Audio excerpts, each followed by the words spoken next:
tripped, and my leg got stuck in between the train and the platform. The conductor was going to take off without looking, and then this big guy pulled me up. I was obviously very grateful, but he had a neutral look on his face.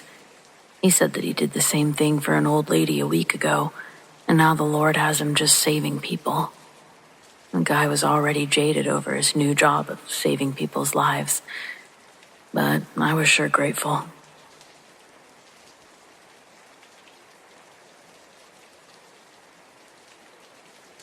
Alone, I didn't think I'd ever see the surface again. I don't talk about this much, partly because people assume I'm exaggerating, but mostly because reliving it makes my chest tighten up in a way that I can't really explain. It happened in southern Utah, summer 2021. I'd been backpacking with a couple of friends near some slot canyons, and I came across a tight cave system. A ranger had mentioned it at the visitor center. Easy crawl space, a little challenging, but cool if you're into that sort of thing. I was into that sort of thing. My friends, not so much. They decided to keep heading back toward the camp. I dropped into the narrow entrance and promised that I'd catch up in an hour. I didn't leave a note. I didn't bring a real map. I didn't even think twice. And that decision almost killed me. The entrance was tight, but manageable. I slid through the narrow mouth into the cold, dry dark. At first, it was thrilling. Everything swallowed and quiet, just the sound of my own breathing and my boots scraping sandstone. I had a solid headlamp, a backup flashlight, and a cheap trail snack tucked in my jacket pocket. I kept going. Maybe 30 minutes in, I came to a squeeze that looked tricky but doable. It was a tight belly crawl type space, where your shoulders barely clear the rock. I told myself if it got any tighter, I'd just turn around, so I pushed through. And about halfway in, I got stuck. Not stuck like wiggle a little and move on. I mean completely pinned. My chest was pressed to the ground, my back scraped the roof, and I couldn't shift forward or backward. The passage had narrowed just slightly, maybe a half an inch, but enough to trap me. At first, I stayed calm, took deep breaths, tried to adjust my arms, shift my hips, back up. Nothing worked. Just surrounded by rock, above me, below me, my face maybe 6 inches from the wall. My helmet was pinned at an angle that I couldn't even turn my head to see my feet. I was lying in total darkness on my stomach, in a coffin made of stone. My breath got shallow and fast.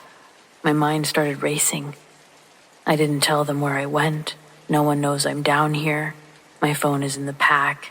My pack is 50 feet behind me. I screamed, not words, just pure fear. The voice hit the stone, came back warped and small. I don't know how long I laid there, eventually crying, hyperventilating, trying not to black out. I clawed at the rock, tore up my gloves and elbows, but nothing gave. And then somehow something clicked. Survival mode. I forced myself to stop moving. I slowed my breathing, counted it out. In, 2, 3, out, 2, 3. I waited until the panic receded, just enough to think. I remembered something that I'd read years ago about people dying in caves because they fought the rock. So I did the opposite. I stopped fighting. I relaxed every muscle that I could and just let my body go limp, like I was trying to melt into the space. I shifted just enough weight forward to make my chest dip lower, and then exhaled fully and used that small contraction to inch ahead. It worked. Barely. Millimeter by millimeter. It took almost an hour to clear the squeeze. An hour of slow, terrifying movement in silence and stone. When I was finally free, I didn't even stand up. I just laid there, crying into the dirt, until my brain believed I was actually out. I crawled back to the entrance, reached the surface just as the last of the daylight was bleeding off of the rocks. My friends had just started to wonder why I hadn't shown up. If I'd taken 5 minutes longer, they would have packed up and headed back to camp. No one would have found me. Now I don't really do caves, not anymore. I don't care how cool or easy someone says it is. I'll just hike, I'll climb, I'll even swim with sharks. But I'll never go back underground.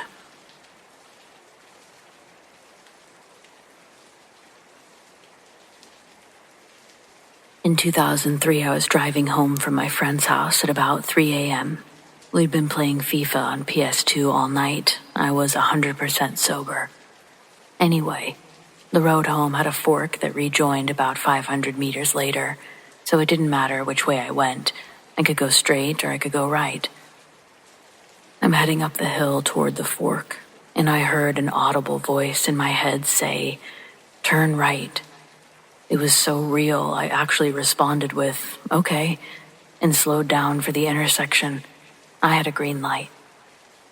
As I slowed down, a car blew the red in the opposite direction at a speed that was likely 160 kilometers per hour or 100 miles per hour. My going straight would have resulted in me being T-boned in the driver's side door and my instant death. I'm a secular person. I don't believe in a higher power or anything, but I'm not quite certain what to make of that night.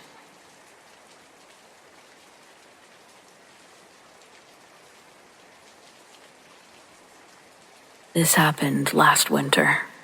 I was driving home from a late shift around 2 a.m. on a stretch of Colorado highway that cuts through mostly empty terrain. The snow had been coming down all evening, not the soft, pretty kind either. This was heavy, blinding. Thick flakes, the kind that swallows everything. Visibility was garbage, but I didn't want to spend the night at work. I just wanted my bed. I knew the road. I'd driven it tired before, and in worse weather. That kind of false confidence is probably what got me into trouble. It happened so fast. 1 second I was doing maybe 45, radio low, eyes on the dark edge of the road, and the next, the back of the car kicked out from under me. I didn't even register the ice until it was too late. I spun once, maybe twice. Everything blurred. I remember the scream of the tires and then the weightless, floaty feeling as the car left the shoulder. I went down an embankment. There was a hard impact, and then a roll, and then another. When everything finally stopped, the silence is violent. I was upside down, still strapped in, my arms hanging, head pressed against the ceiling. The world was sideways. Broken glass sparkling all around me, and the light from the dome bulb, which was flickering like it couldn't decide if it wanted to stay alive or not. I didn't move right away. I think I was in shock. I kept blinking, trying to understand what I was seeing. The snow outside had this soft blue glow, but inside the car, everything was shadows and pain. And then the panic hit. I started checking my arms, legs, ribs, head. Nothing was broken, but my left leg was pinned at a weird angle between the center console and the dash. It felt like it was on fire. My chest hurt from the seatbelt, and I had blood in my mouth from biting my tongue. I tried the horn and nothing. Radio dead. I reached for where I thought my phone had been, but it was gone, somewhere in the mess. Or maybe it flew out during the roll. I remember swearing under my breath over and over, trying not to scream. And then the realization, no one saw me crash. It hit like a weight. There was no traffic, no streetlights, just darkness, snow, silence. I was off the road enough that unless someone literally stopped and looked down the embankment, they wouldn't see the car. and snow was surely already starting to fill in the tire tracks. I yelled anyway, just out of instinct. My voice sounded so small, dead on the snow.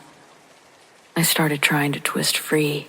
The seatbelt had locked tight and I couldn't reach the release without making the pain in my legs spike. I grabbed onto the ceiling and pulled until I could get enough leverage to unclip. I dropped hard onto the roof. From there, it was a blur of pain and desperation. I reached into the back, digging under junk until I found a tire iron. I used it to smash out the passenger side window, to crawl through. It took 3 tries, and the sound, it hurt. Everything hurt. Cold air rushed in, snowflakes swirling in like they'd been waiting for an invitation from me. I crawled out, dragging my leg behind me. My heart was pounding. The slope was steep, and the snow made everything slick. It took everything I had to get up to that highway. When I finally reached the edge of the road, I just collapsed on the shoulder, half buried in the drift. I remember watching the road and thinking, this is where I die, on the side of a road that I've driven 100 times. Then a pair of headlights. A car slowed. I couldn't even wave. I just held up my hand. The guy pulled over and sprinted to me, said he almost missed me completely. Paramedics said I was lucky. Mild hypothermia, sprained leg, concussion, nothing permanent. But it stuck with me. I keep an emergency kit in the trunk of my car now. Thermal blanket, flashlights, flares, snacks, portable charger, even a whistle. And I don't drive tired. Not in the snow. Not in the dark. Not anymore. Because no matter how well you know the road, when a storm comes, you're just a passenger, and you don't control anything.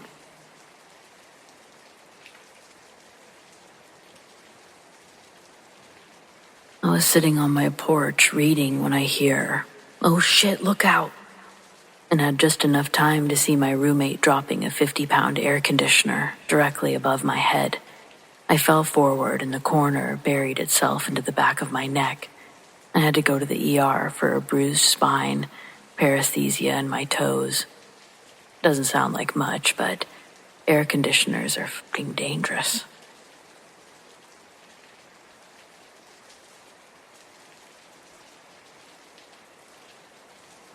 I don't know if this was exactly life or death, but it still kind of freaks me out.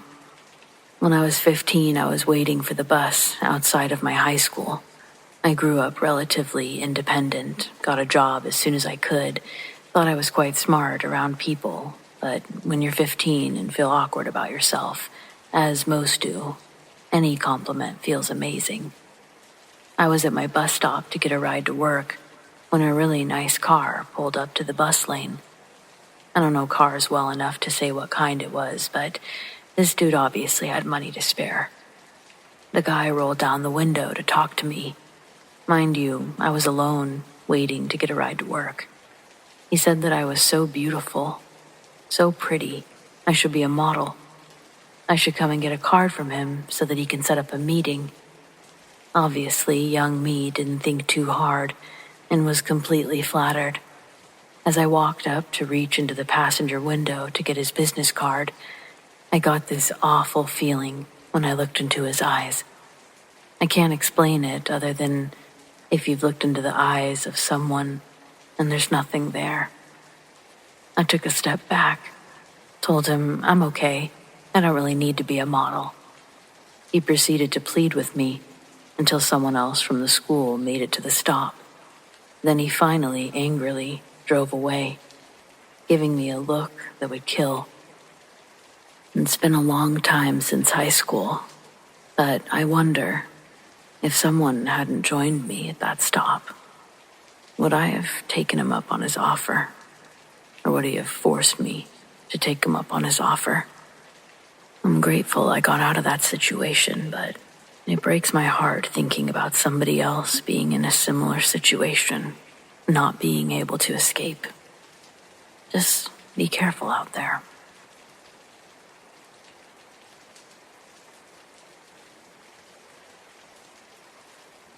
I grew up in a funeral home. I helped out in the office, and when I was about 15, we got a call from a man whose wife and infant baby had been murdered in cold blood. There were very few clues. It made headlines.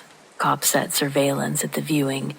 It was heartbreaking, as the mother was holding the baby in her arms. I was asked to take the flower cards and periodically get the husband and ask if he recognized the names. I then photocopied them and put them back. I did it because I was a kid. People knew me and I was unobtrusive. I talked to the husband quite a bit. He seemed devastated and shaken. The cops told me that they had an eyewitness to someone leaving the house that day, the day of the murder. The witness was a 3-year-old girl. She recognized the man leaving. It was the husband's best friend. It turns out that the friend and the husband had made a pact to kill each other's families and run off with their secretaries. The little girl identified the friend, and I guess one of them cracked. They both went to jail on multiple counts, all on the testimony of a 3-year-old girl. I still can't believe to this day that that man stood right beside me multiple times, and I had no clue. I don't think I ever looked at life the same way after that.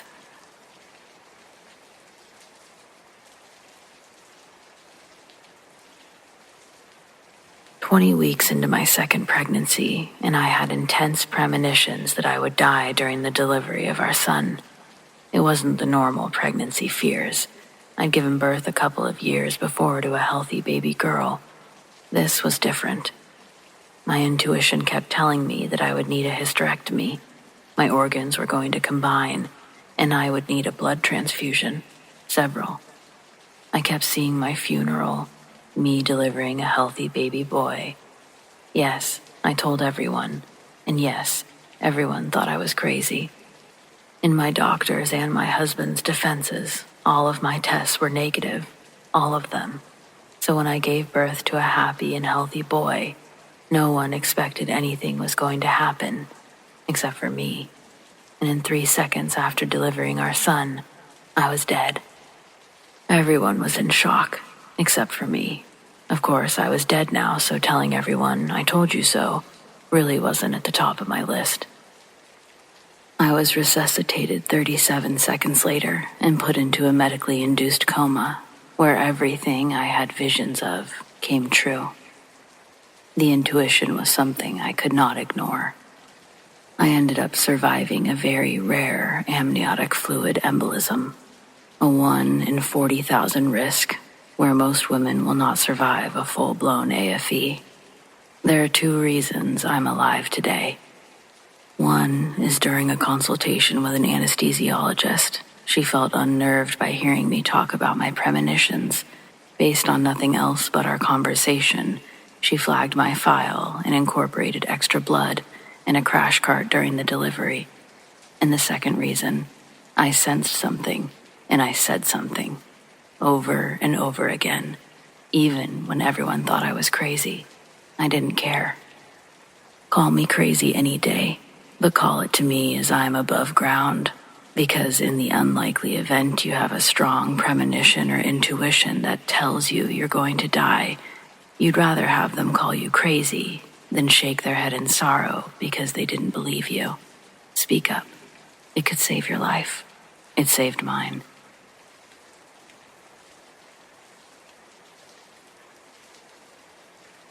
This happened when me and my parents were on vacation to some place near Spain when I was still young. We went to a little beach at some coastal town, where I then immediately jumped into the ocean with my swimming goggles on. I then crawled onto some rocks and walked around until I noticed a crab sitting on the rocks. I then traversed them carefully while trying to catch it, but it kept crawling away. This continued until I then followed it to a point where the little bay I was in ended and the open ocean began. So then little me decided that it was a good idea to jump into the open water to see if there was anything cool down there. I then jumped in, and I was immediately hit with the cold temperature of the actual ocean water. But the worst part was that even with my goggles on, I couldn't see anything down there. I was met with a giant black void.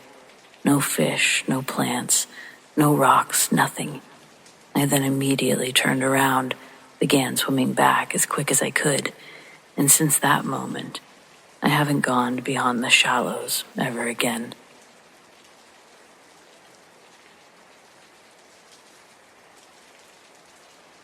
I was born and raised in New Mexico, and I've always liked taking solo camping trips out in the desert, mostly in the spring or fall when the weather's more forgiving. There's something about the silence out there that's different than anywhere else. It's not just peaceful, it's just total. Last October, I drove out to the edge of a BLM area, not too far from Socorro. I'd found it a couple of years ago while scouting for night photography spots. It's remote, hard to get to, but not impossible with the right tires and a full tank. There's no cell reception, but I had a satellite beacon and plenty of supplies. I set up camp near a canyon wall, close enough to get some shade in the afternoon. Nothing fancy, just my tent, gear, small fire ring. I spent the evening reading, making notes for a short story I was working on. When the sun started to go down, I cooked, drank some water, and settled in. Everything was quiet, stars were out, no wind, no animals. And that's the last thing I remember. I woke up the next morning in the dirt, about 30 feet from my camp. My tent was gone. So was my backpack, my sleeping bag, my journal, my flashlight, even my boots. It was like someone had ransacked the place, and me. There was no trace of the camp at all. The only thing still there was my truck, parked exactly where I'd left it, and the fire ring, cold and untouched. My socks were full of sand and blood from apparently walking barefoot on the rocks. My watch was missing, but when I checked the time on the dash, it was at least the next day. I don't know what happened. There were no tracks around, no sign of animals or people. I searched the area until noon, but it was like the desert had swallowed everything. The gear never turned up. I never found the tent stakes, wrappers, nothing. What really got me, though, is what I found inside the truck. My keys had been tossed on the passenger seat. Next to them was my journal, open to a page that I didn't write. Just a single line, scrawled in handwriting that didn't look like mine. Don't come back. I haven't.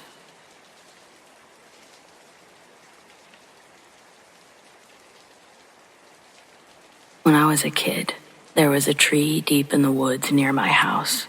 It was enormous, old in a way that made it feel different from the rest of the forest, like it had been there long before anything else.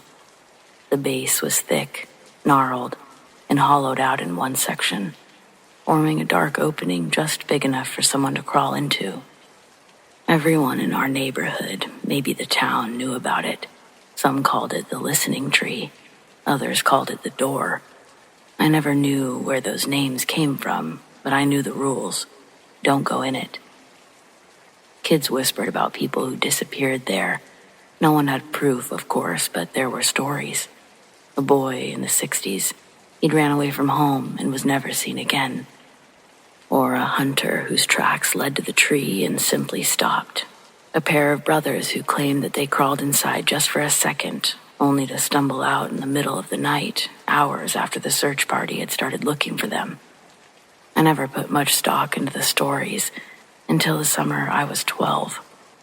That was the year my best friend Danny and I decided that we were going to see what was inside the tree for ourselves. It was the kind of stupid idea that only kids can come up with, equal parts curiosity and arrogance, assuming the rules don't apply to you. We made a whole plan, snuck out just before sunset, took our bikes as far as the trail would allow, and then hiked the rest of the way. That forest is dense, The air was thick with the smell of pine and damp earth. It took longer than expected, and by the time we got there, the last of the light was slipping away. The tree was even bigger than I remembered. The hollowed-out section was a perfect yawning blackness against the rough bark. As we got closer, everything felt off. The woods were silent, like everything was waiting for something. Danny was braver than me, or maybe just dumber. He crouched at the entrance, shining his flashlight inside. "It's bigger in there than it looks," he muttered.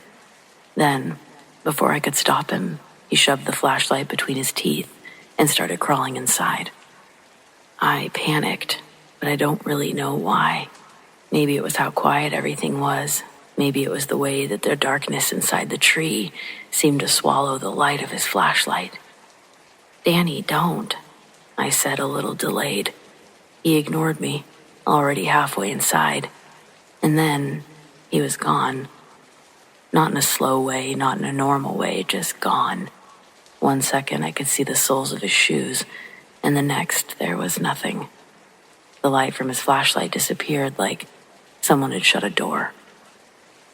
I wanted to call out, but my throat felt really tight, like something was pressing against it. I worked up the courage to get closer to the tree. I shined my light inside, expecting to see Danny.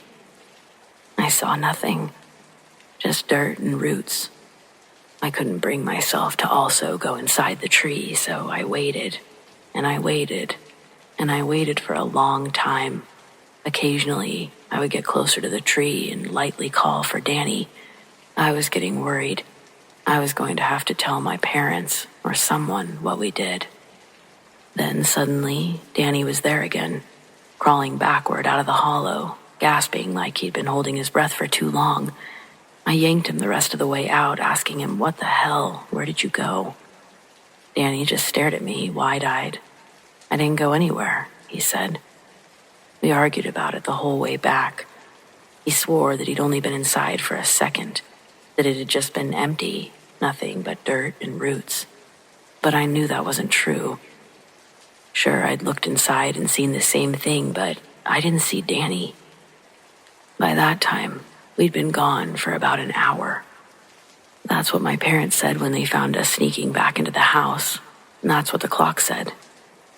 But even with all that proof, Danny stood by his story. He'd been in the tree for barely a second. But after that day, Danny refused to talk about it. If I ever brought it up, he would just shake his head and change the subject. Eventually, I stopped asking and arguing. I moved away years ago, but every now and then I still dream about that tree. I dream about that dark hollow in its trunk. Sometimes I dream that Danny never came back out. Sometimes I dream that something else came out instead.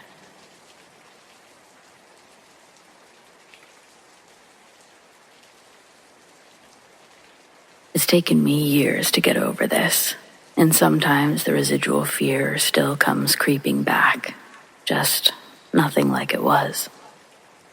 In the city I lived in, we had a small college. Well, it was small at the time. Every summer, they offer day camps for parents to send the kids to, so they're not sitting at home alone for the entire summer. They cover science, cooking, arts and crafts, sports, just about anything and everything. With both of my parents working, I was used to using the local transit to get myself home every day. One afternoon, I missed the bus by a matter of minutes, so I decided to attempt to walk home. I thought, it can't be that far. Well, it turned out to be a lot longer than I anticipated. Part of that route at the time, before years of road work and construction, it went through a small industrial section that wasn't far from downtown. I knew it well because the car wash my dad always used was nearby. As I was passing one of the many businesses, a black pickup truck slowed down and stopped beside me. The driver said, "Aren't you a little young to be walking by yourself in this area?" Unsure of what to do, I fibbed and said my dad worked nearby and I was supposed to meet him for a lift home. He claimed he knew my dad and offered me a ride. It was at this point that I knew I had to find a way to get away, because I knew probably 90% of the guys my dad worked with, and this man was not one of them. I started walking slowly backwards and told him I didn't have much farther to go and that it would be okay. He said, "Suit yourself," and drove off. I let out a huge sigh of relief, thinking that was the end of it. I started back on my trek. Not even 2 minutes later, I got an eerie feeling and looked over my shoulder. Sure enough, he had turned his truck around and was heading back towards my location. Not wanting to alert him that I had seen him, I quickened my pace and headed for the nearest business that I thought might be open, the CP truck yards. As casually as I could, I walked up the steps and tried the door. It was locked. They were already closed for the day. I took a moment to gather my thoughts and to figure something out quick. I peered around the corner of the building. I saw that there were several trailers backed up to the bay doors. I scrambled down the side of the stairs and squeezed in behind the ends of the trailers. It was then I heard the black truck enter the lot. I ducked down, crawled under one of the trailers, tucking myself in behind a tire. It seemed like eternity as I watched the truck drive by the trailer, slowing down when it reached the gap in between the trailers. I didn't budge, not an inch. I silently prayed that he would give up and leave. He must have gotten fed up because next thing I know, the tires are spitting gravel and sand everywhere as he guns the engine and roars out of the parking lot.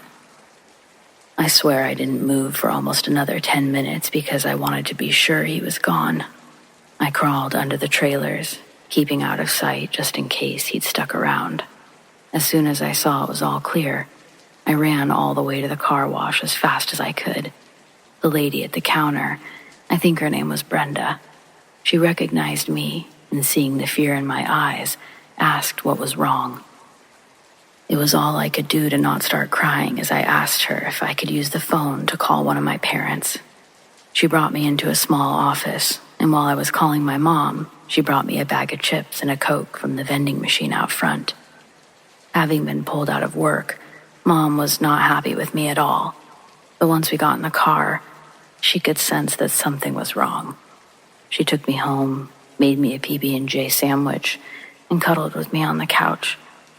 Later that night, I couldn't sleep. Everything that had happened kept going through my head. Dad was still up, so I went out to join him on the couch and watch TV. I snuggled close to him, so close that he said, "You're shaking like a leaf. What's wrong?" It all came out at once, missing the bus, the black truck, hiding under the trailers, all of it. By the time I was done, I was crying so hard I could barely breathe. He pulled me into his lap and held me as I cried. He rocked me gently, rubbing my back, trying to calm me down. He then took me by my shoulders, looked me directly in the eyes. "No more walking home, okay?" "Okay. I'll just wait for the next bus from now on." I stayed snuggled and just sat there while he watched the sports highlights. I woke up the next morning in my bed because he always carried me to bed when I fell asleep on the couch. This time was no different. A week or so later, he and I were at the car wash.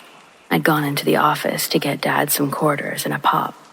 I was on my way back out the door when I saw the truck pulling into the wash bay. I froze.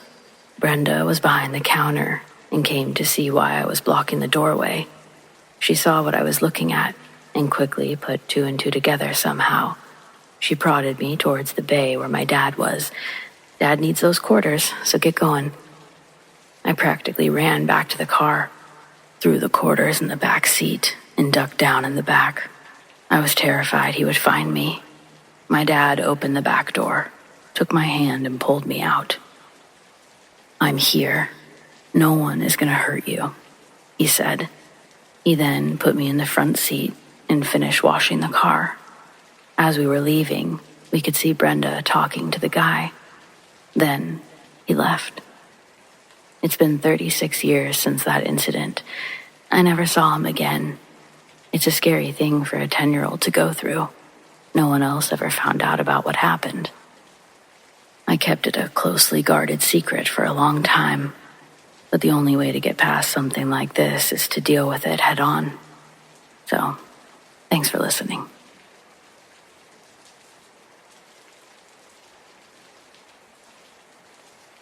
I've been held against my will twice. The first time it happened to me was when I ran into an ex at a department store. He seemed so happy to see me. We chatted for a while in the store and then went our separate ways.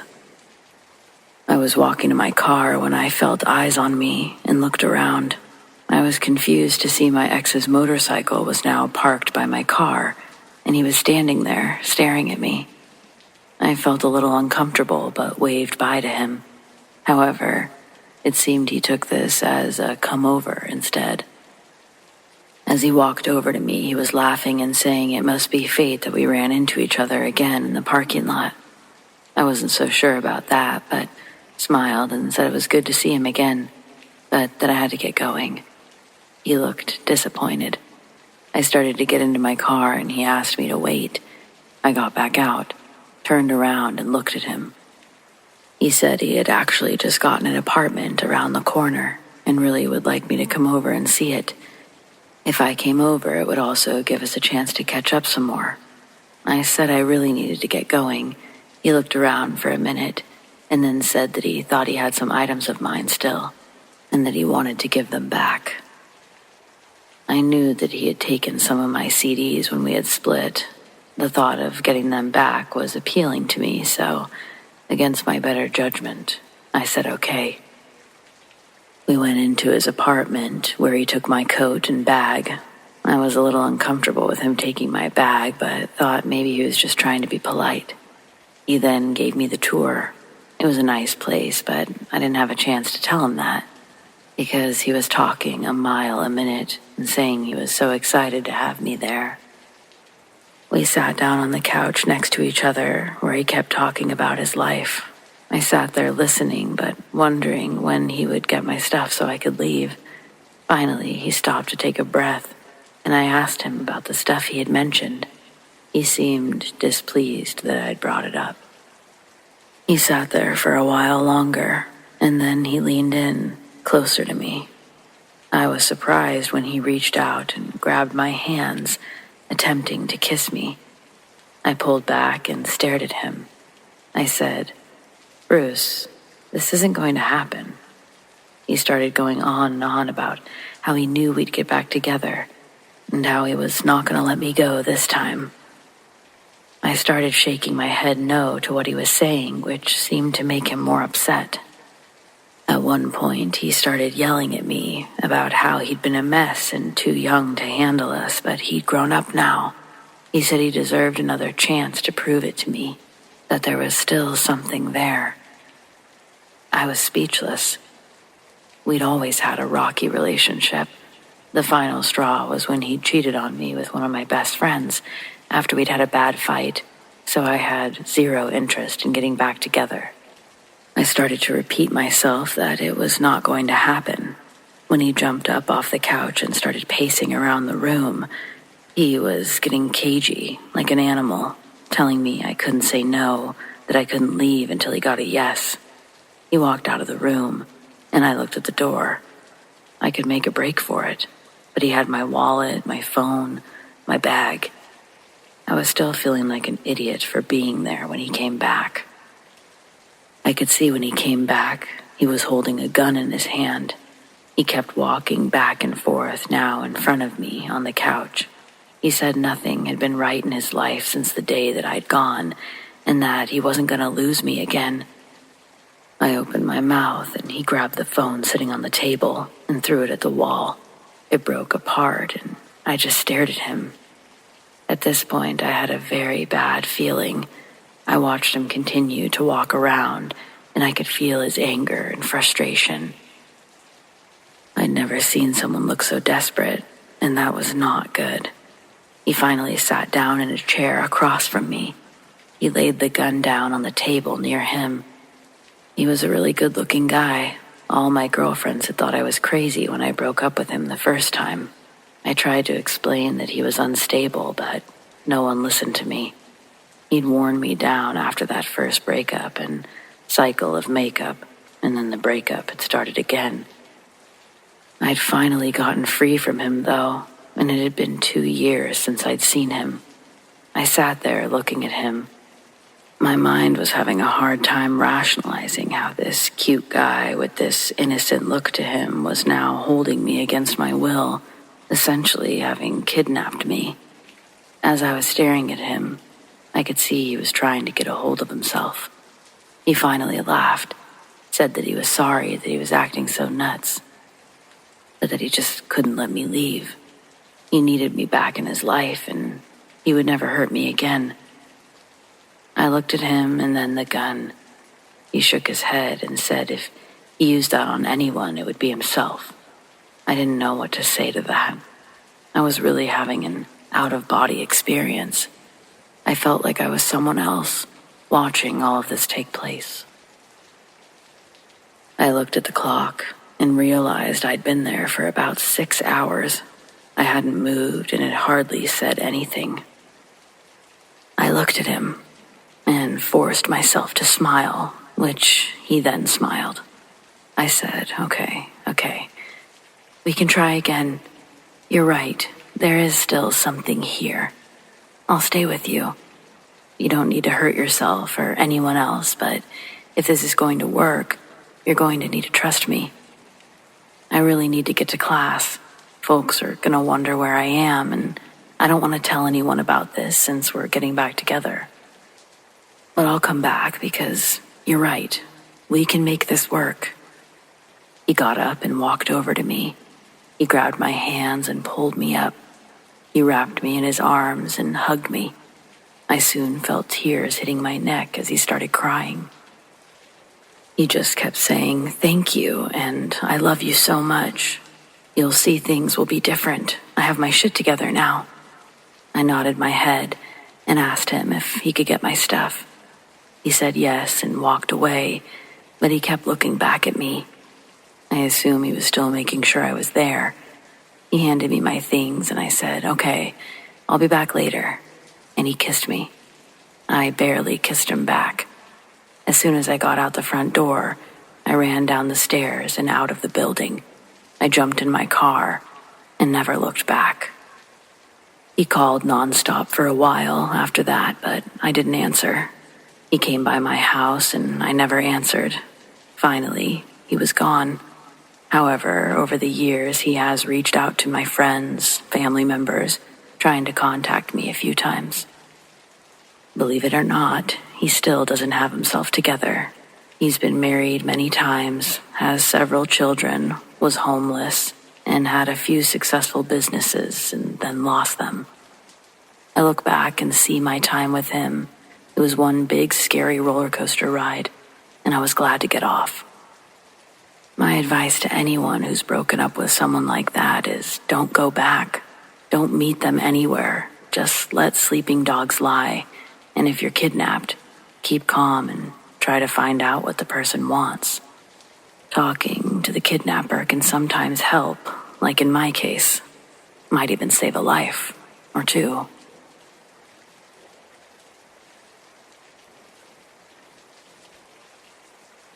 I was driving home after another late night at work. The road was pitch black, the kind of darkness that kind of swallows everything around it except for the narrow beam of your headlights. Out here in the middle of nowhere, it was just me, the trees, and the occasional nocturnal animal darting across the road. My house wasn't much further, just a mile, and I'd be safe inside. And then, out of nowhere, a figure burst from the woods and staggered into the road. I barely had time to react. I swerved hard, adrenaline instantly flooding my veins as my tires skidded on the gravel road. The figure was a woman, her body illuminated in the flash of my headlights. She was covered in blood. Her face was that of someone who was terrified, and she screamed, waved her arms frantically. My first instinct immediately wasn't heroic. I was panicked. My heart pounded as I veered around her, gripping the steering wheel so tightly I remember my knuckles cracking. For a fleeting, shameful moment, I thought about just driving on. But as soon as she disappeared from my rearview mirror, guilt and fear overtook me. What if she was seriously hurt? What if she needed help? What kind of person would I be if I just left her there? I slammed on the brakes, and the woman was running towards my car now, limping, clutching her side. She looked like she could collapse at any moment. I unlocked the door and rolled down the window. My voice was shaking as I asked, "Are you okay? What happened?" Her words spilled out in a frantic rush, barely coherent. Her boyfriend had attacked her, beaten her, and he wasn't far behind. He was in the woods, she said, chasing her. The way her wide, desperate eyes darted toward the tree line made my stomach hurt. "Get in," I said, my voice firmer than I felt. The second she climbed in, I hit the lock button and stomped on the gas. My hands were trembling on the wheel. I kept glancing in the mirrors, half expecting to see a shadowy figure charging out of the woods. "We need to call the police," I said, fumbling for my phone with one hand while keeping the other on the wheel. My brain felt like it was moving through molasses. I was struggling to process what was happening while also scanning the road ahead and the darkness behind us. Her voice cracked as she begged me, "Please don't stop. Just don't stop. He'll catch us." I had no intention of stopping, though I doubted he was going to catch up with us on foot, certainly not with how I was driving. But there was no way I was going to wait on the side of the road with some violent maniac on our heels. I did call 911, my voice shaky as I explained the situation to the dispatcher. The operator asked me to wait for an officer to arrive at our location, but I cut her off, my voice sharper than I intended. "No, I'm not waiting. I'm taking her to the hospital. If he's out here, I'm not sitting on the side of the road like a sitting duck." The dispatcher relented, agreeing to have officers meet us at the hospital. I pushed the car as fast as I could dare. My eyes were flickering between the road, the rearview mirror, half expecting to see headlights. When we finally reached the hospital, the bright lights of the emergency entrance felt like a lifeline. 2 police cruisers were already waiting, their blue and red lights flashing. I pulled into the drop-off lane, and the woman bolted out of my car, collapsing into the arms of a waiting nurse. I sat there for a moment, gripping the wheel. My body was still vibrating with adrenaline. Even as the police took my statement, I couldn't shake the feeling that the man that she was running from might have been closer than I realized, just out of sight, watching us the whole time.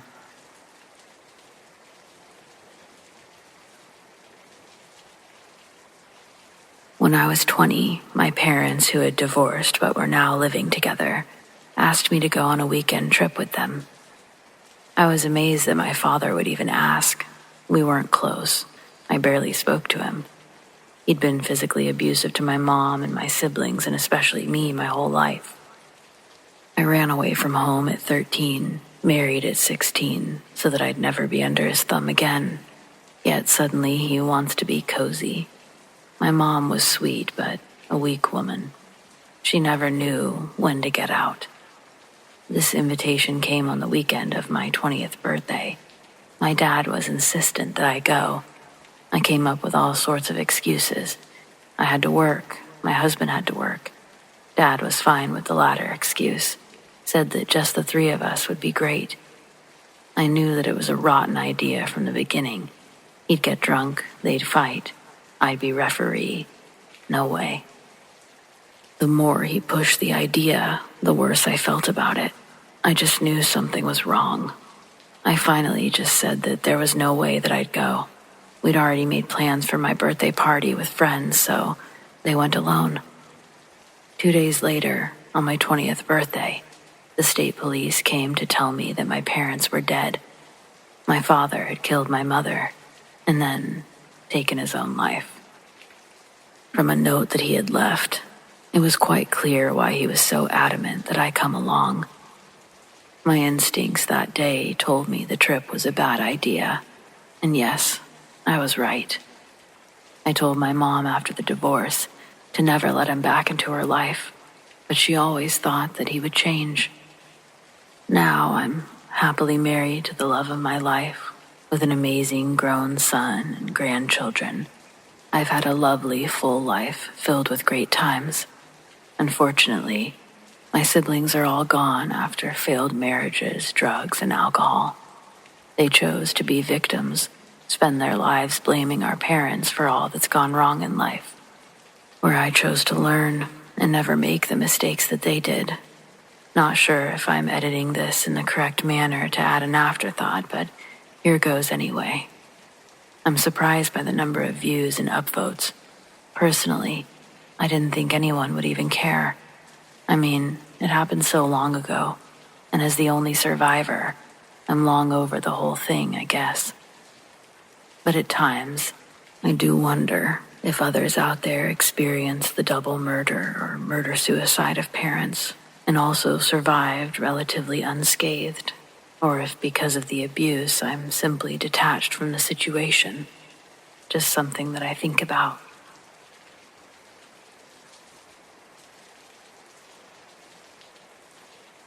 It was supposed to be just a game. Me and my 9-year-old brother had spent the evening running through the neighborhood, playing ding-dong ditch like we'd done many times before. The thrill of ringing a stranger's doorbell and running away before they could catch us, it was enough to keep us giggling all night. It was harmless fun, until it wasn't. We picked a house that looked perfect, car in the driveway, dimly lit. I dared my brother to ring the bell, and with a mischievous grin, he darted up to the door. He pressed the button, and we both took off running. But just as we turned the corner, the door flew open, much faster than we'd expected. I glanced back only for a split second, just long enough to see a man standing in the doorway. He was tall and shadowy, but I didn't think much of it. We'd always gotten away before. I ran and found a spot to hide behind a nearby bush, crouching low, trying to keep quiet. My heart was pounding, but in a fun way. I was expecting my brother to come giggling up beside me any second, but seconds had passed, then minutes, and there was nothing, no sign of him. At first, I figured that he was just trying to scare me. It would be like him to turn a game on me and hide, waiting for me to freak out. I waited a little longer, peeking around the corner to see if he was nearby, but the street was eerily quiet. That's when the unease started to creep in. Something wasn't right. 5 minutes had passed and my brother still hadn't shown up. Panic was now building inside of me, and I kept trying to convince myself that it was just a joke. He was playing a prank on me. But then I remembered the man, the one who had opened the door just as we ran. I hadn't seen him clearly as I wasn't as close, but I remembered the look in his eyes, the way that he moved with purpose. And suddenly, a horrible thought hit me. What if he'd caught my brother? I stood up and ran back to the house where it all started. The door was closed and the house seemed silent. I looked around frantically, calling my brother's name in a shaky voice. There was no answer. The street that was once familiar now felt sinister. Every shadow seemed to scare me. I screamed his name, louder this time, but all I got in return was the echo of my own voice. My legs felt weak, and dread settled in the pit of my stomach. Something had happened, something terrible. I turned and bolted for home. My breath was becoming short gasps. As I ran, the only thing I could think about was the man who had opened the door. What had he done with my brother? Bursting through the door at home, I screamed for my dad. My words were jumbled and panicked. Dad, he's gone. I was barely making sense, but somehow he understood the terror in my voice. He got those words. My father, still in his pajamas and my mother's kitchen slippers, didn't even pause to ask questions. He just ran out of the house. Kicking the slippers off, he was barefoot, clutching his phone in one hand as he dialed the police. The minutes that followed felt like hours. My dad ran down the street. shouting my brother's name while I stood frozen, waiting for any news. The police arrived, and the street that was quiet moments before was suddenly filled with flashing lights and the sound of radios crackling. And then, after what felt like forever, one of the officers found him, my brother. He'd been taken by the man who'd grabbed him at the door, but by some miracle, they got to him in time. He was shaken, but he was alive. That night changed everything. What started as a game became a nightmare, one that still haunts me and my brother. The memory of that man opening the door, the moment I realized my brother wasn't coming back on his own, those are things that I'll never forget. What if I hadn't gone home? What if I hadn't called for help? It's just a reminder that sometimes the things that we think are harmless can turn dark in the blink of an eye. And it's lucky that we didn't both approach the door like we usually would.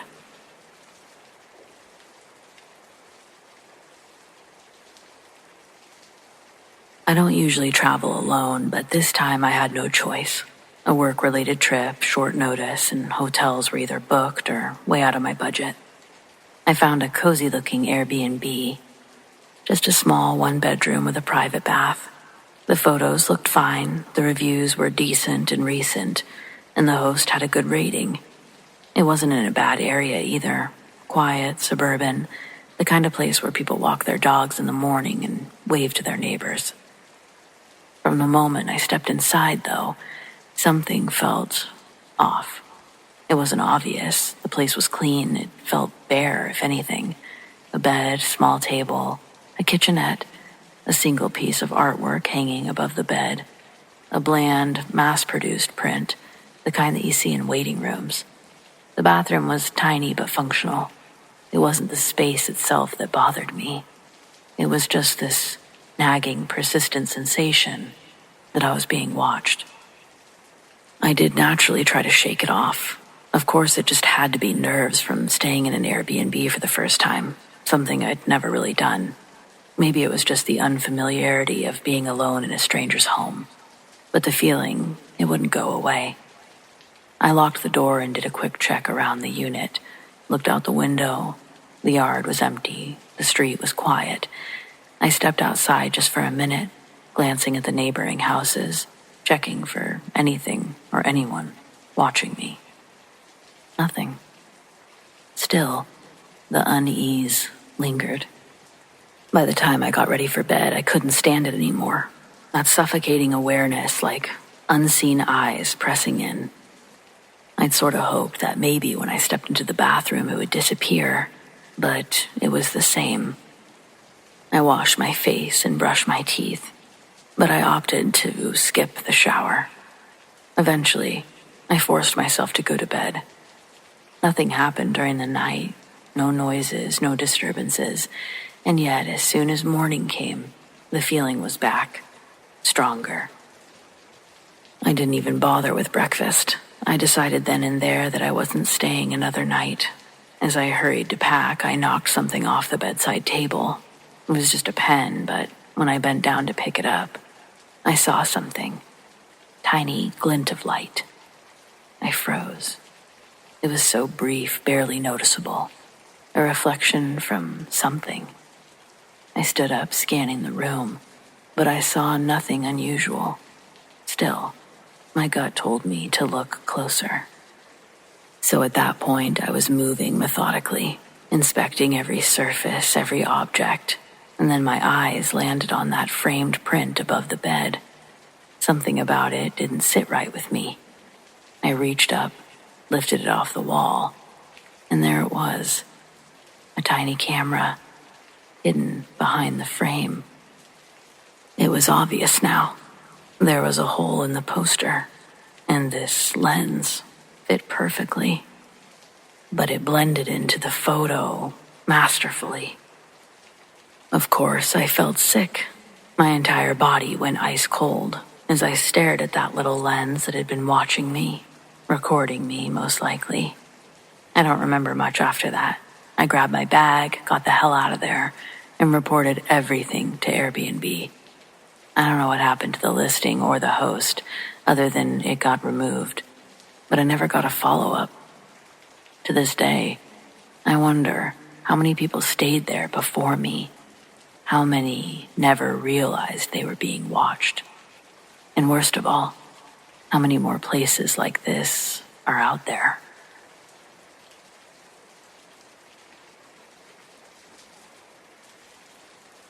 So this happened a few years ago when I was at my boyfriend's place. His bedroom has this massive window, but most of it is covered with this weird milky screen. You couldn't see through it, except for the very top, maybe about a 20-centimeter strip of clear glass. One night we were just sitting in bed talking. It was really dark outside and we weren't paying attention to much beyond our conversation. At some point I happened to glance up at the window, and there he was, a man, standing in the garden, face inches from the glass, staring straight in.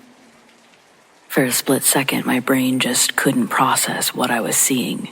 It was so surreal, like something out of a horror movie. Just a face, hovering up there in the darkness, watching us. But here's where my instincts completely failed me. Instead of screaming, hiding, or doing literally anything that would have made sense in this situation, I waved at him. And then, because my body apparently chose nervous breakdown over fight or flight, I started laughing. Like some kind of lunatic. Meanwhile, my boyfriend turned to see what I was looking at and immediately lost his shit. He scrambled out of bed, ready to charge outside, while I just sat there, still half laughing, half processing the fact that there was a full-grown man lurking in the damn garden. By the time we got outside, he was gone. Later, we found out how he had gotten up high enough to see through the uncovered part of the window. He had brought a pot from the garden, placed it under the window, and stood on it. Which means he didn't just stumble across the window and get curious. He planned to watch. He wanted to see inside. And I waved at him. So yeah, probably the creepiest thing that's ever happened to me, and I handled it in the worst possible way.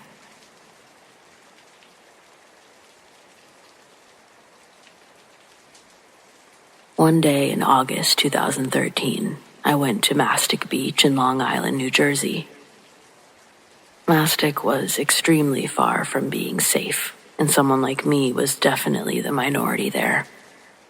Now this beach is extremely filthy and has rarely ever been cleaned. It was the closest beach from where I lived. The other closest beach was over 35 minutes away, and I only had a learner's permit at the time. I really wasn't supposed to be driving alone at all, but the beach was only 5 minutes away, and there were no police in that area. I arrived at the beach. I saw that there were no cars in sight. I took a chair, towel, handbag out of my car and placed it on the sand. After placing these items down, I walked my way over to the water, put my feet in there.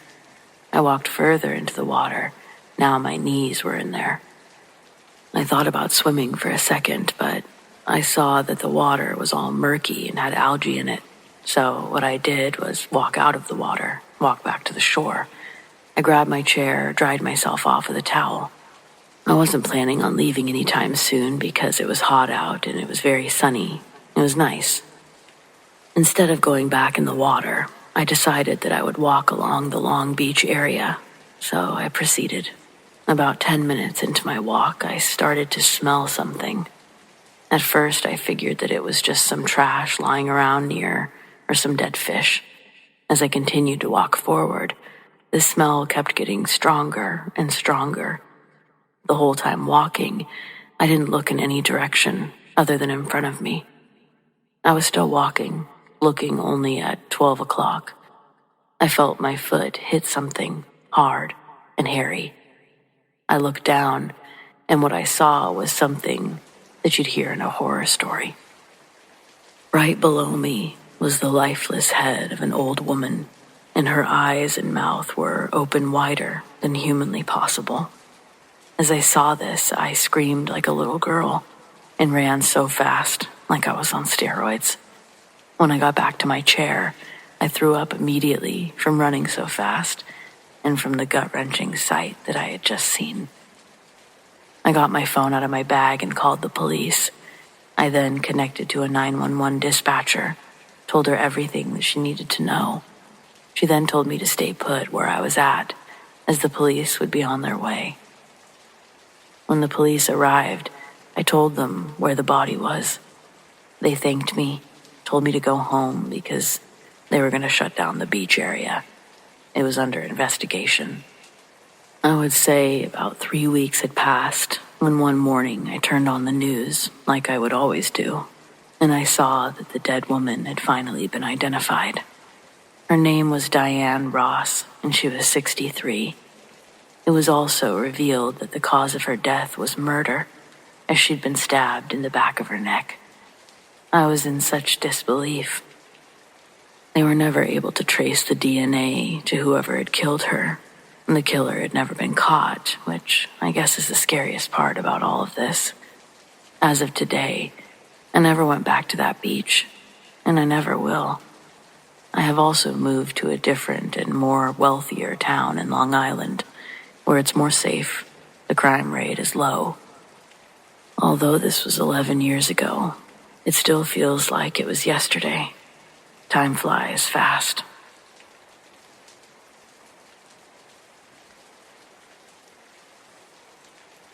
My son introduced me to this platform, and I've truly enjoyed reading all of your stories, so today I finally decided to sit down and share one of my own. In my early 20s, I was a manager at a KB toy store. One night, it was just me and another girl getting ready to close. I think our third closer had to leave early because she got sick or something. For safety reasons, we were always supposed to have at least 3 people working together, but that night it was just us 2, cleaning and organizing. The store was minutes from closing, and I was headed to the front door with my keys to lock up. As my hand reached for the handle, the door suddenly swung open. It happened so fast that I didn't realize what was going on until a father and son nearly knocked me over as they walked into the store. We both got quite a fright, in that fraction of a second between me looking up and the man's coat blocking my vision. It looked bright outside, like there was a car with its high beams on, pointed directly at the doors.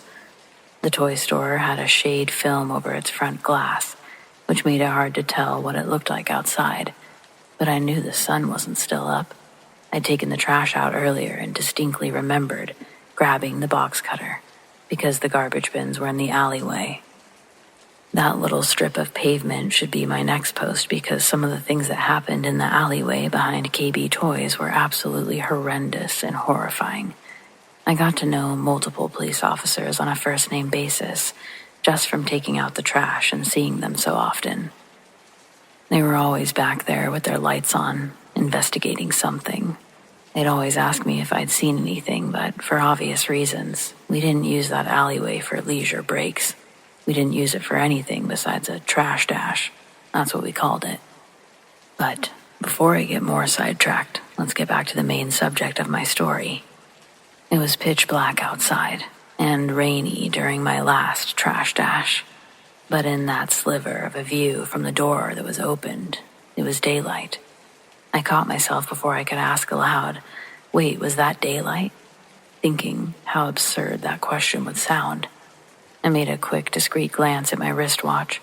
My mind snapped back to reality when I saw that there were just 2 minutes until closing. Despite their grand entrance, I still managed to put on my best smile and welcome the customers into the store. Their ages and appearances aren't that important to the story, but by the way that they were dressed, I assumed they were foreign, French maybe. The only reason I thought French was because they're known for their style. And both the man and the child, they were dressed sharply. Their shoes were shiny and looked like they were both looking down and playing some miniature Game Boys when they entered, which partially explains why we collided. I'll also add that the man didn't apologize or even acknowledge that he'd bumped into me. I instinctively said sorry, but he just looked at me like he was annoyed that I'd grazed his coat with my forehead. The holiday season was around the corner, and there were rumors that higher-ups were acting as secret shoppers, firing employees on the spot for not upholding store etiquette. I don't know how true that actually was, but I wasn't taking any chances. This guy smelled like a corporate rat, literal and metaphorical, as I could smell his cologne from our brief encounter. The little boy standing next to him had clearly never had to work a day in his life. It was obvious that they were far from home, wandering into a KB Toys in that neighborhood at that time of night. Whatever they got would have probably been taken at knife point before they made it back to their car. Joking, but not joking. However, they didn't end up buying anything. They didn't even browse the recently organized shelves. After their initial steps into the store, the man's irritated expression changed. His eyes squinted as he began to look around. Pretending to be occupied with a task, I walked over to the Lego play corner to re-sweep the already swept floor. Anything to make it look like I wasn't staring at him, wishing that the universe would send this rude, confused man out of my store so we could close. But instead, the energy I sent out seemed to influence the man to engage me in conversation. I heard him shout, "Lady, you sell Macs?" Having no clue what he was talking about, I asked, "What?" He repeated himself, and I said, "I don't think I know what you're talking about," genuinely confused. I directed him to the toy trucks, the Mac ones, but that suggestion only made him angrier. He asked if I was stupid, started yelling at me about apples. The berating continued when I couldn't answer his questions, of course, as if I were the one causing his problems by intentionally playing dumb. To top it off, he called me a racial slur before he and his son stormed out of the store. As soon as the doors closed behind them, adrenaline kicked in, and I sprinted to lock them shut. The encounter wasn't traumatizing, but I would think back to it from time to time, replaying the interaction in my mind, handling it more authentically in my thoughts. Despite that, it's never been fully forgotten. Even after I moved away for more than 2 decades, wouldn't you know it, after 30-odd years and the passing of my dear parents, I inherited the house that I grew up in. Over the years, the town had grown, notable businesses had set up shop, and the city began to expand exponentially. It was like entering a whole new area when I returned. Only the street names remained unchanged, although plenty more had been added to the signs. All the buildings were replaced with new ones, and all the old businesses inside were replaced with new businesses. The road I was on took me past where the KB Toys used to be. That parking lot was practically unrecognizable. Tons of construction had turned it into an outdoor mall, but the original structures were still there. Their bricks didn't match the newer, smoother buildings connected on either side. I instantly knew which building had been my KB Toys, but what it had been turned into made the hair on the back of my neck stand up. There, where the big red and yellow KB Toys logo once hung, was now a silver apple logo, encrusted in the bricks. Like the city, I grew alongside technology. I have an iPhone in my pocket right now, but never had I thought about my ranting racist customer story as a potential time slip. Not until I saw that Apple logo. Now, don't get me wrong. That man is still an ignorant racist in any timeline, but here in 2024, if someone asked me about a Mac or Apple, I'd know exactly what they meant. This realization kind of blew my mind, and all I could do was pull into the parking lot and sit there, questioning reality. I guess that's why I mentioned the daylight they seemed to come in from. The whole encounter from start to finish left me feeling uneasy. Then for it all to come back full circle kind of sent me off the deep end. There's no way to ever know if my theory's correct or if I'm just an old coot overthinking things. The only way I'd figure it out is if I ran into that father and son sometime nowadays. If my time slip theory holds weight, they'd be living around here right now. I don't know what I'd do if I actually saw them again, though.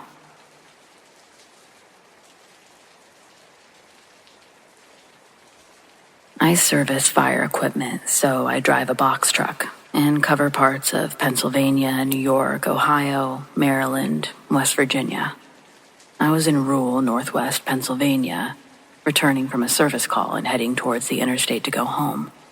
On my way to this customer, I saw a small pickup truck on the interstate whose right rear tire was steadily deflating. A mile or so before my exit, they pulled off to the side. I didn't stop to see if they needed help, and I felt a little bad about it. As I drove down this dark, twisty road, I passed a Dodge Durango pulled over into a barn driveway. There was a person lying on the ground behind it, struggling with something. It looked like a guy was trying to change a tire or get a spare out from under the Durango. Remembering the pickup from earlier, I decided to turn around and see if he needed some help. I pulled into the first driveway I saw, about a fourth a mile down the road, turned around and headed back. Halfway back, the Durango passed me, going the direction I had originally been headed. I got back to where I had seen the Durango, planning to turn around again, but as I swung into the driveway, my headlights caught a figure lying motionless in the snow. I stopped and jumped out just as the figure sat up. It was a woman, maybe in her 40s, in a thin, torn black skirt and top. Her hair was messy. Her eyes were starting to swell. She had red marks on her throat, and her lip was bleeding. I helped her up, got her into my truck, cranked up the heat. I'd taken my jacket off, so I gave it to her, and she covered her arms and torso. She didn't want to say anything. Her throat was sore, and she was badly frightened. I called 911, and they dispatched a police car. I gave her a bottle of water, and she whispered, "Thank you," then sat with her head bowed and her eyes closed. It took about 15 minutes for the police car to get there, and she stayed silent. As the car pulled in, she said mostly to herself, "He's gonna arrest me." The trooper walked up and motioned me to exit, asked her if she needed an ambulance. She declined, then asked me what had happened. I explained what I'd seen. He wrote everything down, then talked to her for a few minutes. He helped her out of the truck and into his car. She quietly thanked me for coming back because she thought that guy meant to kill her. As far as I know, she wasn't arrested. She was pretty beaten up, and the trooper spoke and handled her as if she were a victim of the assault. It was almost certainly a transaction, sex or drugs, that had gone very badly, which is why I think she believed she would be arrested. I never found out what happened. I watched the news outlets for that area for a while, but never found anything.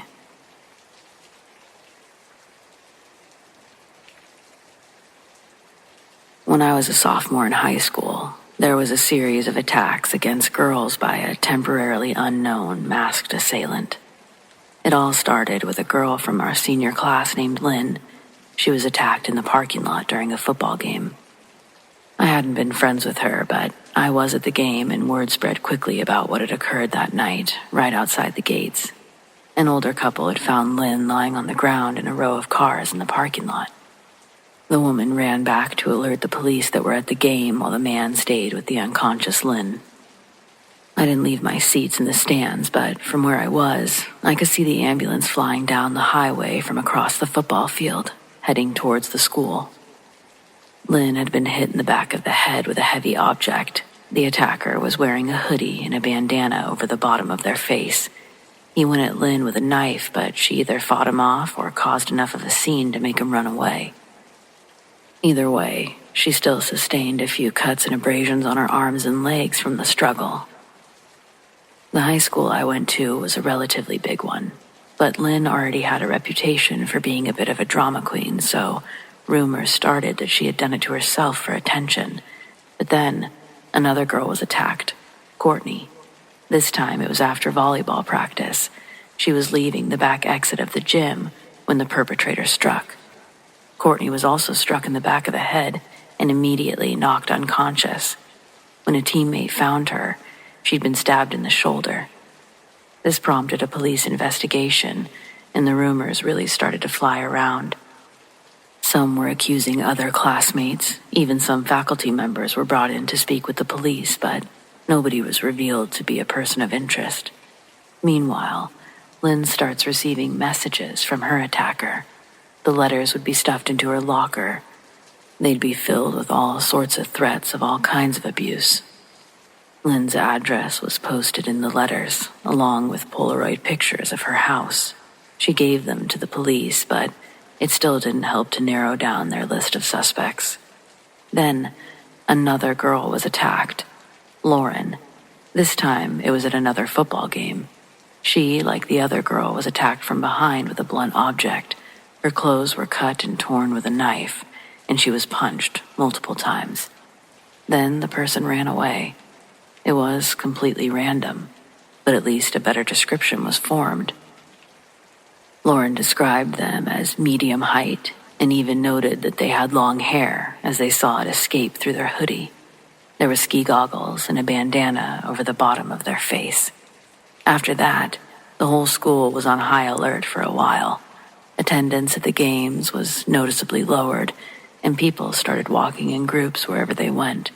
Everyone was suspicious of everyone else. Lynn had stopped showing up to school, and it felt like this menace had full control over the staff and students. Kids volunteered to bring Lynn's homework to her, and kids would stop by to check on her. A real support system developed for Lynn because she was the only one of the victims that continued to be contacted by this person. The letters she was receiving were becoming more and more gross and shocking. Then, at the last home game of the season, an off-duty police officer that had been involved in the case sees Lynn's car parked in the south lot of the field. He thinks it's strange considering her absence from school, so he drives back to the north lot where the main gates are. But instead of parking and going into the game, he decides to sit and wait in his car for a while. His daughter at the time is a junior at the school. I think her name was Jessica. She's also at the game that night, and just before the second half of the game, Jessica receives a call on her cell phone. She leaves her seat from the stadium to walk out into the parking lot by herself. Meanwhile, the game is raging inside. Our team was predicted to be state champs that year, so the stands were full, and the crowd was rowdy and loud. Jessica didn't care about the game, though. She had other plans in mind when she left for her leisurely stroll that night. Her plan would come to fruition. Jessica had been slowly walking up and down the rows of cars for about 10 minutes when, aside from the crowd noise, she hears gravel getting kicked up from behind her. She realized she wasn't in the parking lot by herself, and whoever else was out there with her was approaching fast from behind. Then, just before the assailant could get close to her, a third voice disrupted their motion. A loud, deep voice screamed, "Freeze!" Jessica turns around to see the hooded figure only a few strides behind her. She can hear the metallic knife bounce off the concrete of the parking lot. That would-be attacker was so startled by the scream, they dropped their knife and started to flee. But Jessica's dad, the off-duty officer, was already sprinting toward the hooded figure. They weren't able to get enough momentum, and Jessica's dad tackles them to the ground with a hit reminiscent of the football game going on inside the stadium. Too good to be true? Perfect timing? No. Jessica and her dad had been doing this ever since the attack started, their own father-daughter sting operation, and that night, the bait was finally bit. As the dad stands over the suspect, they got the wind knocked out of them, and they were writhing on the ground trying to breathe. Then, he pulls the ski goggles off. And to Jessica's surprise, and not so much her father's, they see Lynn lying on the ground, tears in her eyes, trying to get the air back into her lungs. Naturally, this was the news of the year, and would you believe it, no one ever saw Lynn at our school again. But a little bird told me that she did serve some jail time, even if it was just juvie.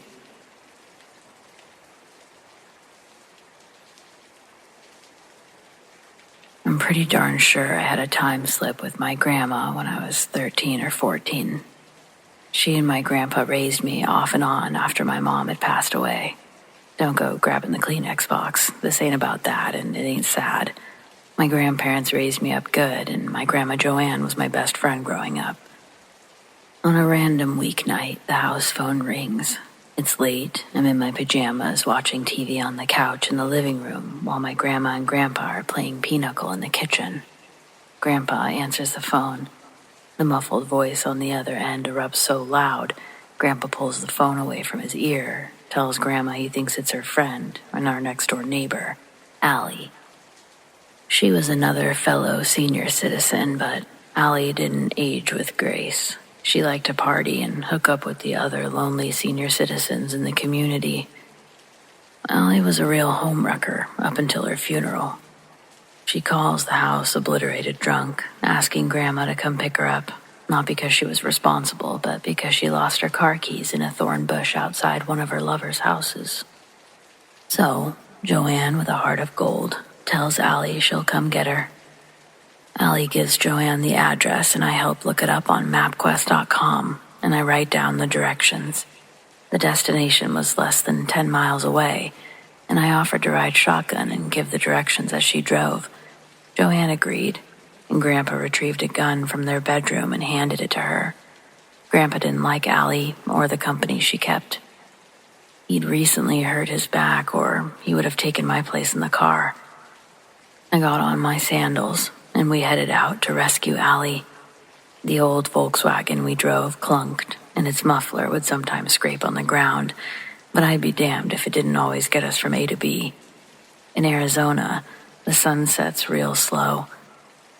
There were fewer cars on the road around us, but it was still blazing hot outside. The wagon's AC was spotty at best, and it would only work in brief spurts. Our only way to cool down was to roll down the windows and cruise the empty streets to catch a breeze. That night, my grip wasn't as strong as it should have been, and a breeze caught the paper with directions written on it, snatching it right from my hands, out the window. Grandma Joanne saw the papers fly out and stomped down on the brakes with lightning reflexes. When the tires screeched to a stop, it went, "Reet, reet." The second "reet" sounded like it was a question, like, "Reet?" The best way to describe it was like giant rubber shoes on a basketball court. It didn't sound like the first gravelly friction skid, and for some reason, we sat there and laughed for quite a while about the silly noise we'd just heard. Then she put the wagon into park, turned on the hazard lights, and we both got out to look for the piece of paper I'd lost. I didn't notice anything until my feet hit the ground outside the car. One of my sandals got caught on a dry crack that had formed in the earth beneath me. When I felt the slight resistance stepping out, I looked down. I saw I wasn't standing on a street. The ground looked like desert. Grandma Joanne already fully out of the car, and the words I hear out of her mouth first are, "Holy shit." Then she starts telling me to get out of the car and come look around. Busy with my sandal situation, my shock was only a couple of seconds shy of hers. When I looked up, the barren desert that I'd gotten my sandals stuck in, it wasn't just a patch that had stopped under my feet. The dry desert floor was now all around us. Heat waves radiated with distant water mirages. In front of me, Joanne walked out further, with her arms stretched out wide, then turned around and said, "Well, how the fuck did this happen?" There was nothing in the distance in any direction. Joanne didn't look like she was scared, but I thought we'd die. We stood in a silent, hot, flat land with broken, dusty ground all around. Not a cloud in the sky. No sun either. The sky was still blue, but we couldn't pinpoint where the light was coming from. Joanne thought that we'd die too. She wouldn't tell me that until later in life, though. We both got back into the Volkswagen, but she couldn't get the engine to start. We'd never even turned the car off. So, with the temperature now hotter inside the car, we both got out and basically repeated what we did the first time, looked around and asked each other, What the fuck is going on? Without a better idea, Joanne pulled out her gun and asked if I wanted to learn how to shoot. If we'd had a deck of cards, I'm sure we would have done that, but we didn't. She told me all the must-know facts that someone should learn before being handed a gun, then instructed me to hold the gun out with both hands, stiff arms for recoil. I breathed in and pulled the trigger. My eyes closed tight when the gun blasted. When I opened them again, the first thing I saw was a palm tree a few yards in front of me, with a bullet in it. Dogs were barking, and I realized I was standing in someone's front yard. Joanne grabbed the gun, and she and I stared at the palm tree, examining it to see if it was real. Then the porch lights of the house whose yard we were standing in turned on, and all hell broke loose. If you didn't know this fact, all the old people around here have guns, and this homeowner clearly felt threatened by two strangers shooting his palm tree. Joanne grabbed my shoulder and pushed me into my open passenger door as a bullet whizzed nowhere near us. Thankfully, most old people need glasses to see what they're doing, and it seemed that we'd woken him up so suddenly he'd forgotten his when he chose to return fire. We noticed the wagon's engine was running again, hazards clicking again, AC spurting in bursts. Joanne ran around to the driver's side and dove in. She was surprised when she tried to start the wagon and it made a metal grinding sound because the car was already on. The old man at the door, he let off another shot, and we heard it hit glass from a parked car further down the street, which made Joanne throw it into drive and get our asses out of there. Another grandma would have had a heart attack, but my grandma drove over a chain-link fence to leave that neighborhood. And almost as soon as she did, we knew where we were again. That experience was all that we could talk about. When we got home, Grandpa told us that we'd left only 2 minutes before. He believed us, but couldn't help when it came to answers of any kind. We never did pick up Allie that night. When my grandparents passed, the questioning and wondering kind of died with them, as I had no one else who could understand the story. I don't really expect any of you to give a fuck either, but it's my Grandma Joanne's birthday today. So in honor of her, I'm capturing our memory forever on the interweb.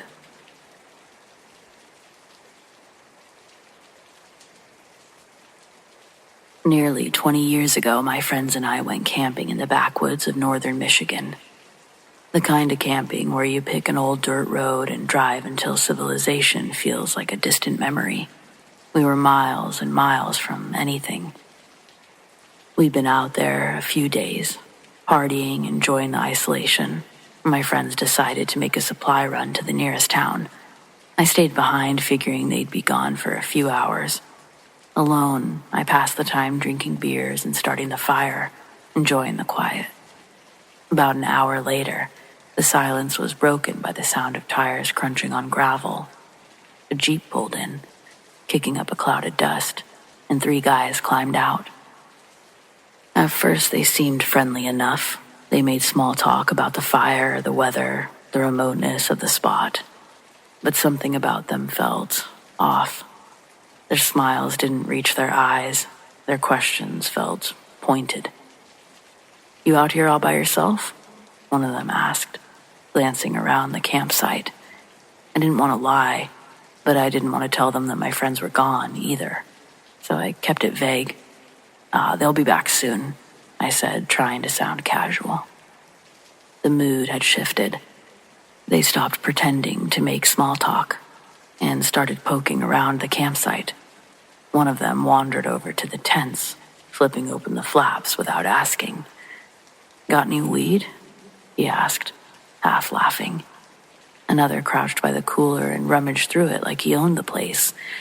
"What about cash? You guys bring cash out here?" I stayed seated by the fire, gripping my beer tighter. I wanted to tell them to leave, but I was alone, and there were 3 of them. Confronting them didn't seem like such a good idea. Then their tone turned confrontational. "Come on, man, what are you hiding? No one comes out here empty-handed," one said, stepping closer. The fire crackled between us, but I felt a cold weight settle in my chest. I knew I had to do something. Slowly, I stood up and walked to my tent. Their eyes followed me, sharp and calculating. I came back out with my .22 rifle. I didn't point it at them. I didn't say a word. I just sat back down by the fire with the rifle across my lap and stared at them. The mood changed again, but this time it was fear on their faces. One of them laughed nervously, raising his hands. "Hey man, no need for that, we're just talking." They backed off, but as they climbed into their Jeep, one of them called out, "We'll be back later." The words sent a chill down my spine. As soon as they disappeared down the road, I started tearing down the campsite. I didn't wait for my friends to return. Every tent came down, every cooler and bag got packed. When my friends finally got back, they were confused to see everything packed up. I told them what happened, and their faces went pale. We didn't waste time. We loaded everything into the car, got out of there as fast as we could. I don't know if they really planned on coming back, but I wasn't about to stick around to find out.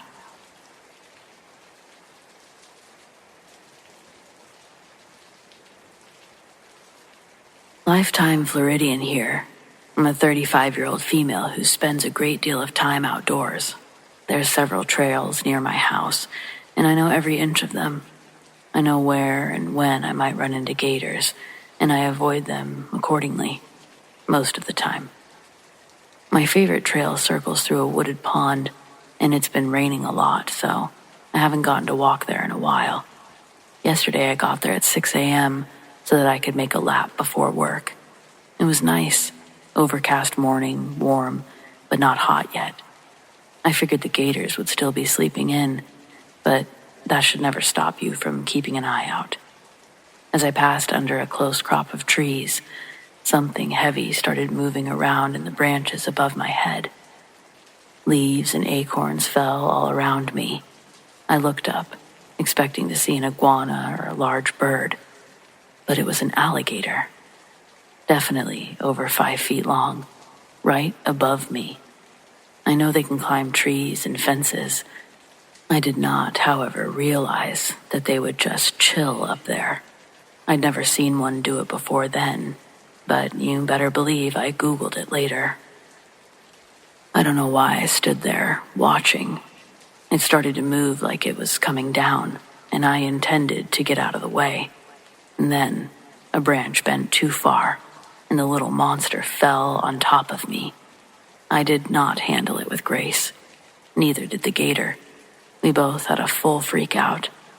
The impact knocked me on my back, and for a horrifying moment, the alligator was completely on top of me, but also scrambling to get away. Its feet clawed my thighs, torso, chest, and arms. Thankfully, I was able to protect my face. I tried rolling to get out from under it, but its tail hit me in the ribs, knocking me back again. It felt like a long, drawn-out ordeal, but it probably only lasted a few seconds. It ran back into the water, and I tried to run back to my car, but the pain set in the moment I realized I wasn't in any real danger anymore. My scratches weren't too deep, but they stung. My ribs are what really hurt. It was a struggle to get back to my car, and I almost had to call for help, but I made it, drove myself to the ER. Only as I was walking inside did I notice an awful smell, and I realized the gator had shit all over me. Well, surely that wasn't good for my wounds. Anyway, my wounds were cleaned, and I felt better once my pain meds kicked in. Magical stuff. The x-ray showed 2 of my ribs have hairline fractures, with the dark bruising that had already spread across my torso. I'm lucky it wasn't worse. I thought that I would sound crazy when I told them an alligator fell on me, but apparently I wasn't the first.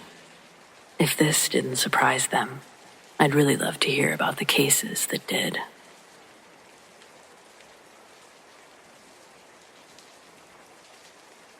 My cousin used to teach at the tribal school on our reservation. Her name's Dora. Dora has a story that she'd never tell publicly, but thankfully has a wonderful, loving, beautiful younger cousin willing to share it for her. I'm not on here trying to put Dora or our tribe in a bad light, and that's why I'm keeping our reservation name out. So, Dora was a 12th grade English teacher at the high school. It's the year 2000 and they're all on winter break. She attends a party at my house and decides to head home around 2 a.m. That night, a dense fog had blanketed the reservation, and already having a few drinks, Dora begins to have a change of heart about driving all the way home. Her house was only a few miles away, but from my house, the high school was just a bit closer. The lanyard with her keys hung on her rearview mirror, so she put them around her neck and then took a left instead of going straight out of my neighborhood. When Dora got to the high school, her car was the only one in the parking lot. She drove around the back where the buses pull in to pick up the kids. Her classroom doors are located on that side, and she parked her car in the bus loop, a stone's throw away from her outside door. The school lights that lined the building were all turned off during holiday breaks, making the building itself completely dark. Dora parked under the only source of illumination coming from the single street lamp located on a cement island center of the loop. Besides that one light, the rest of the property around her is black. There's only one road that leads from the rear of the building. The road eventually leads into a four-way stop, but before that, there's only trees all the way up to the school. Needless to say, the first step Dora took from her car was a leap and a bound to her classroom door. When she gets inside, her desk is right by that door, so she didn't have to navigate blindly through her classroom to find a light. Exhausted and relieved, Dora actually called me that night to tell me what her new plan was. Then, after we hung up, she pulled all the blankets and pillows out of her emergency closet and made a bed on the little couch in the corner of her classroom. Before going to bed, though, Dora realized that she didn't enjoy any of the amazing food that I prepared. So, her stomach began to rumble, almost as if it was verbally scolding her for being so stubborn. It's a little after 2 a.m., and every business in town closes at 8. But somehow, Dora found probably the only food that would be willing to make a delivery that time of night. She found the phone number to a donut shop right outside reservation lines, and most likely taking pity on her desperate voice through the receiver, agreed to make a delivery to the high school. Taping an envelope with cash and a tip onto her door, Dora gave specific instructions on where to go and what to do. So the driver would go to the back of the school. The classroom's the only one with the lights on. Money's on the door. Leave the donuts outside. Nothing too crazy. Through the curtains, Dora eventually sees headlights pull in, and her confidence grows that her directions were accurate. In the quiet classroom, she can clearly hear someone get out of their car, walk up to her door, do the 2 taps, confirming successful transaction. Before Dora leaves her couch bed to get the donuts, she waits as shoes walk away from the door. Listening for the car door to shut again, Dora begins to hear something else. It sounds like footsteps were heading back to her door, but this time, the feet were running. Then, boom, boom, boom. Dora's jolted from her frozen position, practically jumping out of her skin when someone starts pounding on her outside door. For the quickest moment, Dora thinks that she may have shorted them on the total, but she knew that she gave more than a generous tip. Then, the person banging on the door begins to scream, "Please, let me in. Let me in, Miss B." The B is the initial of Dora's last name. The person on the other side of the door called her by her full last name. Must be a student. Dora also thinks the voice sounds familiar, and that's one thing that I'll never get. How do teachers remember all of their students like that? Well, sure enough, the mystery person pleading outside of her door ended up being a former student of hers. His name's Mark Len. Mark's family owns the donut shop that Dora was ordering from that night. Dora liked the Len family and had an oddly significant memory in her teaching career involving Mark's older brother, Callan. He was a few years older than Mark, and when Dora first started working at the school, there was a kid that kept harassing her like a creep. One day, the creep got way too close to Dora, and Callan stepped in between them, knocked the guy on his ass, basically. That ended the harassment. So, when Dora opened the door and Mark Len pushed his way through, slamming the door behind him, she's almost relieved. But that's short-lived, as the look on her former student's face is filled with horror. Right as the door slammed behind him, Mark ran over to the curtains, started peeking through them and out to the parking lot. Their familiarity to each other wasn't enough to break the tension that Mark was feeling, and a formal greeting didn't take place. Instead, out of breath and continuing to peer out the curtains, Mark tells Dora, when he was walking back to his car, something or some things started to chase him in the fog. Before saying anything, Dora would join Mark in staring out the window into the fog. The mist that had covered the town remained thick, and Dora's car was barely visible from where they stood. She asks Mark if it was an animal that was chasing him, and he said no. He wasn't sure what it was. It sounded like human strides coming at him from directly in front. When Mark stopped his pace in the fog to listen, along with the first pair of legs approaching, he heard a second pair of running feet in pursuit, coming at him from the right. That's when Mark turned and sprinted back to the door. His accounts of what happened scared Dora more than she'd ever let on. Attempting to remain logical in the situation, Dora suggests the commotion he heard was from a pack of res dogs wandering the grounds, but Mark was adamant about what he heard. The steps were too heavy to be from dogs. For a moment, they both stood in the anxious silence that filled the classroom. Their eyes fixed out the window, looking for movement in the fog. At first, Dora thinks her eyes are playing tricks on her, but Mark's gasp solidified that what she was seeing was real. Both of them watched as a tall, hooded figure rose out of the fog by Dora's car. They could see it under the street lamp. The hood doesn't fully cover its face, and Dora swears it had the head of a wolf. The hooded figure turned and stared directly at them before slowly sinking back down and disappearing into the fog. Unable to keep her feeling of dread suppressed, Dora steps back from the window. Mark does too, speechless at what they'd just seen. Dora turns off her desk lamp, once again immersing her classroom in darkness. The hope of being unnoticed is extinguished almost immediately after they begin to hear knocking on the windows of her classroom. Neither of them were brave enough to open the curtains. Mark says, "It knows we're in here." They quickly decide to move rooms. Mark and Dora leave her classroom through the internal hallways.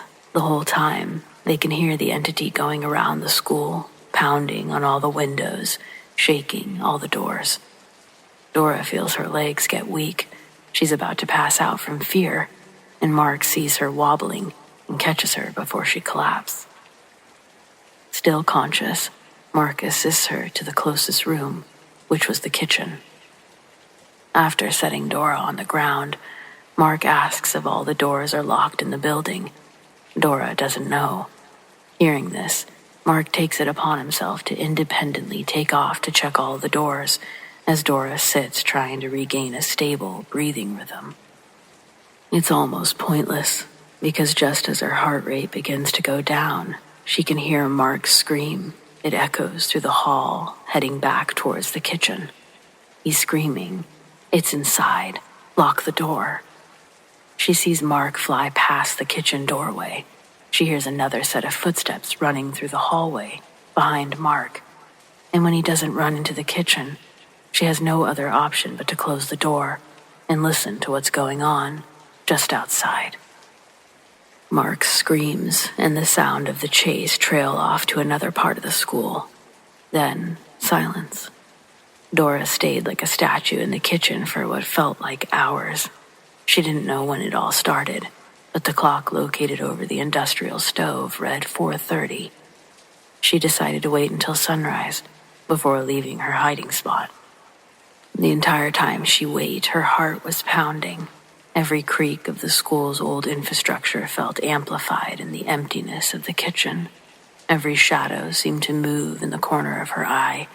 She clenched the handle of a butter knife, one that she'd grabbed from the drawers, her only weapon if whatever was chasing Mark decided to return. As the first light of dawn seeped through the small, grease-streaked windows above the industrial sinks, Dora gathered enough courage to leave the kitchen. Her legs still felt weak, but she steadied herself, gripping the wall for support as she tiptoed down the hallway. The building was eerily quiet now. No pounding, no footsteps, no screams. On her way back to her classroom, she passed the computer lab and froze in the doorway. The scene inside was not what she expected. Desks had been overturned, papers scattered everywhere. Most importantly, all of the computers were gone. She ran back to her classroom to see a similar scene. Her phone, which she'd left next to her couch bed, was gone, and so was Mark. Frantic, she checked the parking lot through the classroom window. Her car was still there, but Mark's was nowhere to be seen. Dora decided to call the police, but with her phone being missing, she needed to find the office, as classrooms didn't have phones. As she made her way back down the hall, she noticed some other things. Muddy footprints leading from the back entrance of the school. And sure enough, they led right to the computer lab. Reaching the office, Dora used the landline to call for help. When tribal police arrived, they searched the entire school, but they found no sign of Mark, and no sign of the creature Dora described. No evidence of forced entry either. What they did find, however, was far more shocking. Not only had the computer lab been completely stripped of its equipment, but every monitor, keyboard, laptop, it had all been taken. Adding insult to injury, all of the remaining cords had been cut. The officer questioning Dora seemed like he didn't quite believe her. "You're sure Mark Len was here last night?" he asked her. She insisted, yes, he was being chased. There was something out there, I swear. Dora insisted, recounting everything she'd seen, but as she spoke, she realized how absurd her story sounded. A hooded, wolf-headed figure, knocking and chasing them through the fog. The officer nodded politely, but still didn't seem convinced. He told Dora they would follow up with Mark's family and the donut shop, but for now, she needed to head home, get some rest. Dora knew what she saw, or thought she did. As the fog cleared, the reality of the situation began to sink in.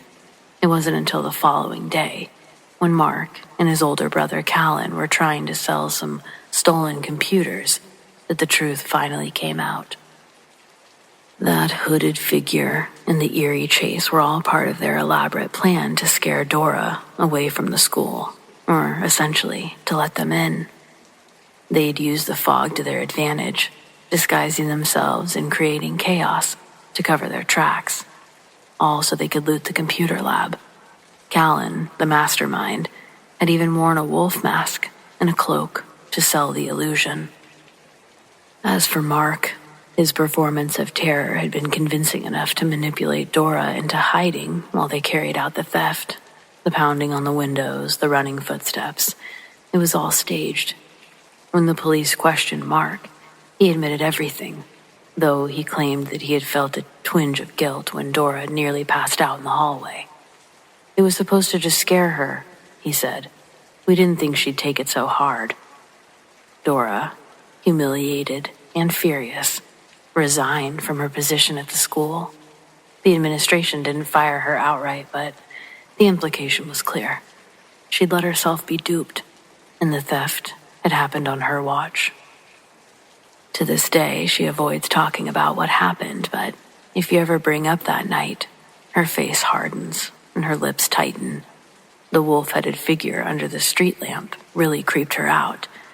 But for it to all have been some way to take advantage of her kindness, well, that's just pissed her off for forever.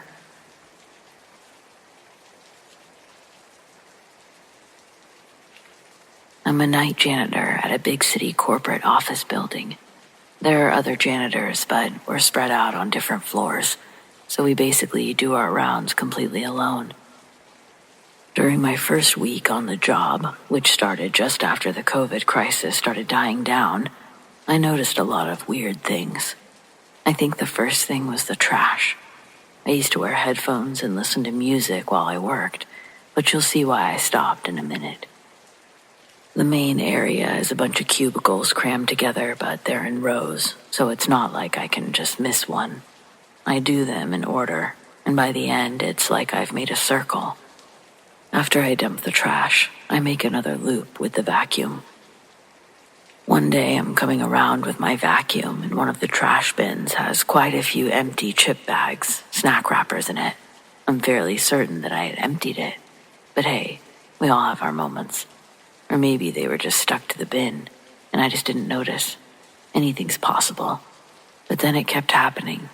Not every night, but often enough to make me wonder. I also have to cut the lights off before I leave, so I turn them off as I finish each area, starting with the boss's office in the back. There were multiple occasions when I would be getting on the elevator, only to look back and see some of the lights were on again. This was enough to make me ask my coworkers had they had anything like this happen on their rounds, but they just made ghost jokes, looked at me like I was crazy, so I let it go. Then I heard a loud bang on window washing night, loud enough to hear over my music. It came from the big offices, and I had already cleaned and turned off the lights back there. When I went to investigate, I found more junk food trash in the bin, and one of the desk chairs was knocked over. Not where it had been sitting, mind you, no. It was now over by the window. That's when I went from, ha-ha, weirded out, to genuinely uneasy. I'll admit, I've always been pretty superstitious, so that's where my mind went. It's amazing what you can convince yourself of when you're alone in a dark, creepy space. The next day I told my supervisor everything, asked if someone had died in the building, made a proper fool of myself. The building is less than 10 years old. No one's ever died in it. And it wasn't built on some taboo burial ground or anything sketchy. All in all, it's just another cliche, boring high-rise. I won't lie, I was disappointed. I'd really built up this whole lovable Casper-like ghost character with a penchant for junk food and pranks. But sadly, there was no backstory to fuel this fantasy. The more I thought about it, the more I began to think, if it's not a ghost, it must be a person. The fear that comes from ghosts is kind of a novelty fear. You know what I mean? It's a fun, kind of scary. Most people don't actually think it could hurt them. But shady characters lurking in empty office buildings, they instill an entirely different fear. The bad kind. And that's when I stopped listening to music at work. Things continued as normal for a few days, and then I got the scare of my life as I was trying to leave. All the lights were out, and I was just waiting for my elevator. That's when I heard a door to one of the offices open and close. Then a set of footsteps started making their way down the hall, and someone was whistling the tune from Kill Bill. My heart stopped at that moment. And I don't think it's beat quite the same since. I didn't have anywhere to run. It was basically a race between those footsteps and the elevator. Which would reach me first? Well, as I'm sure you can guess, the footsteps won. There was just enough light to make out a tall, scrawny man in his boxers. His hair was sticking up like he hadn't groomed himself in months. I couldn't see his face clearly, yet my brain branded him with wild madman eyes. I was frozen with fear. I didn't know why I didn't hide behind my cart or the reception desk. I just stood there with a scream stuck in my throat. He saw me and froze, That eerie whistle tune died on his lips and he began rushing towards me. The elevator finally dinged behind me and the doors shut just as he was reaching me. I found some of my coworkers and we called the police. A few hours later, they were escorting the man outside. Later, I learned that he was laid off during COVID. I guess I shouldn't say his real name, so I'm gonna call him Ted. Ted really needed that job. Without it, he lost his home, his car, his wife. The poor guy didn't know what to do, so he snuck back into his old office. He'd worked there for years, so he knew the schedules, stayed well hidden during working hours. And then his mind became progressively worse. That made him increasingly careless. That night I found the chair knocked over. He was trying to throw it through the window so that he could jump. But yeah, those kinds of buildings aren't made with regular glass, so he couldn't break it. I really don't know what he would have done to me if the elevator hadn't made it in time. He wasn't a violent man in his regular life, but his mind was so far gone, there's just no telling.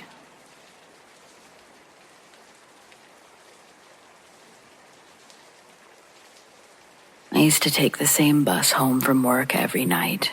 It was late, usually after 10 p.m., and the ride was never too crowded. It wasn't the best part of town, but I'd gotten used to it. Headphones in, eyes on my phone, just counting the minutes until I'd be home.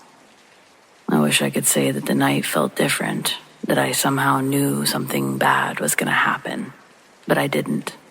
The driver barely glanced at me as I swiped my card, as usual, and the few other passengers there sat in silence, staring straight ahead like they were afraid to make eye contact with anyone. This was pretty standard. I found a seat in the middle, close enough to the back door for a quick exit if I needed one, but not too far away from the driver either. I always did that, just a little safety measure that I'd picked up after living in the city for a while.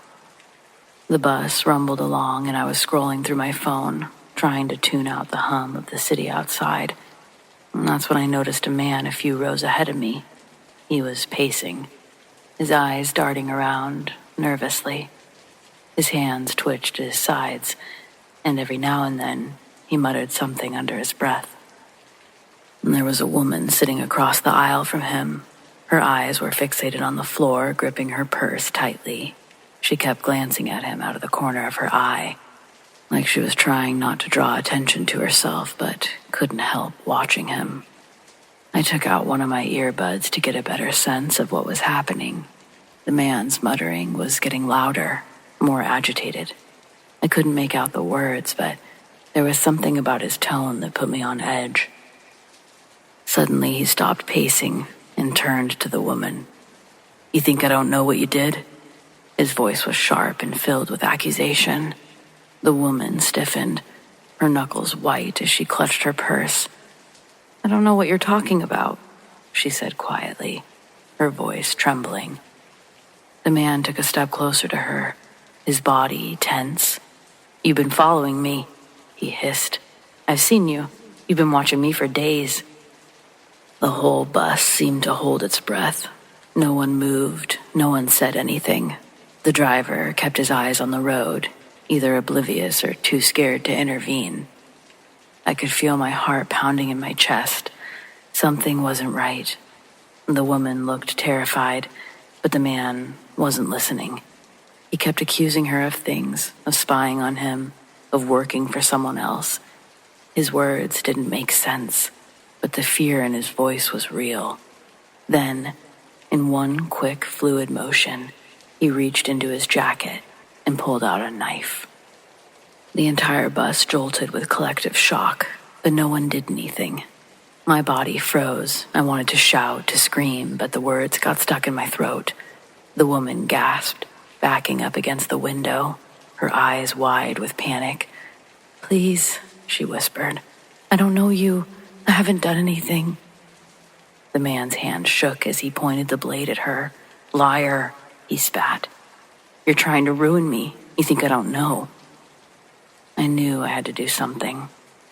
My mind raced, searching for options, but I was stuck in my seat, paralyzed with fear. The other passengers were just as frozen, all of us too scared to act. Just as I was about to force myself to stand up, someone else made the first move. A guy sitting near the front, a big guy, maybe mid-30s. He stood up and stepped forward, raising his hands in a calming gesture. "Hey man, let's all just calm down," he said, his voice surprisingly steady. "No one's trying to hurt you. Put the knife away." The man with the knife spun around, eyes wild. "Stay out of this," he shouted, his voice cracking with desperation. And then everything happened at once. This woman made a sudden move, trying to dash past him towards the front of the bus. In an instant, the man lunged at her. Slashing wildly with the knife, she screamed, stumbling backwards, clutching her arm where he had cut her. Blood soaked through her sleeve. The big guy charged forward, trying to grab the man, but it was too late. In the chaos, the man turned and swung the knife again. This time, the blade was caught in the guy's stomach. I watched as he crumbled to the floor. Panic erupted on the bus, people screaming, rushing for the exits. The driver slammed on the brakes, the bus screeching to a halt in the middle of the street. I pushed my way to the back door, stumbling onto the pavement, gasping for air. Behind me, I could still hear the woman sobbing, the big guy groaning in pain. The man with the knife was shouting incoherently, his voice drowned out by the chaos around us. I ran. I didn't stop until I was blocks away, my hands shaking, my mind reeling. It wasn't until I reached safety, the safety of my apartment, that I realized I was covered in someone's blood. After following up with the police, they told me that the big guy had survived, but just barely. The woman had been stabbed too, though she'd escaped with only minor injuries. They arrested the man with the knife at the scene, but no one ever figured out what had set him off. I'm going to assume mental illness. He had no motive, no real reason for attacking that woman. It could have just as easily been me or anyone else there. It was horrifying for everyone.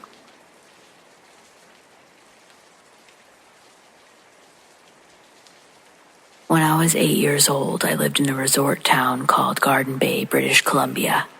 We lived down by the water, and there were many, many log booms, which we decided to run across. Big mistake. I was in the middle of hopping across the logs when the logs divided, and I fell between the logs into the water, and then the logs closed above me. I immediately looked above and could not find a way between the logs. I started to sink. I remember the moment I entered the water as clearly as it happened a minute ago. It was dark, but not so dark that I couldn't see sun rays from beyond the log boom hitting the water as I sunk. I was extremely peaceful, although I realized I probably should be panicking. The next thing I knew, I hit the bottom and immediately passed out, or at least I thought I passed out, because the next recollection I have is that all the sand at the bottom of the water started to move in a circular motion around me, and a shimmering of light in those sand grains. In that very moment, I felt like I was connected to every rock, every animal, everything in the air, all the water. There was a sense of oneness that I'll never forget. Adults from the beach saw what was happening. Eventually, they were able to get me pulled out. I choked up water, and then immediately told anyone and everyone that would listen that somehow I knew that everything in this world was indeed connected, and that there was no beginning to me, no ending to me, that we were all just one. That feeling comforts me to this day.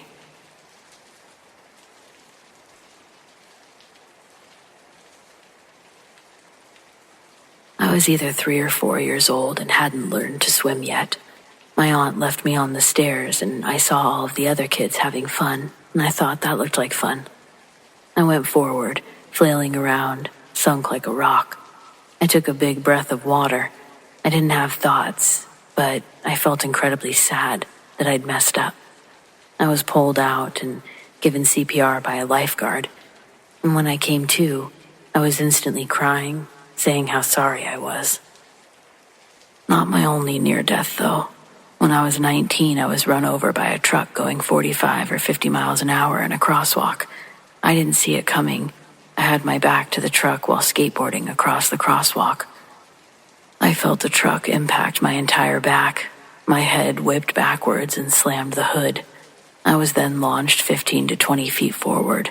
When I was in the air, I was still conscious. The only thoughts that ran in my head, what the f*** just happened?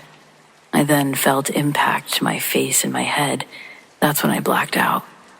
I then had a seizure on the pavement, bashing my front teeth into the pavement. While it was happening, I'm fully conscious, thinking in my head, what the fuck are you doing? Stop biting the fucking ground. I could not control anything physically, and that really pissed me off. I ended up being on the news that morning. When being brought in by the EMT to the ER, the nurses kept telling me, we all thought that you'd be dead, or no way you were conscious and conversing so well. They ran me through every test, x-ray, CAT scan, MRI. There wasn't any internal bleeding, and not a single broken bone. I literally walked out of that hospital with my skateboard in hand.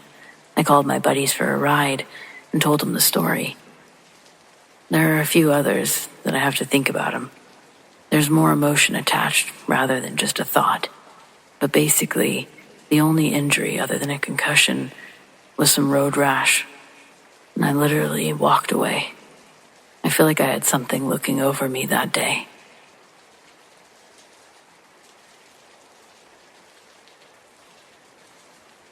When I was about 6 years old, this would have been around 1990, I was riding my big wheel bike down a block in the DC suburb. The way our street was situated, at the end of the block was the entrance to an alleyway. It took you behind all of the houses. I would frequently turn down the alley and go behind our house and enter through our back gate. As I got toward the end of the block, a car was coming, and I stopped and waved my hand, indicating that they could go ahead. I would wait for them to pass. The driver in the car refused to go, motioned for me to go instead, so I went ahead and entered the alley. I got about halfway up the alley, not quite to my house, when someone grabbed me from behind. It was the driver, and she was pissed.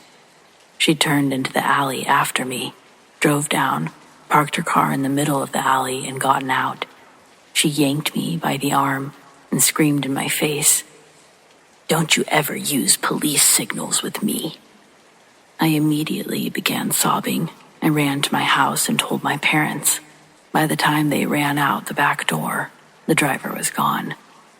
I'm 38 now, and I still think about it.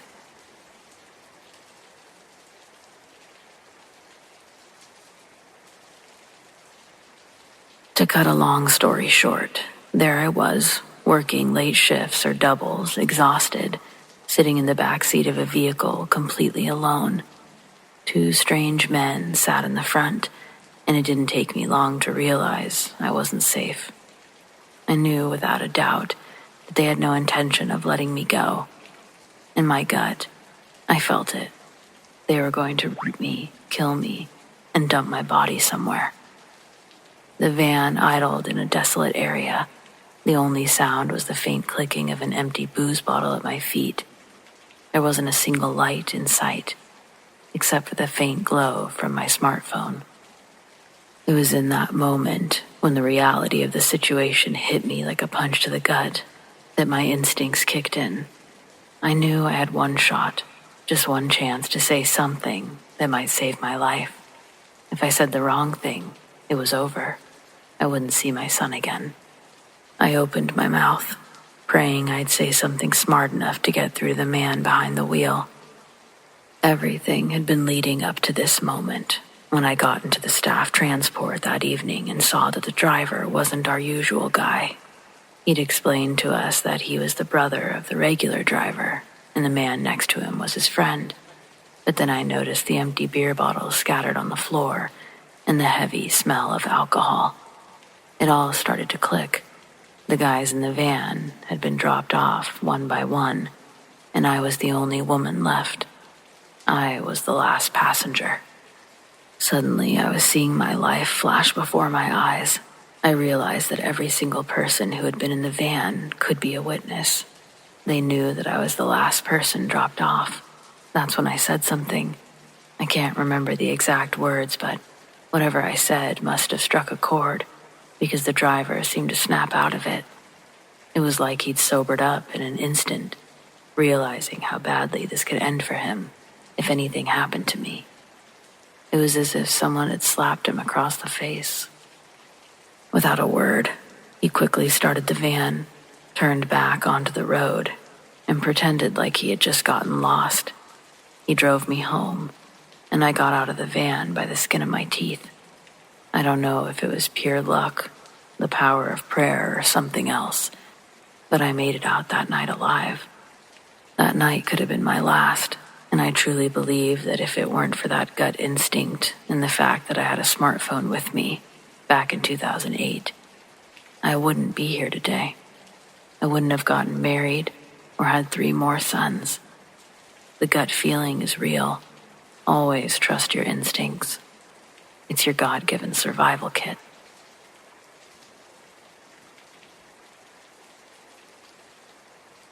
My son and I live on a ground floor apartment. The unit isn't ideal. I would have preferred one on a higher level, but those are 2 or 3 bedroom apartments, bigger, more expensive ones, way out of my price range.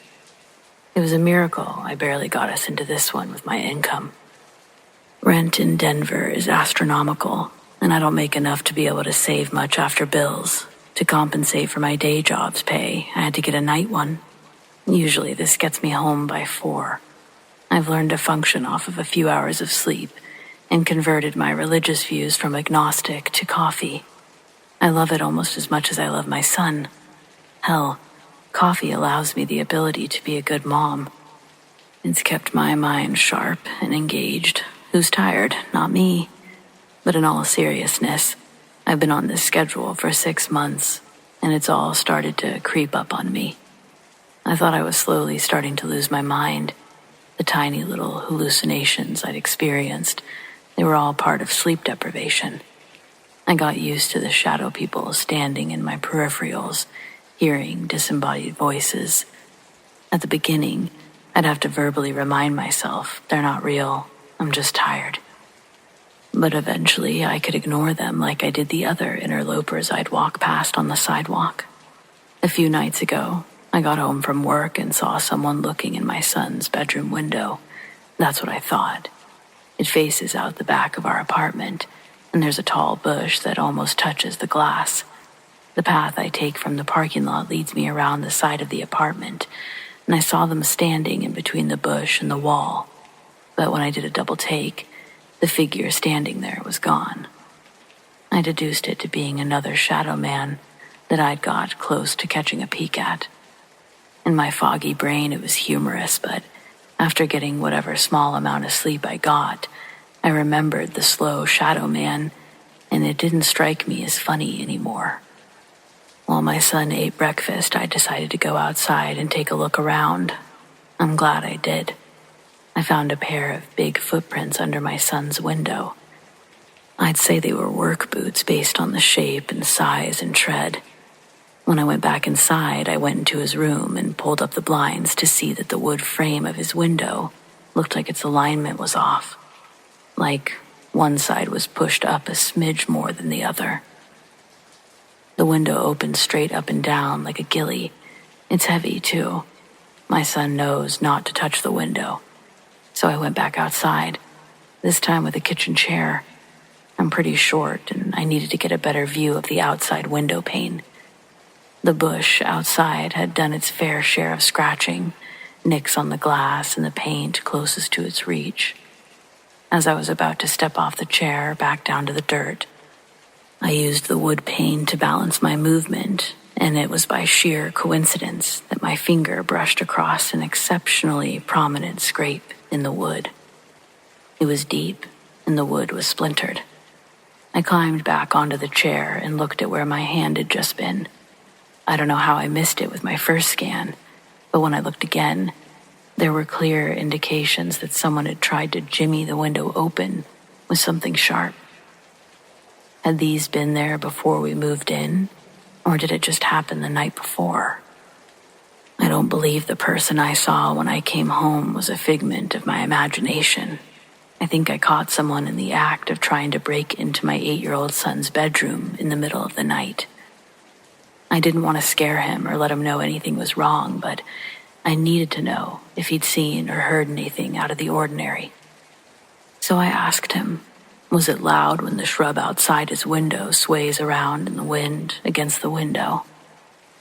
And this I can't explain past a mother's bond with her son, but I swear we had some sort of telepathic thing going on, because when he moved his eyes that were fixed on his breakfast up to me, his whole expression acted as if I'd stumbled upon a little secret of his, and he just looked at me with his eyebrows all raised but didn't say anything.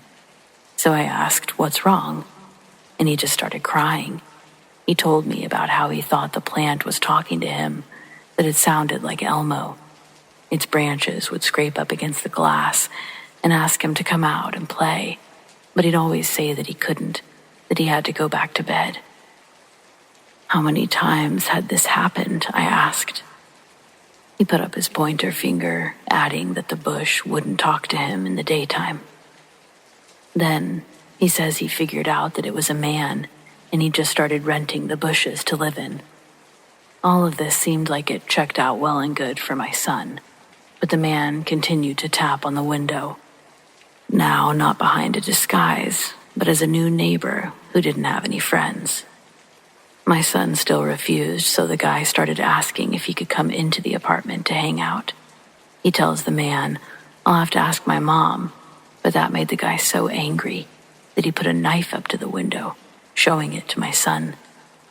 When my son tells me what he said, the cute adolescent mispronouncing of words he's never heard puts me in a cold sweat, because it's like, in my head I'm going, I know what you're trying to say, but I can't believe that's actually what you're saying.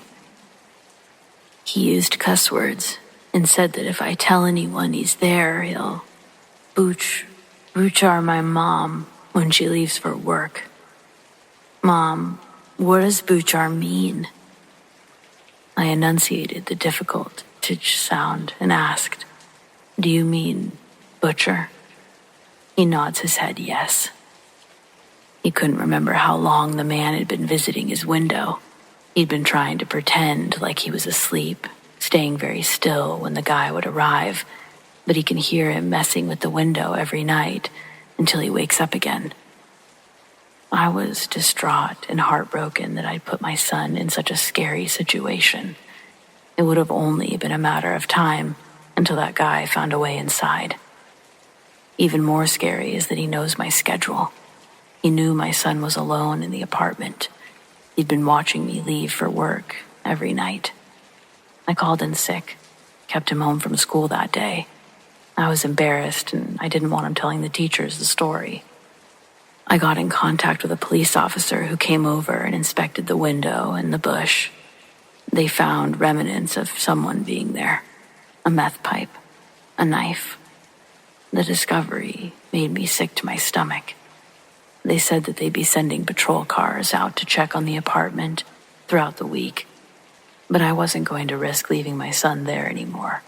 I considered borrowing a gun, waiting for the man to show up again. But I knew that would only incite more trauma for my son, especially if I had to pull the trigger. So for the last week, our new schedule has consisted of him going to work with me, sleeping in the back seat of the car until my shift is over.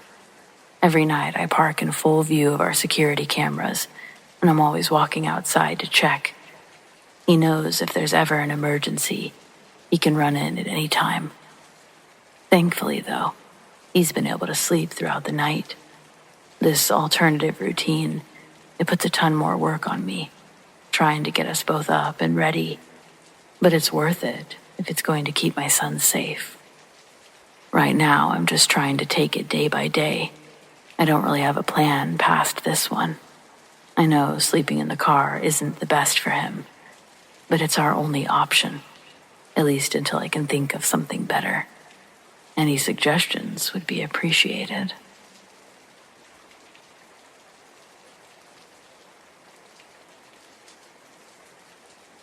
This was a long time ago, about 25 years ago.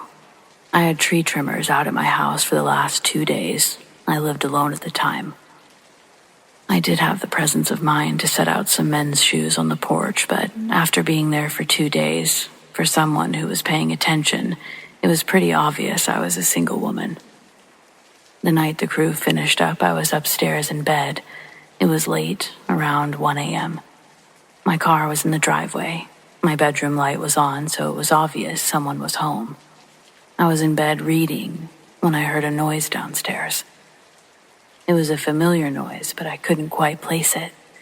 I laid there listening and heard it again, followed by the sound of things falling onto the floor. It hit me then what the noise was. One of my window screens being pushed open, followed by books that I had lined up along the windowsill, falling. I was totally frozen in fear for a minute, just laying there, all of my senses on high alert. Then I heard another thumping noise, what I assume was the sound of feet landing on the wooden floor. There was someone in my fucking house. That's when I grabbed the bat that I had next to the bed, and I grabbed the phone. This was before cell phones, back in the times of landlines and cordless phones, and that's when I realized I'd left the cordless downstairs. I locked my bedroom door and started screaming that I knew they were in there, that I had a gun, and I was on the phone with the police. I proceeded to pretend like I was on the phone with 911. I opened my bedroom window and removed the screen, getting it ready in case I had to jump out my window. I don't know if it was me opening the window, maybe my screaming, but something set off my neighbor's dog. They started barking and moving around, which turned on the motion sensor lights in my neighbor's backyard. I went to stand at my door with my ear pressed against it listening, still continuing my fake 911 conversation. It was an old house with wood, creaky stairs, so if they started up the stairs, I'd hear them. It was dead silent. And then I heard scuffing noises, the sound of the window downstairs rattling, followed by the sound of someone running beneath my bedroom window. Something scared him off, and he jumped back out the same window he came in. I went to my window and looked out, but I couldn't see anything. Whether it was me yelling that I was armed, pretending like the police were on their way, or the dogs, I'll never know. I had to get the cordless phone to call the police. I knew where it was, sitting on the kitchen table. I stood there listening for a long, long time, fucking terrified. I really thought that I might have a heart attack. I was shaking. My heart was beating fast. I had so much adrenaline running through my body. Finally, I unlocked my door, had my bat at the ready, and crept down the stairs, into the kitchen, grabbed the phone, and then I took off, running up the stairs. I locked the door and called 911, waiting until they arrived. I walked with them while they inspected the house. The window in the study was standing open, the screen removed. Books I'd had lined up along the window were scattered on the ground. It was damp out, and there were bits of dirt and leaves on the floor from someone's shoes. Outside the window was a step stool taken from my garage. I'll never forget seeing the bits of leaves and mud on the floor. It was proof that someone had actually been in my house. He'd been standing in my study. He knew I was home when he made entry. One of the first things the cops asked was if I'd had any work done on the house recently. Tree trimmers. I'm sure it was one of them. They'd been around for 2 days, long enough to get the general idea of the house layout and to ascertain I was a single female. I was so scared after that to stay in my house. I felt so incredibly lucky he got scared off, but what if he came back? I felt violated, and I was angry. I spent the next few months either staying with my mom or having someone stay at the house with me. The only reason that window was unlocked was because the lock was broken. I had that fixed, and for extra insurance, I put nails in it so that they would block the window from being opened. I would have installed a security system, but I simply couldn't afford it at the time. The company was contacted, but there was no proof that it was anyone from their crew, so there wasn't a whole lot that anyone could do. Anyway, that was terrifying to me. To be a young woman alone in her house at night and hearing someone climb through a window, it makes you feel incredibly vulnerable. I'm very, very lucky. If I hadn't been awake, I wouldn't have heard him, and things may have ended very differently.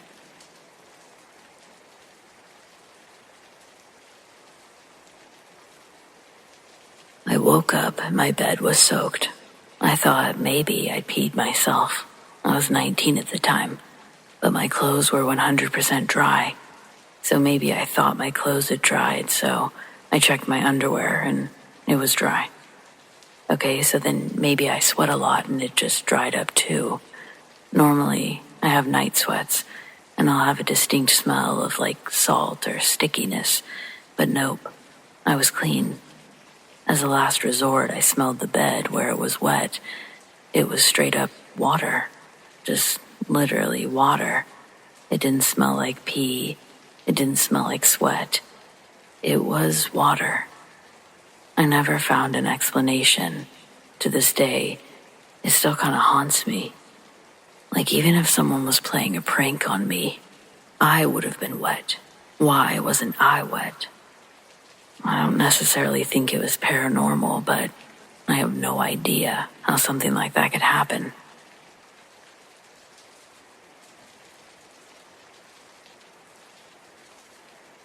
I feel like there has to be more information on this, but I can't find anything beyond cookie-cutter news articles. I couldn't possibly be the only one writing about this. My story can't be the only one. But if it is, please read this before it's suppressed or deleted. I live in central Okanagan, and in late January, I'd gone on an early morning walk with my dog Pickle. It's a routine we do every day.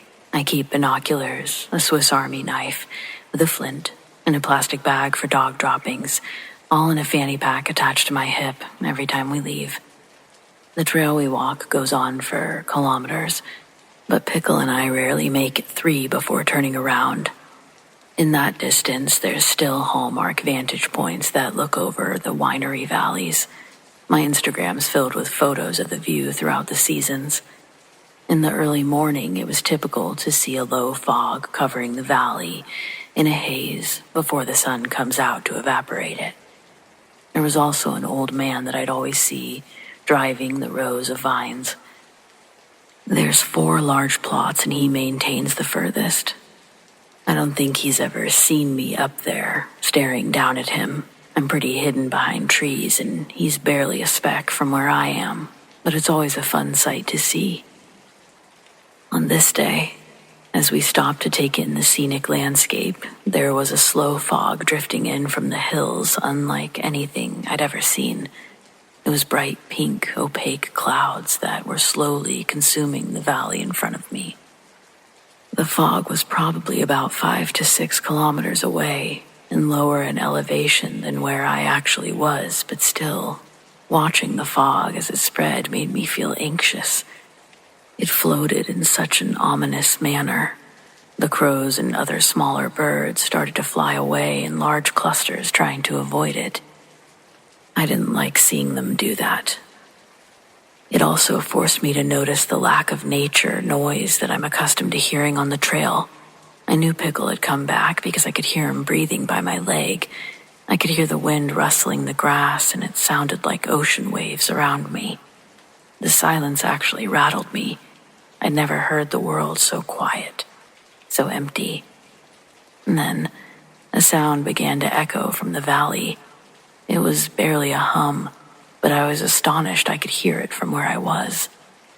I started looking for its source on the furthest plot, and I spotted a large tractor emerging from the fog. It's going full speed and leaving a clear path of destroyed trellis fencing in its wake. It hurtled right through the rows, trying to outrun the cloud. Plumes of brown and green lifted off the ground every time the tractor bucked. I put up my binoculars again to get a better look, but when I got a view of the tractor, I could see through the rear window of the tractor, unobstructed. If there was someone in the driver's seat, their body would be in front of it, blocking out the light. The cab looked abandoned while it creamed through the fields. I put down my binoculars and watched it crash into a bigger piece of machinery before it fell over on its side. No sign of the old man anywhere, and soon the tractor had been completely devoured by the pink looming fog. Pickles started whimpering. He was staring out into the valley, equally as focused on this thing as I was. It spooked me. I didn't want to be in the hills if the fog somehow made its way up. So I grabbed Pickles' leash and we ran home. I made sure to close the doors and all the windows, even going as far as taping the vents shut, but the fog never made it to us and eventually burned off with the morning sun. I spent that day calling everyone I knew to see if they'd seen it. Few folks living east of the valley and one friend right in town said that they'd all seen it. My friend in town, her name's Danny, she said that her house had been surrounded by it around 7 that morning, but she didn't go outside to investigate. She did the same thing that I'd done, which was to seal everything off. The folks living east of the valley told me their dog went missing. They think it used its doggy door to go outside. It got lost in the fog. They were asleep during the time that it would have taken place, and therefore they can't know exactly what happened. But they've had that dog for over a decade, and it's never wandered off before. Their backyard's also lined with a wooden 6-foot fence that the dog no doubt could scale over if it tried hard enough. But again, this is not the dog's personality. They blamed the fog for its disappearance. No one knew what to make of it. I too blamed the fog, but my theory as to how it happened would have sounded crazier than theirs. And that's because when I got home after seeing it, I'd closed everything up, and the next thing I did was sit down at the computer and Google pink fog. The first few websites only mentioned it as an atmospheric phenomenon when sunlight hits water droplets. That makes sense enough, but it wasn't what we saw. This fog was something different, and it had nothing to do with light tricks. Then I found a collection of reports from the United States involving a carnivorous pink cloud from 1955 to 1966. Residents of Daytona, Florida were terrorized by a thick, creeping ground fog. It's on record being blamed for 12 deaths within that span. The descriptions I read were more in line with what I'd seen in our valley. I don't know that there's been any reported deaths related to the event I witnessed, but I know that the tractor stayed stagnant on its side for over a month, and those tending to the vineyard now, they're part of some commercial company. Who knows what really happened, but it all makes me pretty uneasy to think about.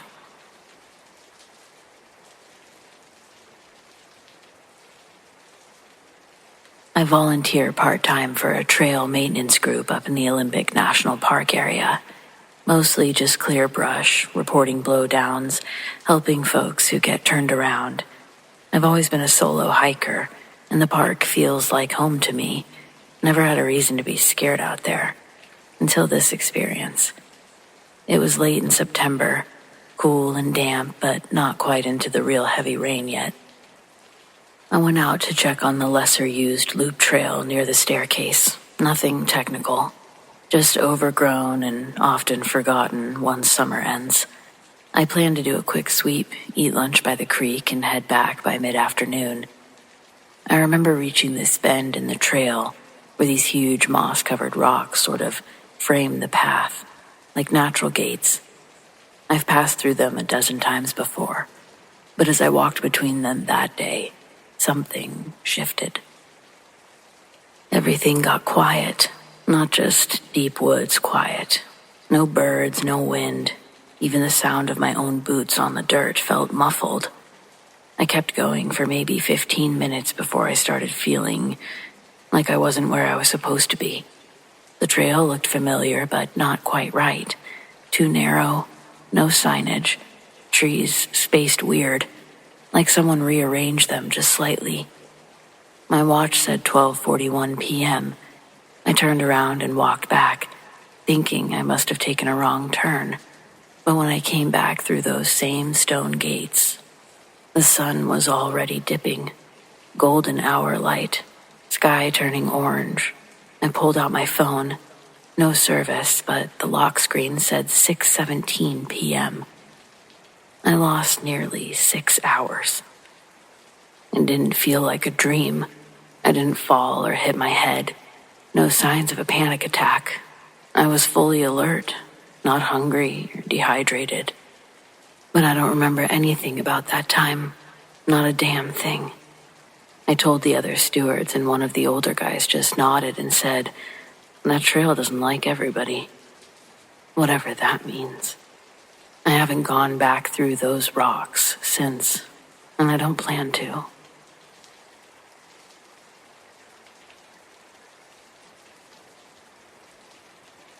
I was really into hitchhiking in California many years ago. 99% of the drivers were super cool, and I made great memories. And then about 1 in 100 drivers were creepy. Creepy as fuck. And just really weird. So many crazy stories. The craziest and creepiest was on a month-long hitchhiking trip up and down the 101. In the middle of the night, I got picked up by a van. Almost immediately when I entered the car, I got some yellow flags. Trash everywhere, a rancid stank, and the guy was morbidly and visually unclean.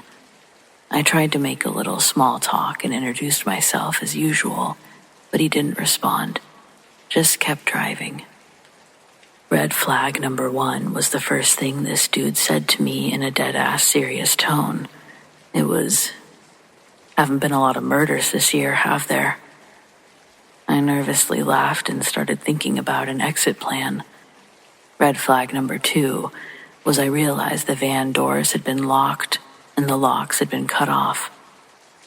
They were the pop up and down door locks, and they were just chopped down, so I couldn't unlock the door.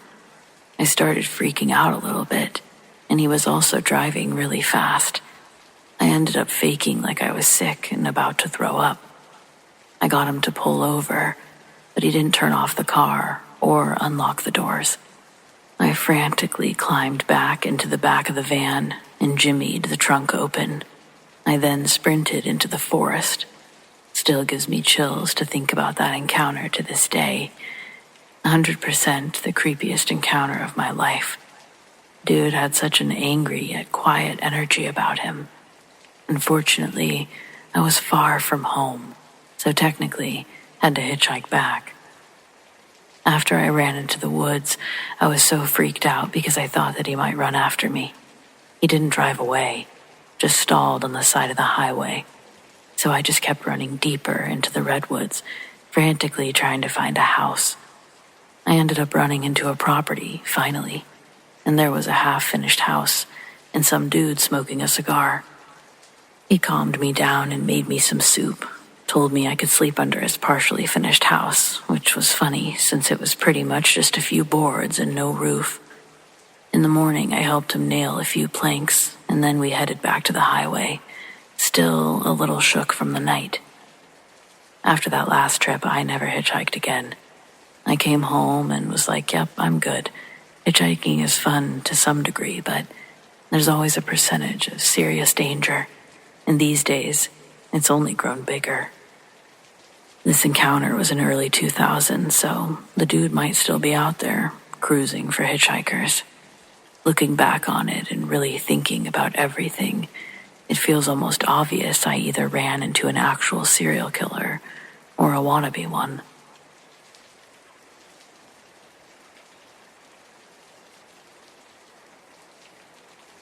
Someone tried to kidnap me on my way home. I was right next to my house, literally the other side of a fence. I could see my front door. They never caught him. Girls my age and similar looking all had stories like mine over the years, and the guy they described was aging appropriately. Carried on for 6 years, and then it stopped. When I was with my ex, her daughter would constantly walk around corners to cut behind us and wasn't getting how quick it could happen. So I asked her one day if I could pick her up when she stepped behind Mummy, just to see how quick we vanished. I hated scaring her, but she said yes. I scooped her up and stepped behind a wall with her. She never cut behind us again. I'd have loved to have left her as a kid without that fear, but she'd do it in a crowded place in city centers, and I'd just rather scare her than have something bad happen to her. I may have escaped my bad situation, but I was lucky.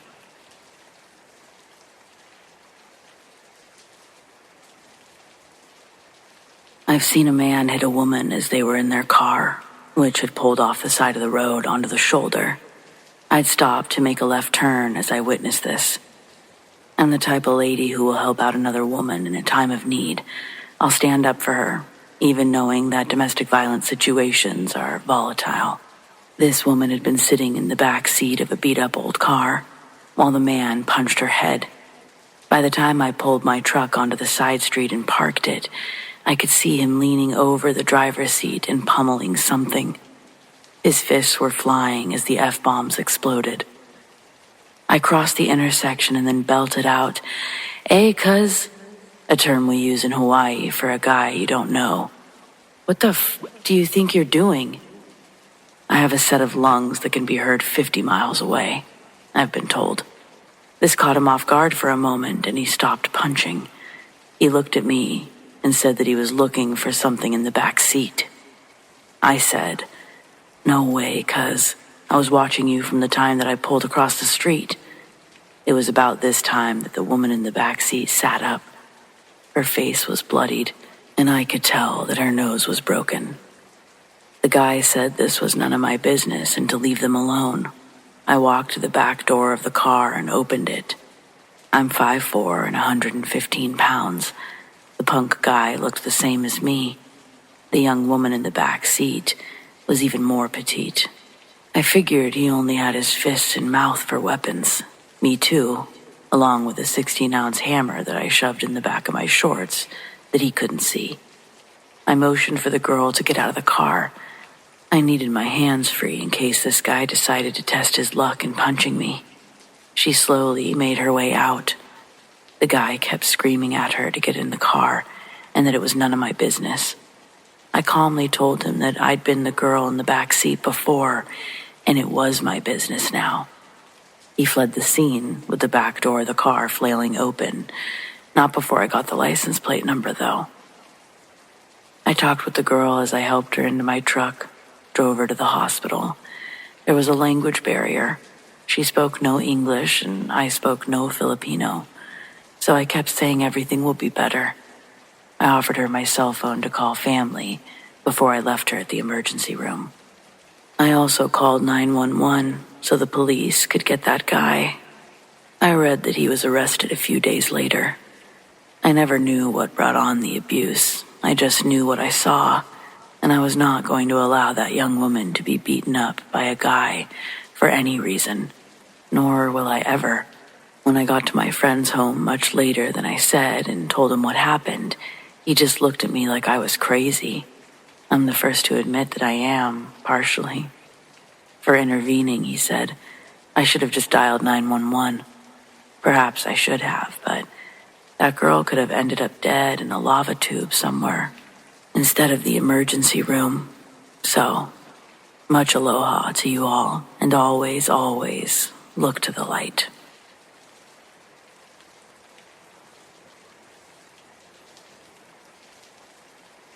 I enjoy a beer at a bar by myself from time to time, either just to be alone or maybe chat with a bartender if they're feeling social.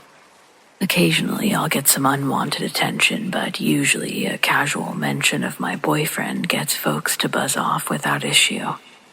One time, I was at this little dive bar by my house. A guy sat next to me and started chatting with me. Friendly stuff, nothing too forward. Didn't even catch his name. Then he goes, "You live at..." Named my address. "Yes? Unit number 1, on the corner." I lived in an apartment complex. My unit was indeed number 1, on the corner. I'd never seen this man before. I got a sinking, "this isn't good" feeling. "No," I replied. "I'm sorry. You must have mistaken me for someone else." His demeanor changed immediately.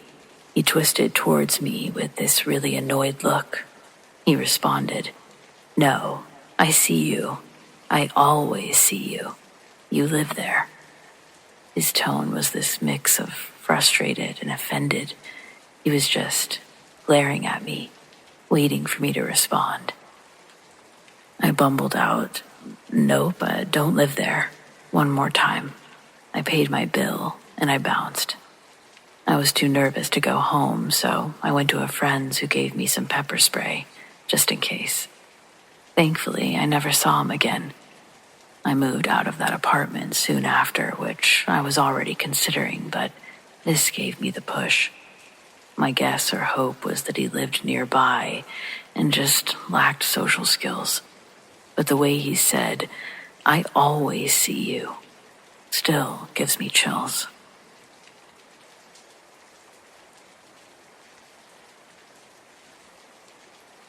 I've been hiking and backcountry camping solo since I was a teenager. I grew up in a small town in Washington and spent most weekends in the Cascades. Over the years, I've learned how to read terrain, track weather shifts, and how to stay safe. I've also learned that the woods will sometimes give you a feeling, a warning or gut punch, whatever you want to call it, and you don't ignore it. Back in 2017, I decided to spend a long weekend solo camping in a lesser-traveled section of the Alpine Lakes wilderness. There's this semi-hidden trail up past the usual routes that leads to a beautiful glacial tarn if you know how to follow the game trails. I've done it once or twice before, once with a buddy and once alone. Always peaceful, always quiet. Never seen another soul up there. The hike in this time was normal. Cool air, distant bird song, not a single person on the trail once I broke away from the marked path. I made camp at the lake just before dusk. I pitched my tent near a large granite outcrop, and I settled in with some freeze-dried chili and a cheap paperback. That night was uneventful, though. I did notice how still it got. No wind, no frogs. Just that weird kind of silence that presses on for a little bit too long and something small breaks it, letting you know you're still on planet Earth. I slept okay, woke up around 6:30 a.m. with the plan to hike up toward a nearby ridge. Wasn't far, maybe 45 minutes up if you're steady. I left everything in place except for a day pack with water, jerky, and a map, one that I didn't think I'd need. That is the last thing I remember clearly. Walking up the trail, the sound of my boots crunching over pine needles, the sun still low and the ridge just peeking into view. Then nothing. Not even blackness, just a hard out. The next thing I know, I'm standing back at the base of the ridge, just off the trail. I'm staring up into the trees, like I'd blinked and suddenly lost time. At first I figured I must have dozed off, maybe got a little turned around. But when I checked my watch, it was after 3 p.m. 7 hours had just passed. There were no bruises or scrapes like I'd fallen, but my water was nearly gone, and there were pine needles stuck inside the collar of my shirt like I'd been lying down somewhere. I hiked back to camp fast, packed my shit even faster. I didn't stay another night. I'd camped alone plenty of times, but that was the only time I'd ever felt like I was being followed on the way out. I never saw anything or heard anything, just that feeling like someone was a few steps behind me. Every time I looked over my shoulder, I thought I'd see something. I've gone back to a lot of places since then, but not there. I won't even say the name of the lake anymore. I don't know what happened during those 7 hours, and the more that time passes, the more I start to wonder, do I even want to know?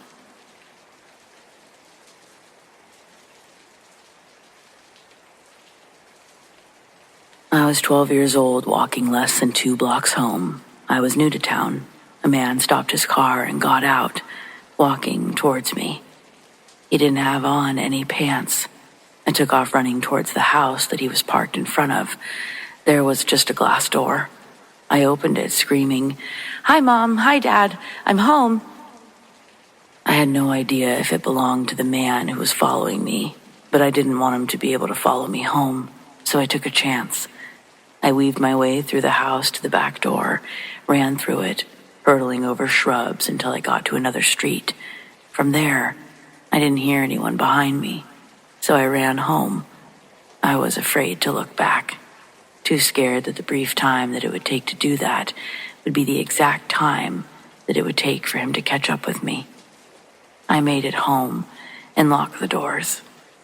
Now I know some people don't find these stories very scary, but I ask you, what do you think would have happened if that guy had gotten a hold of me?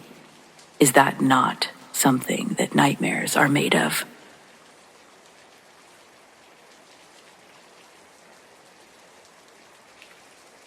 This isn't my story, but a business friend once told me that he went to Washington for a meeting with some government officials one year. After his meeting, he was walking through this park towards his hotel, and there were a bunch of children on a school trip running around everywhere. As he was walking, he noticed this lady in a long blue overcoat. She was walking towards him on the same path. As she gets closer, she asks him for directions to a place, and he pulls out his map to show her. Eventually, she starts asking what he's here for, and about his family, etc. Eventually, she says, "Steve, do you have anything to be thankful for?" He found this to be an odd question, but he replied. She then asked if he was worried about anything. He responded, "Yeah, I just want my daughter to have a healthy child, because she's pregnant right now." The lady then says that she would like to bless Steve. He thinks this is weird, but doesn't want to be rude, and he accepts it. She places a hand on his shoulder and does a blessing. They say their goodbye and start walking away. Steve then turns around after about 3 or 4 steps. He looks back and the lady's gone. He can't see her anywhere in this massive open park. He also realizes where there were kids and people running around him before, there's like a 200-foot radius around him with no one in it. He's convinced that he was touched by an angel or transported somewhere temporarily. He's not really religious either, just a crazy experience.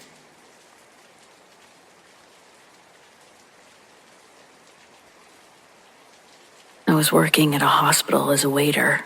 One of the rooms was off limits, or a nurse had said that a guy was dead in there. Some rooms were single and others were double. It looked like this was a double. So I thought, well, the other guy might need food. I went in. It was a single, and there was a guy in there. I'd never really seen a dead person before. I didn't know what to do. I set the food down anyway. This guy rises up in bed and looks at me. I almost shit myself. Was I dead? I don't know. I'll get a nurse. I walked the hell out of the room. I found the nurse who'd originally told me not to go in there. I interrupted her as she was reprimanding me. That guy is alive and talking to me. She didn't believe me.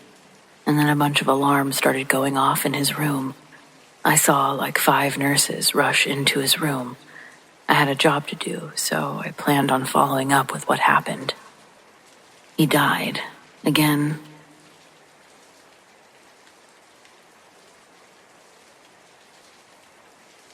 I had a curse put on me over some dumb stuff. I accidentally offended a girl I was taking out on a date, and she went crazy on me like Dr. Jekyll and Mr. Hyde. One minute she's this fine, put-together woman speaking to me in a cute, mousy voice. The next moment she transforms into some psycho, Louisiana voodoo, deep-growling lunatic. Her eyes rolled into the back of her head like the Undertaker, and she was spitting while jabbering some crazy stuff at me. She was acting way out of pocket, so I was like, "What are you doing?" And she says, curse on you," and pushes me out of her apartment. I understand why she got upset, but I think she was overreacting by putting a curse on me. Especially since things started happening, and they still do to this day. It's been around 10 years now, and I'm still feeling burdened by this curse. How long can a curse last? Do I need to find this girl on social media, ask her to reverse it? I'm only writing this right now because I felt the effects of the curse again today. At least I think that's what it was. I don't tell anyone I'm cursed, but I've been making mental and physical notes about incidents so absurd that they had to be from the curse. There's also been a pattern of turquoise-colored items being directly involved. So much so that I instinctively avoid turquoise-colored objects now, associating them with bad luck. A little while ago, my bro Lotto was over, and we were smoking on my back deck. I didn't have a lighter on me, so he handed me his. It was a palm-to-palm transaction. I didn't see the color of the lighter before my thumb sparked it up. It took 3 flicks, and then the lighter exploded in my hand like a stick of dynamite, burning a decent portion of my palm. I've never had a lighter explode in my hand before. The pieces that weren't charred were neon turquoise. I'm typing this with my right hand wrapped up in gauze and duct tape, basically whatever I could find around the house. Lotto said I should go to the emergency room, and if the pain gets worse, I think I might need to take myself there tonight. So yeah, turquoise lighter blew up in my hand a few hours ago, but a few months back, I was at the bank applying for a loan. The second I saw the woman that I was talking to was wearing a turquoise blouse, I knew I wasn't getting that loan. Let's rewind a bit. The next day after I was cursed, I tried to brush it off, but it was pretty fresh in my mind. I went about my day cautiously, playing it safe, looking both ways before crossing the street, making sure no buses were coming to catch me slipping. But with all my focus on my surroundings, I failed to notice the shady behavior of a young man in the courtyard of my apartment complex. I was walking back from the corner store thinking I was home free, when out of nowhere, this dude in a Charlotte Hornets jersey, who I'd never seen before, pulls out a gun and says, "Run them pockets." My arms were weighed down by grocery bags, so I had to stand there and let him rob me, pulling out my phone and wallet with his cheap gun waving in my face.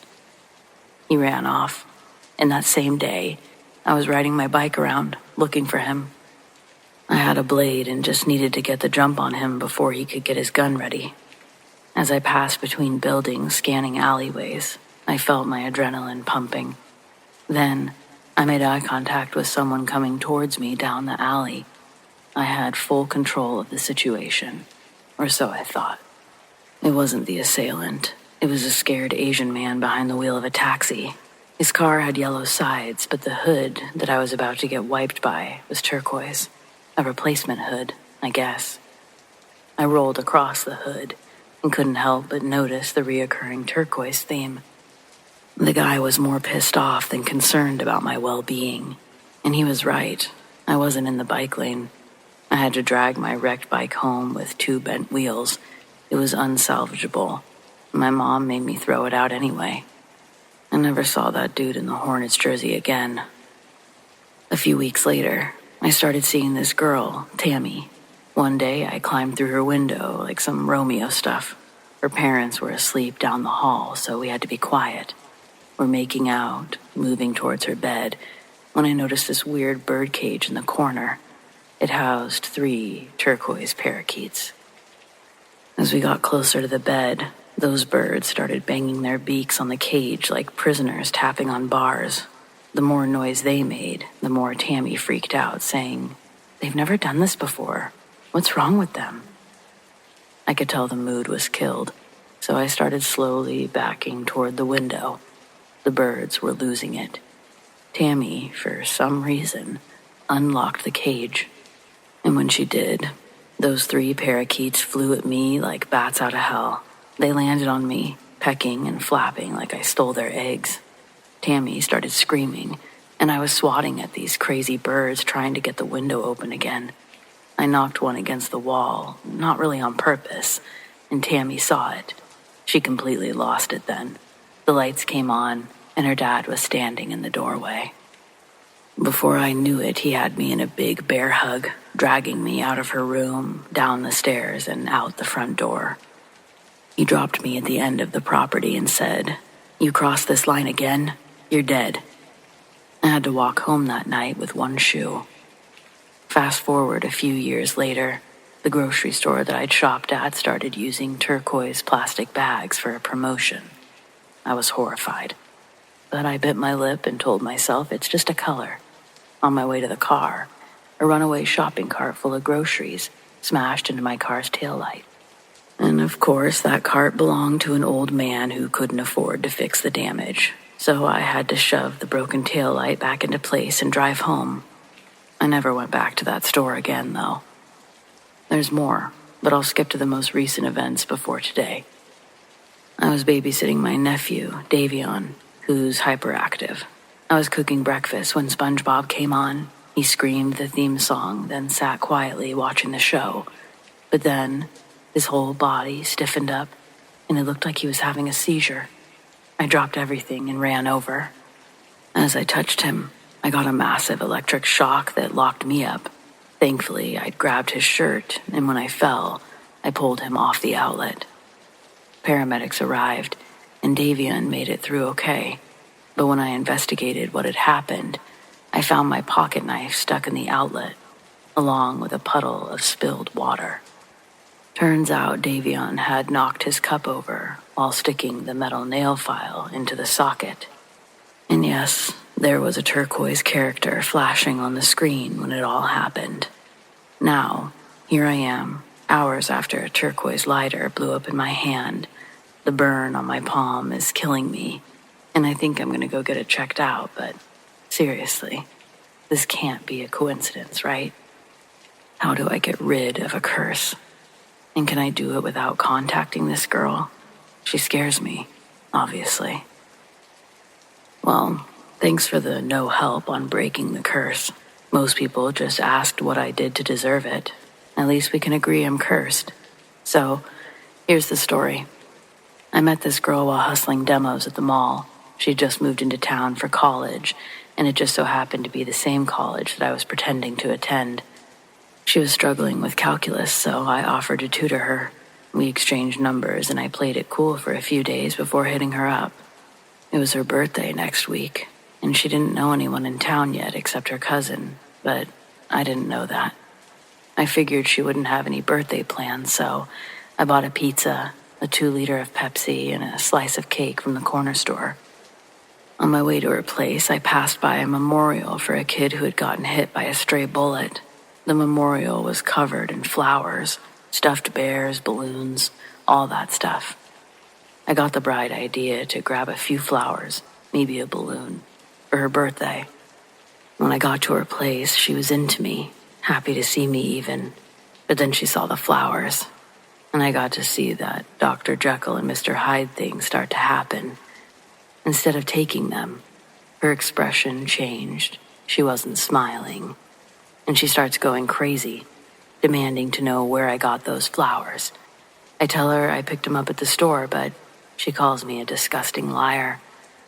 She tells me that she put those flowers on her cousin's memorial just this morning, and that she knows I'm lying.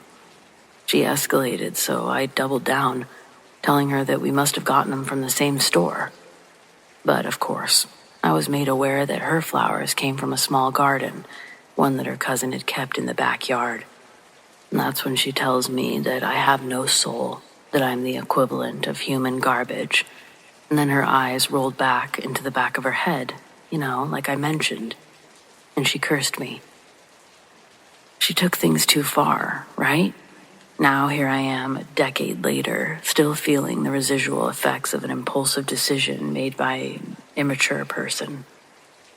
How do I break this curse? I cannot be this screwed for the rest of my life.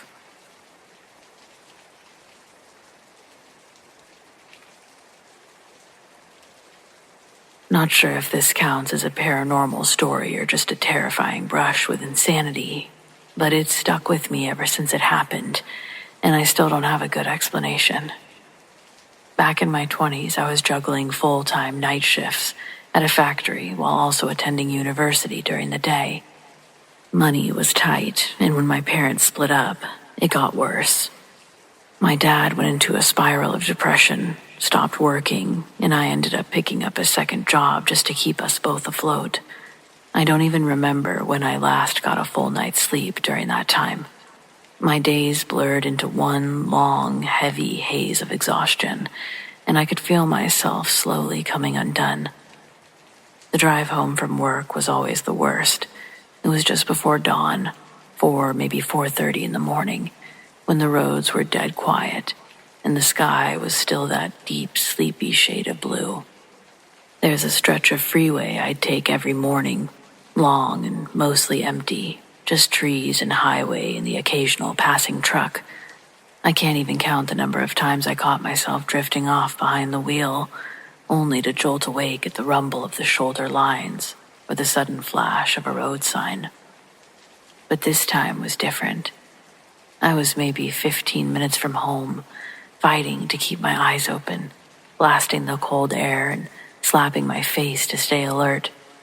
And that's when I saw something unusual. Crocodiles, half a dozen of them, massive, prehistoric-looking things sprawled across all 4 lanes of the freeway like they owned it. Their jaws open, tails twitching, some of them actually turning their heads as if reacting to the sound of my engine. I screamed and swerved hard to avoid them, so I nearly drove off the road and into the embankment. My heart was in my throat. I could still hear the thump-thump of my tires as I jerked back onto the road, convinced I'd hit at least one of them. I slammed on the brakes, shaking, hands clutching the steering wheel, and I looked into the rearview mirror, bracing myself to see some horrific mess behind me. But there was nothing. The highway was empty, not a ripple of movement, not a shape, not even a shadow. I sat there, pulled over on the shoulder, staring at the spot where I know they were, and all I could hear was the blood pounding in my ears. I got out of the car.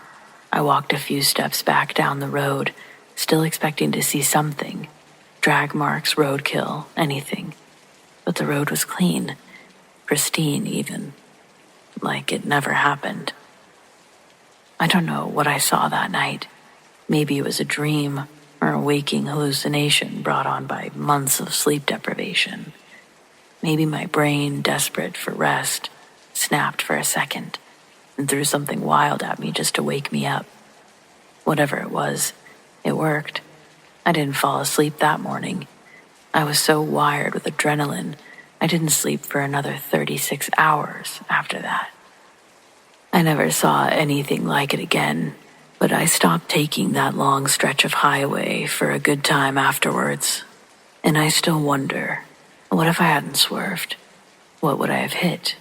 Would I have even woken up at all?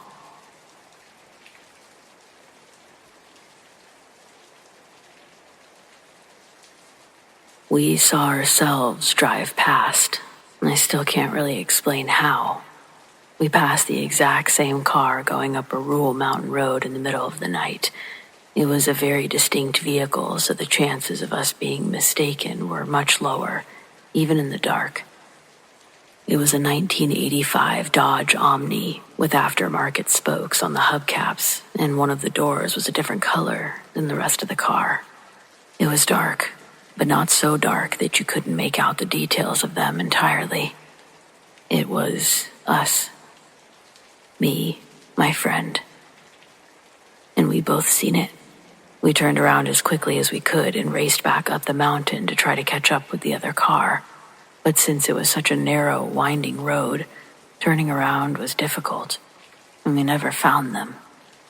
We both think it was actually us, from some sort of alternate reality or timeline, something that we accidentally crossed over into. What other explanation is there?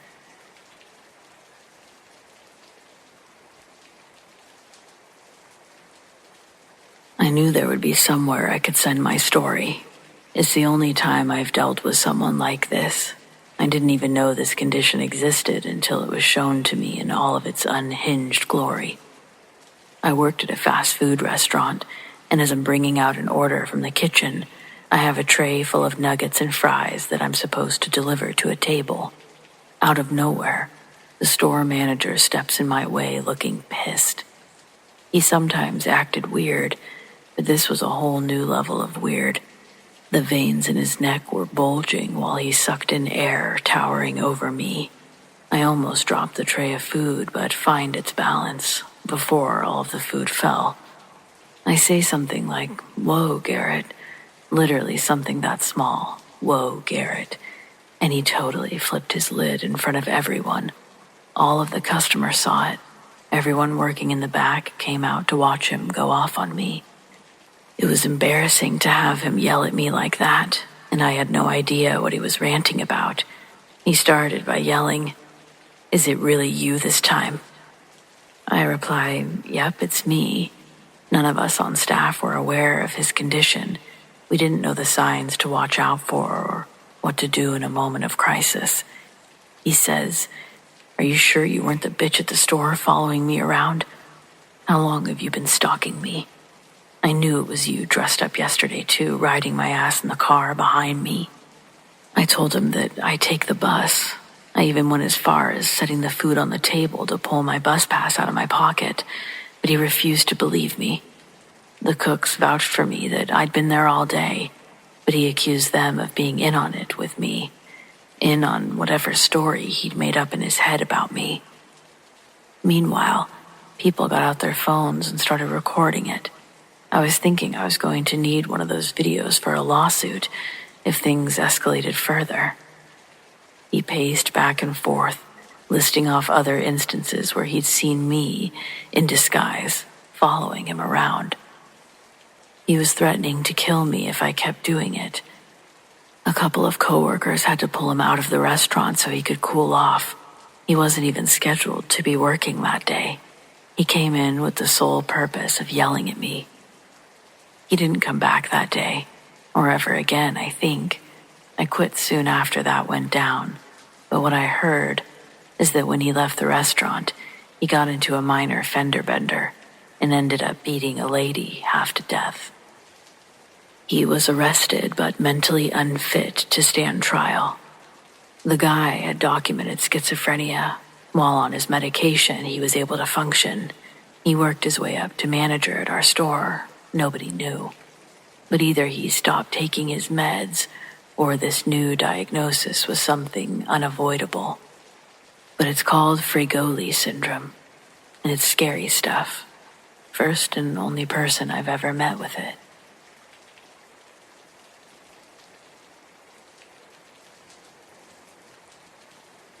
I used to work at Mejir in the deli. A customer came up and asked for my opinion. I recommended all the things I liked and was just super friendly. I guess he ended up calling the store that night asking for me. The other girl I was working with didn't even offer the phone to me, just told him I'd left. Thank God. He came back the next day and started asking personal questions to me. I was very vague and then started helping other customers. He left, came back the next day. I had to get management involved. He was standing, like behind a pole, just watching me. I had to be walked to my car every night for about a month. I'd call my boyfriend at the time, who's now my husband, every night on my way home. And I lived in an apartment building with another coworker, whose husband would literally walk me to the door. I still feel like he's watching sometimes, and this was over 4 years ago.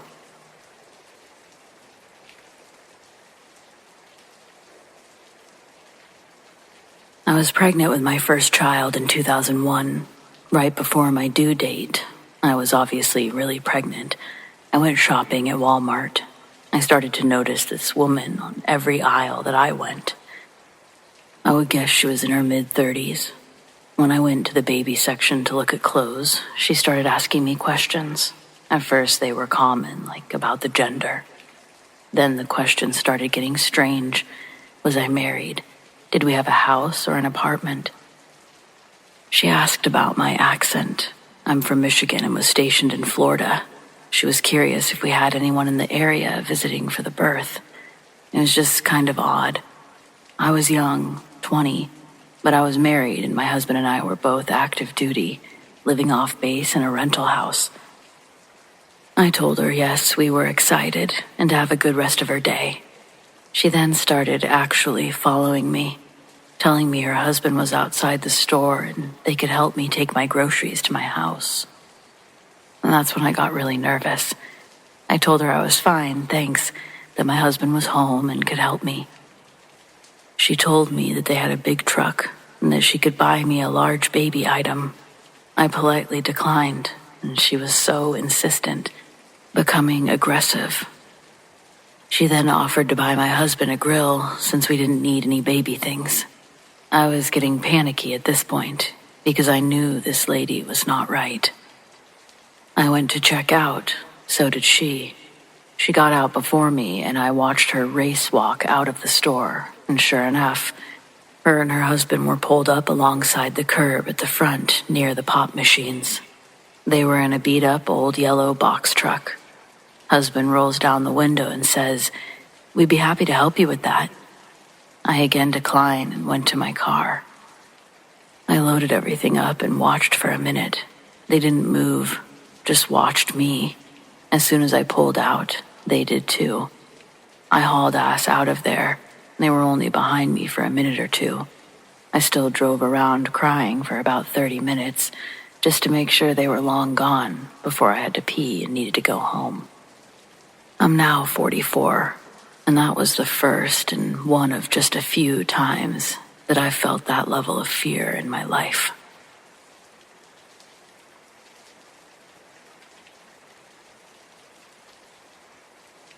I've spent a good deal of my adult life behind the wheel, long-haul trucking across the country, days and nights blending together, learning quickly that the road can be just as unforgiving as it is familiar. But strangely enough, the closest call I've ever had didn't happen in a rig. It happened while I was driving a cargo van. It was a one-off job, smaller load, short run, so I took the van and hit the freeway. Somewhere along the stretch, I picked up a hitchhiker. Middle-aged guy, polite, didn't seem strung out or shady, just quiet. We got to talking a bit, nothing too memorable. The freeway was moving fast, and I was tucked behind a large SUV that was blocking my view of anything ahead of it. Then the guy next to me suddenly shouts, "Tire, tire," and starts pointing frantically ahead. I slammed on the brakes without even thinking, more out of reflex than anything. The SUV in front of me swerved too late. A massive runaway tire, looked like it came off a semi, had rolled directly into its lane. It smashed into the front end of the SUV like a wrecking ball, and then shot into the air. It came down hard right in front of my van. I watched the steel band snap and uncoil like a whip. The tire finally rolling to a stop just feet from my front bumper. If I hadn't hit the brakes when I did, I'm almost certain that thing would have landed right on top of us. The guy got out at the next gas station. I don't remember his name, and he didn't say much before heading off, but I think he saved my life that day. And that's the thing about the road. You expect danger to come from careless drivers or bad weather, but sometimes it's a loose tire with your name on it, and a stranger in the passenger seat telling you when to stop.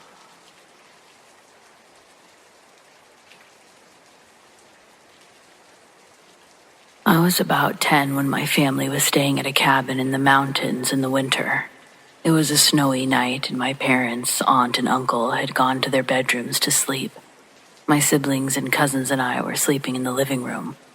At some point, I awakened by a chilly draft. When I opened my eyes, I saw the front door was slightly cracked, and there was a man making eye contact with me.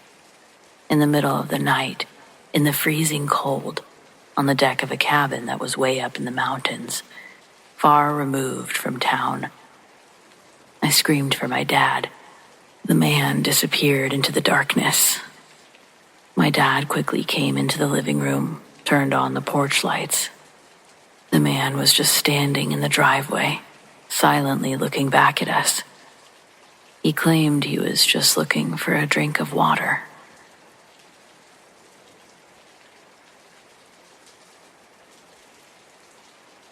I worked in a library during grad school, and this man came into my section asking to use some older technology that we still had available. It was right after opening one morning, and I was the only one available to teach him how to use the machines. He was there almost every day, and if I wasn't working that day, he would leave. He figured out my schedule, and that I worked as soon as the library opened on certain days. When I was there, he would have many questions and difficulties with the machines. One morning when I was supposed to be at work but had an engagement that made me about 30 minutes late, he discovered my large male coworker instead. He'd spent the night hidden in the bathroom by my station and hadn't left all night so that the motion detectors wouldn't go off.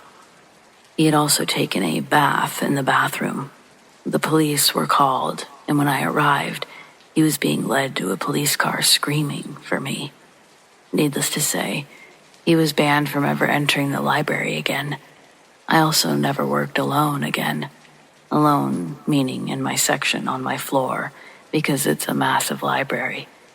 I was always scheduled with a male coworker and another administrator for openings.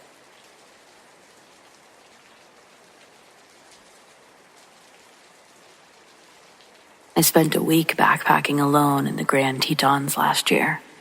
It was the day of my 20th birthday when I was about halfway through the trail, which means that I was at the furthest point into the backcountry, miles from civilization. That day, I hiked farther into the day than normal to cover as much distance as I could. This was a mistake, because when I reached the designated permit campsites area, most of them were already taken. I continued on the trail before I reached something that kind of resembled a campsite.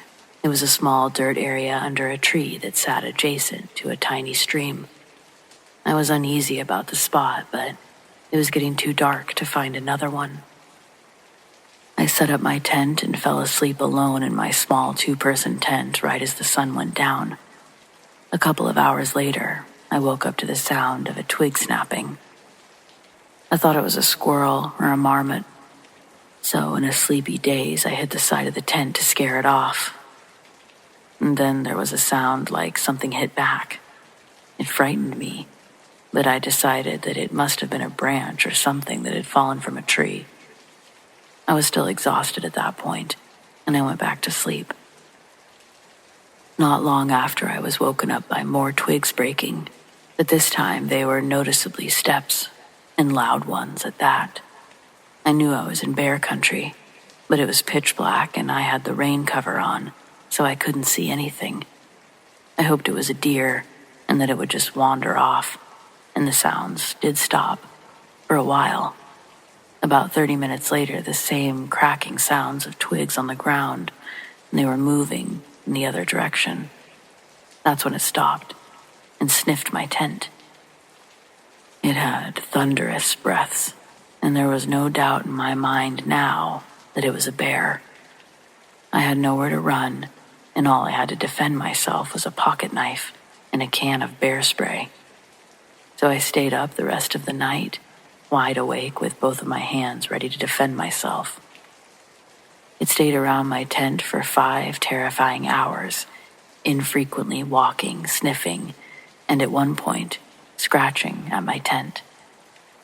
It wasn't until the sun came up and the sounds stopped that I had the courage to bolt out of my tent to get as far away as I could. When I looked back, there was no sign of a bear, but when I finally returned to my campsite, there were massive paw prints in the dirt surrounding it. It was the most terrifying night of my life.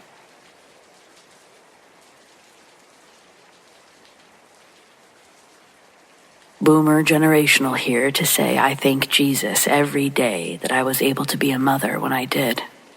I couldn't imagine raising a child nowadays.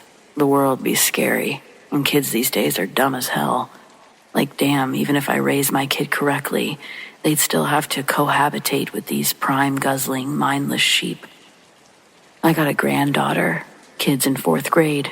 She was a COVID baby. No, she didn't have COVID, but she got that weird antisocial things that all the kids got.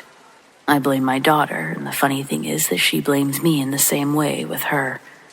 All we can really do is accept that we're all just learning in our own way. What's important is that you're growing with the lessons you're soaking in. And don't get me wrong, I'm also totally going to play the times have changed card because, again, the world be scary nowadays. I am not saying the 90s were better. Actually, yeah, I am saying that. Put it on record. Raising a child in the 90s was way better than nowadays. I'll also admit that lots of laws were put into place because of the 90s. Like, a lot. Everything was so fresh and new. The internet was just stepping into existence. It was a wild time. So sometimes unexpected things happened that, in retrospect, maybe could have been prevented. And boom, a bill becomes a law. Please feel free to add on to this with your own only in the 90s stories. But here's mine. When my daughter Sammy was in the 2nd grade, I was a chaperone on a field trip with her class to one of the skyscrapers in Houston to watch firefighters have some sort of competition. From us having to park like a mile away from this building to what was actually going on when we got in there, all of it seemed very poorly planned, let's say. Maybe there should have been more eyes or attention as to what was going on. Maybe the teacher was hooking up with one of the firefighters there. I don't know. Either way, when we finally got to the building, no one greeted us. No firefighters came out with stickers. Everyone was walking around looking very serious, and the whole place smelled like burnt materials. The fumes were so strong a couple of the kids were getting lightheaded and wheezy. Whatever was going on looked important to the men and women competing. This wasn't a field trip where you could go up and ask the firefighters questions. They were all focused on getting their gear and themselves mentally ready. Again, when a class of 16 kids walks into a building and not one person looks up or smiles, you know it's going to be a long day. We did see a few fire trucks, but none of the kids were allowed to sit on them or even get close to them, as they were part of the whole competition. When things got started, it was fun to watch them do the obstacle courses, climb ladders, and put out fires, all with insane speed. That was the first half of the day. Then everyone had an hour lunch, including our class, as there was nothing else to watch anymore. The kids sat in the grass and ate paper bag lunches and talked about the events. A loud foghorn would initiate the second half of the competition. When we got back to the building, the teacher had the kids pile onto the elevator, but we couldn't all fit, so we took 2 separate trips all the way up to the 20th floor of the building. There were 2 elevator shafts back to back, and as the class of kids went up one, the elevator on the other wall was being pulled out in preparation for the event. When we're out of the elevator, we all walk around to the other side where the elevator door is wide open, revealing an empty shaft all the way to the bottom floor. The firefighters were supposed to use their equipment to climb the inside of the elevator shaft up to the 20th floor. It's not just the class of kids up on the 20th floor. There's a bunch of people there. Timekeepers, judges, other firefighters, all up there watching. Also noticed I haven't mentioned any other schools being there that day. It really felt strange having a group of kids up there with these adults cussing, cheering, drinking, and smoking. But there we were. The first firefighter struggles their way up with a time that no one's impressed by. Second one is a badass chick that destroys the first guy's time. The walls of the shaft were replaced with plexiglass on the 20th floor so everyone could stand against it, look down to watch the firefighters climb up. For show, at the bottom there was a little fire lit, probably not taller than a foot, but it really looked action-packed seeing the fire under them as they climbed. So the first two are up and out. Then we all watch firefighter number 3 strut in like a pro wrestler. He's flexing to the crowd from below, and the people around us start hollering and pounding the glass in approval of his gestures. Real caveman shit. One guy threw a full beer at the plexiglass, and it got all over a few of the kids who were standing close to where it hit the glass. The sound of a bell echoes up the empty elevator cavity, signaling firefighter number 3 to go. He decides not to use most of his climbing gear and starts making his way up untethered to any failsafe. This really got the crowd going. They were hyped. No fucking way, he's fucking crazy. People were jumping around like silly children, but even the children weren't jumping and screaming. I think they were all confused as to what lesson was supposed to be retained during this field trip, as we were all watching firefighter number 3 climb up towards us like George of the Jungle. And to his respect, the guy did make it to the top, but not all the way. Let's just call this guy George. As George reaches floor 20, his hands grip the metal grating on the floor, and then he tries to pull himself up like he's getting out of a pool, but he's winded and out of energy. Naturally, nobody helps him though, because his time is still going. He has to pull himself through that metal doorframe to complete his run, and the time has to stop. People are cheering him on, but he's completely gassed out. And it's terrible to think of this in such a whatever way, because I know it's not. But I shouldn't have been the only one seeing this guy struggling and think, maybe I should help because he doesn't have a harness. But there's literally a man with a stopwatch squatted by the hole of the elevator, shouting at this guy to get his ass up there. It was not in my power to change the following event. I was, however, able to stop Sammy from witnessing it, and that was the most important thing to me. I grabbed her and yanked her back from the viewing position by the glass. Just as I hear the sound of friction his hands make against the metal grates on the floor as they lose traction and make a quick scratch sound as gravity takes him back down the 20 floors he just climbed up. The people gasp and scream.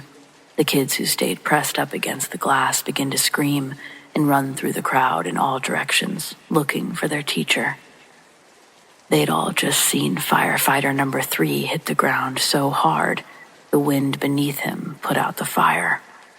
His brain was also completely ejected from his skull, his torso, like a water balloon. A big, red, blood-filled water balloon exploded in that elevator shaft, and thankfully, my daughter Sammy will never have that as a memory. I closed my daughter's eyes, and a few chaperones went for their kids, but we couldn't shield all of their eyes, walking past it on the way down and out of the building. It was chaos, and I couldn't figure out why we weren't looking for other ways to exit. Apparently, there were none, besides the one right next to the elevator.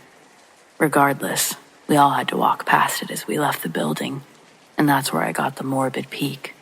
I wish that I could unpeek. Even to this day, I don't know why I looked, but that's how I know how to describe what the bottom of the elevator looked like. None of the people there were trying to immediately cover it up, so it was all on display for these kids to see as they walked out the doors. Walking to the bus was sad and uncomfortable. The bus ride home was sad and uncomfortable. Now again, my daughter turned out fine, but she didn't actually see any of it. And I'm curious constantly how the kids pressed up against that glass, who also saw it on the way out. I wonder how they turned out. That's the real question. Well, bonus points if you can count how many things in my 90s story wouldn't fly today. But hey, it is what it is.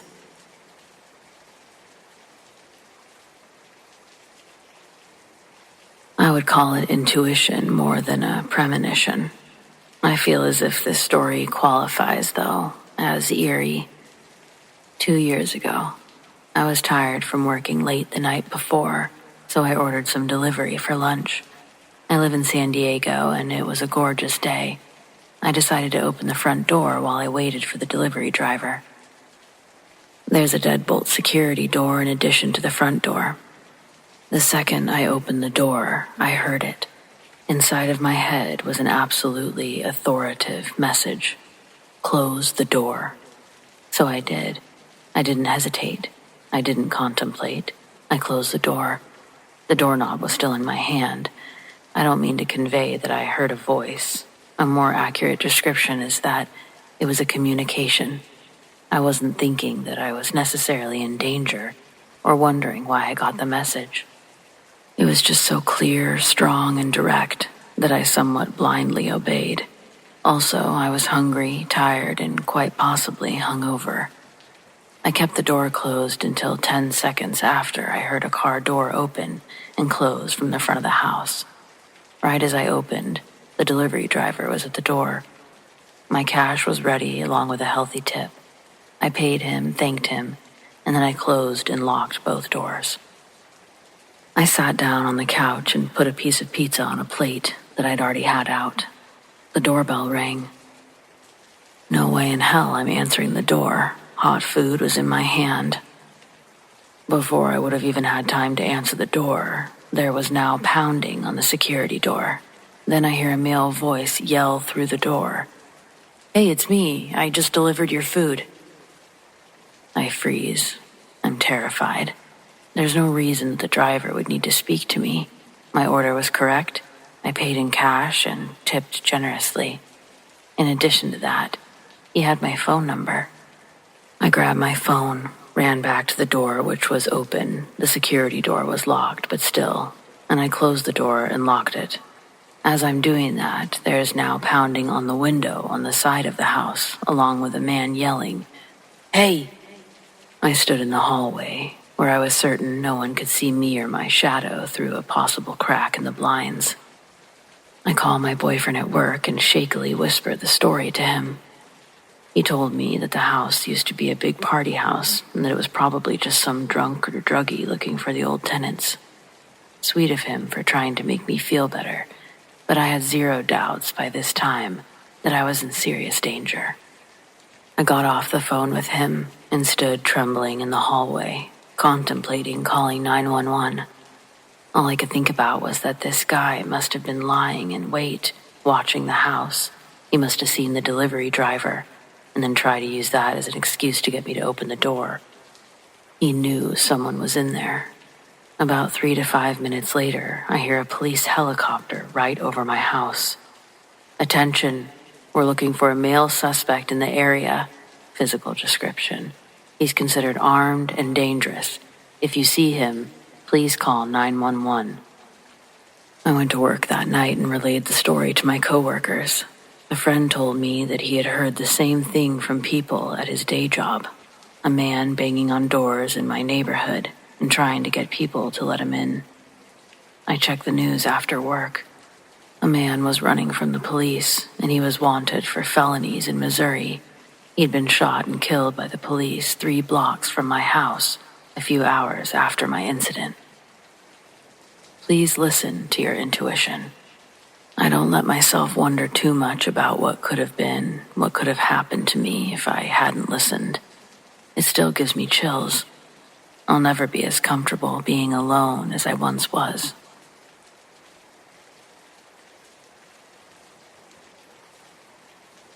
My daughter called me from the future, and I wrote this a little while ago about it. I have a 3-year-old daughter now. About 3.5 years ago, when my wife was pregnant with her, I got a phone call from an unknown number. When I picked it up, it was a little girl who called me Daddy. I told her, "Sorry, but you have the wrong number." And she answered, "No, you're my daddy." I proceeded to tell her, "No, I don't have a daughter." And the little girl said in one of the creepiest little kid voices that I can remember, "Oh yes you do, Daddy." And then I was so freaked out and strung out on caffeine that I just hung up. My wife asked what had happened, and I joked that our daughter had called me from the future. Sure enough, a few months later we did have a little girl, and I was a daddy. Fast forward to yesterday.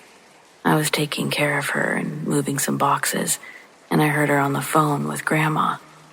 At first I thought nothing of it, and then I realized she must have used the auto dial herself, and I was impressed. And then I realized I needed to ask some questions and put the phone out of reach to prevent unwanted 911 calls and the like. When they were done talking, I asked her who she had called, and she said, "Just Grandma and you." I'm 100% sure that she didn't phone me yesterday, even though she maintains it and says that we talked. I checked the call log. It has dozens of phone numbers on auto dial, ones that she tried, and our home number is one of them. So sure, maybe it's just a coincidence, but it's a bit spooky.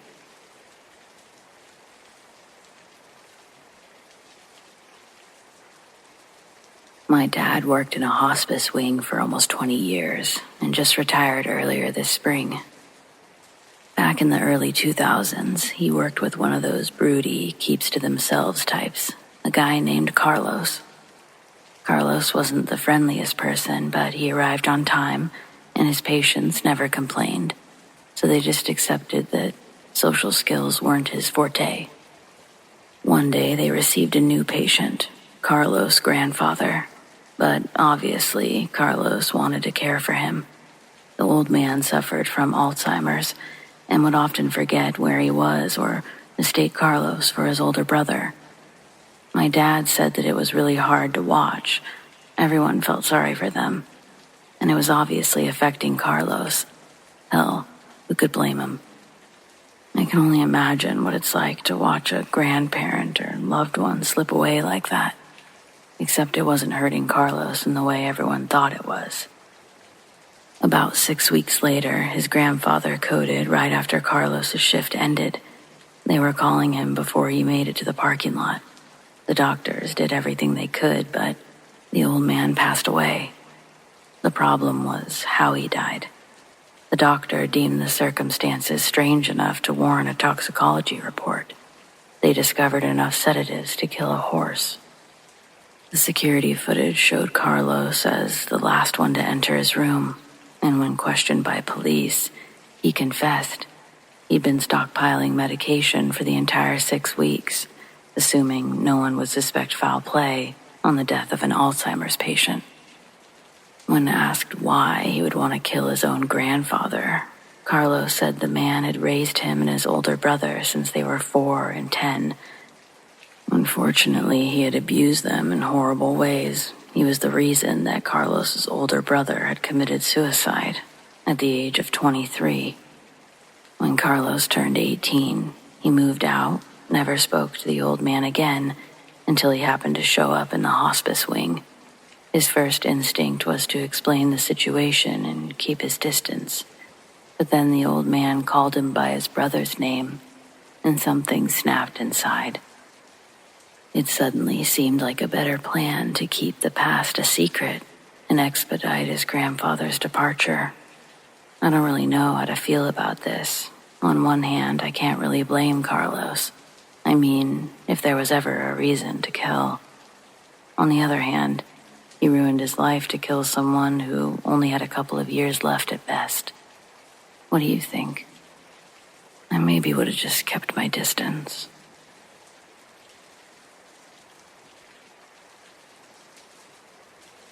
Many years ago, my mom was working as a mental health nurse at an institution. She had a patient that was usually very lovely, and so one-to-one care was fine. One day, my mom took the patient for a bath. The phone rang on the ward. It was my gran. The nurse answered the phone and spoke to my gran, who told her that she had to talk to my mom. Now, when the ward nurse asked why, she said, "I don't know why I need to talk to her, but I really need to talk to her. Please go and get her." After a while of back and forth, the nurse gave in and went to get my mom to talk to my gran. When she entered the washroom, she saw the patient holding my mom's head under the water. It took 3 members of staff to get this woman off my mom. If my gran hadn't gotten the weird feeling that she had to speak to my mom immediately, my mom probably would have died. So, Trust your gut.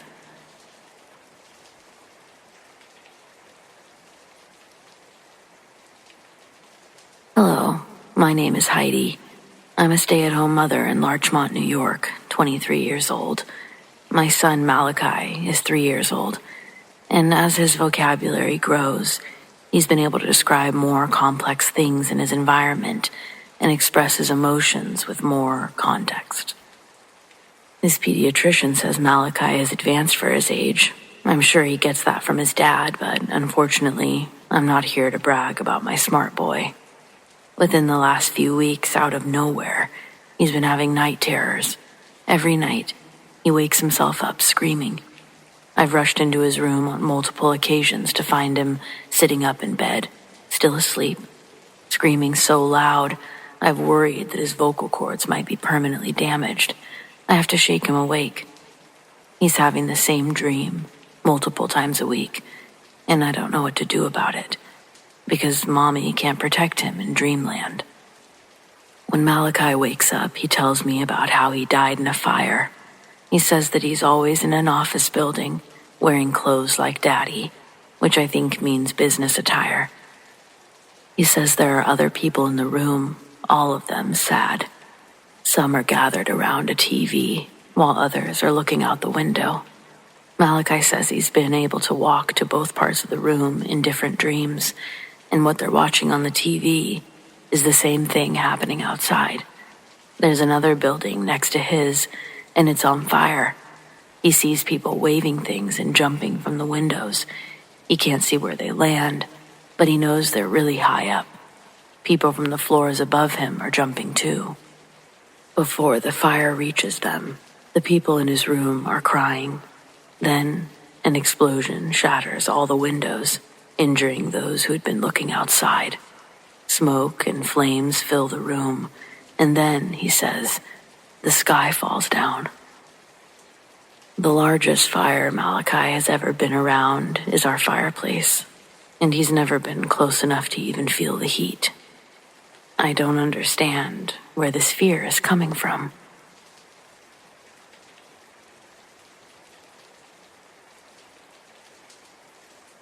It was late, probably too late to be out. I was headed home from work after a long shift, tired and ready to collapse into bed. The bus stop was a few blocks away, but something felt different that night. The streets were unusually quiet, and the air, it was an unsettling stillness. It sort of made the hairs on the back of my neck stand up, but I chalked it up to a cool breeze. I glanced around, half expecting to see someone lurking in the shadows, but the sidewalk was empty. Still, I couldn't shake the feeling that something was wrong. It wasn't just a chill in the air. As I approached the intersection, I spotted the familiar shortcut that I always took to the bus stop. A narrow alley, quicker and more direct. I'd walked through it countless times, but tonight, my feet stopped. I don't know why, but every instinct in me screamed, "Don't go in." I hesitated, standing on the sidewalk, staring into the dark, empty alley. It was silly, I told myself, just nerves. But the feeling grew stronger. I felt this weight pressing on me, a sense of dread creeping in. My heart was racing, and my gut twisted painfully. I turned away. Instead, I took the long way, sticking to the main road where the streetlights flickered dimly overhead. The entire walk home, I couldn't shake this tension in my chest, as if I'd narrowly avoided something terrible. The next morning, I woke to the news. A woman had been attacked in that very alleyway. Around the same time, I would have been walking through it. They found her unconscious, but alive, barely. I was all too aware how easily that could have been me. I still get chills when I think about how close I came and how for some reason I listened to that voice in my head that told me to turn around. I'll never ignore my gut again.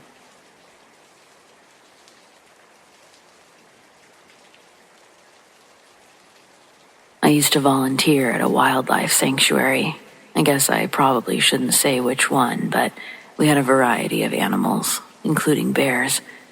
We had just taken in a grizzly that was born and raised in horrible conditions. Basically, he was a giant, angry bear, and rightfully so. I know some sanctuaries can be not as great as they appear, but the one I worked with was extremely professional. Everyone there truly just wanted the best for the animals. None of them could be released into the wild, so we were all they had. New volunteers weren't even allowed near the animals for the first week, and they weren't allowed to work unsupervised for up to 8 weeks pending performance and previous experience. One day, my supervisor called me to the office and introduced me to a young girl that we'll call Carol. She's going to be my new shadow. We got along fine. She was eager and seemed to have the necessary passion for animals. But she was a bit naive, to the point that it worried me. She believed that she had a sixth sense that allowed her to communicate with animals, that they inherently knew to trust her. I told her even if that were true, she absolutely could not test her theory at the sanctuary. We have plenty of animals that the volunteers can interact with, but we never go into the dangerous cages. There's no working your way up to playing with the lions, for example. At most, we clean their cages after the handlers move them. Carol wanted to pet everything. I caught her sticking her hand into the wolf enclosure while we were on break and had to go full boss mode on her. I hated when they made me do that. Anyway, she apologized and we got back to work. Eventually, we passed by the new grizzly's enclosure, and it was still groggy from being tranquilized. It needed a lot of medical procedures to get healthy again, so it was still pretty rough looking. I knew I made a mistake telling Carol its story as soon as I finished saying it. She wanted to run right in there, but the last thing that poor bear needed was her trying to mess with it while it already felt bad. It had a whole team of professionals trying to help it already. I repeated this to her several times. We managed to get through the rest of our shift with no further incidents, and I left feeling a glimmer of hope that she would do better the next day. I was wrong. When I arrived the following morning, I was pulled into the office and informed that Carol had snuck back into the sanctuary late the previous night. She wanted to keep the bear company in its scary new environment. So she climbed into its enclosure and tried to give it a fish. Sadly, she was mauled for her efforts. Not only did she go into the enclosure, she surprised the bear while it was sleeping. She never stood a chance. A few of the grizzly's handlers were sleeping in a crew cabin nearby, and they were able to get her out. She was then airlifted to the hospital, where she passed away shortly after surgery. That was over 10 years ago, but her death will always haunt me. I quit 2 months later. Being there was just too much. Carol's parents were destroyed, but they didn't blame the sanctuary. They said that she did that kind of thing all the time, and it's always been their worst fear that something like this would happen. I feel like that should make it easier to pass off the responsibility, but it doesn't. This kind of thing is never okay. I shouldn't have believed her when she promised to follow the rules. I should have told my supervisor how much she worried me. Maybe I couldn't have stopped her, but maybe I could have.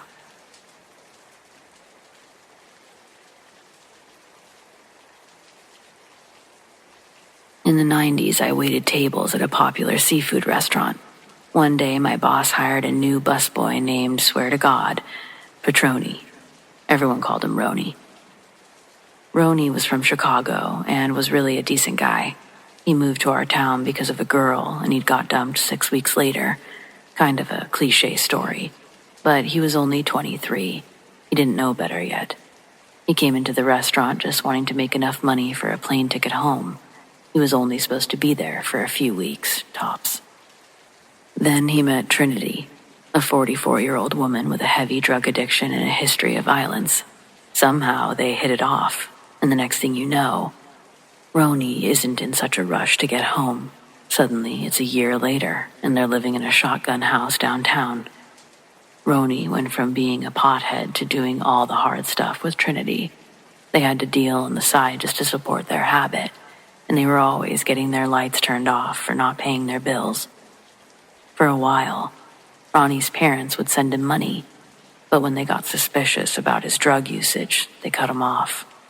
They still offered to buy him a plane ticket, but he couldn't have any more cash. I bought them dog food all the time just to make sure their puppy wasn't starving too. Trinity had been pretty bad off since she started working at the restaurant. We'd never seen a healthy version of her, but it was incredibly sad to watch Ronnie waste away, knowing how healthy and vibrant he'd been just a year before. Eventually, the inevitable happened. He got stabbed and told the police that it was a random mugging, but we always wondered if Trinity had stabbed him or if it was over a drug deal. No one was ever arrested, no surprise there. Thankfully, he survived, but he lost his gallbladder. That was the wake-up call he needed to go home. He flew back to Chicago as soon as he was well enough to travel, and we never heard from him again. No social media back then. In 2010, Trinity's body was found in a ditch. Her clothes were removed, and she'd been strangled. She was still working for the restaurant at the time, and a mutual friend told me that the police didn't come down to question any of them. When they asked about the investigation, they were told not to get their hopes up. Trinity was well known and greatly disliked by the police, so they never even put effort into finding her killer.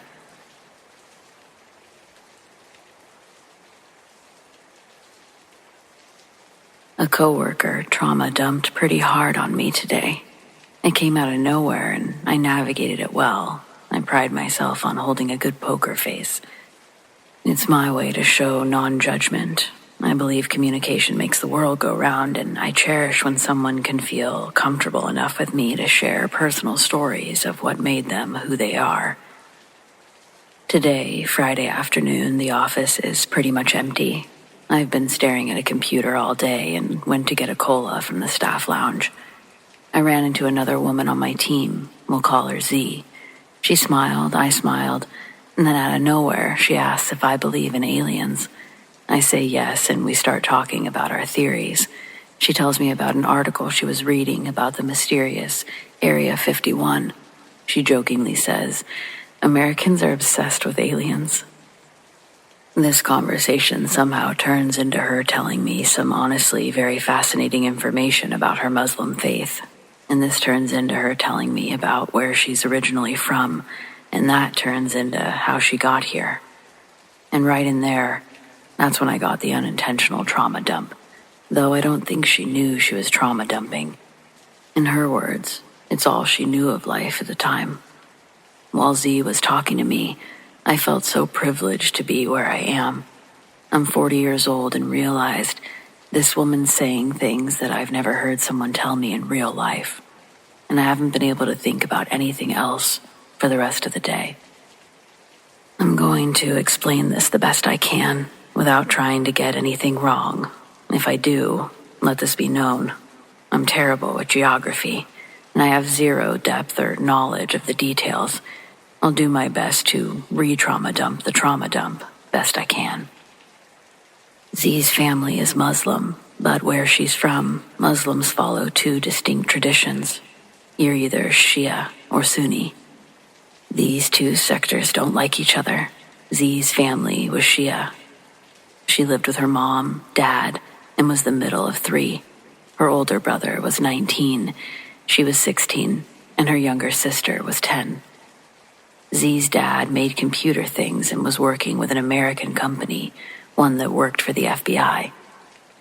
Because of his job, Z and her family were always moving around every few years. They had to live secretly, never reveal anything about their dad's real job.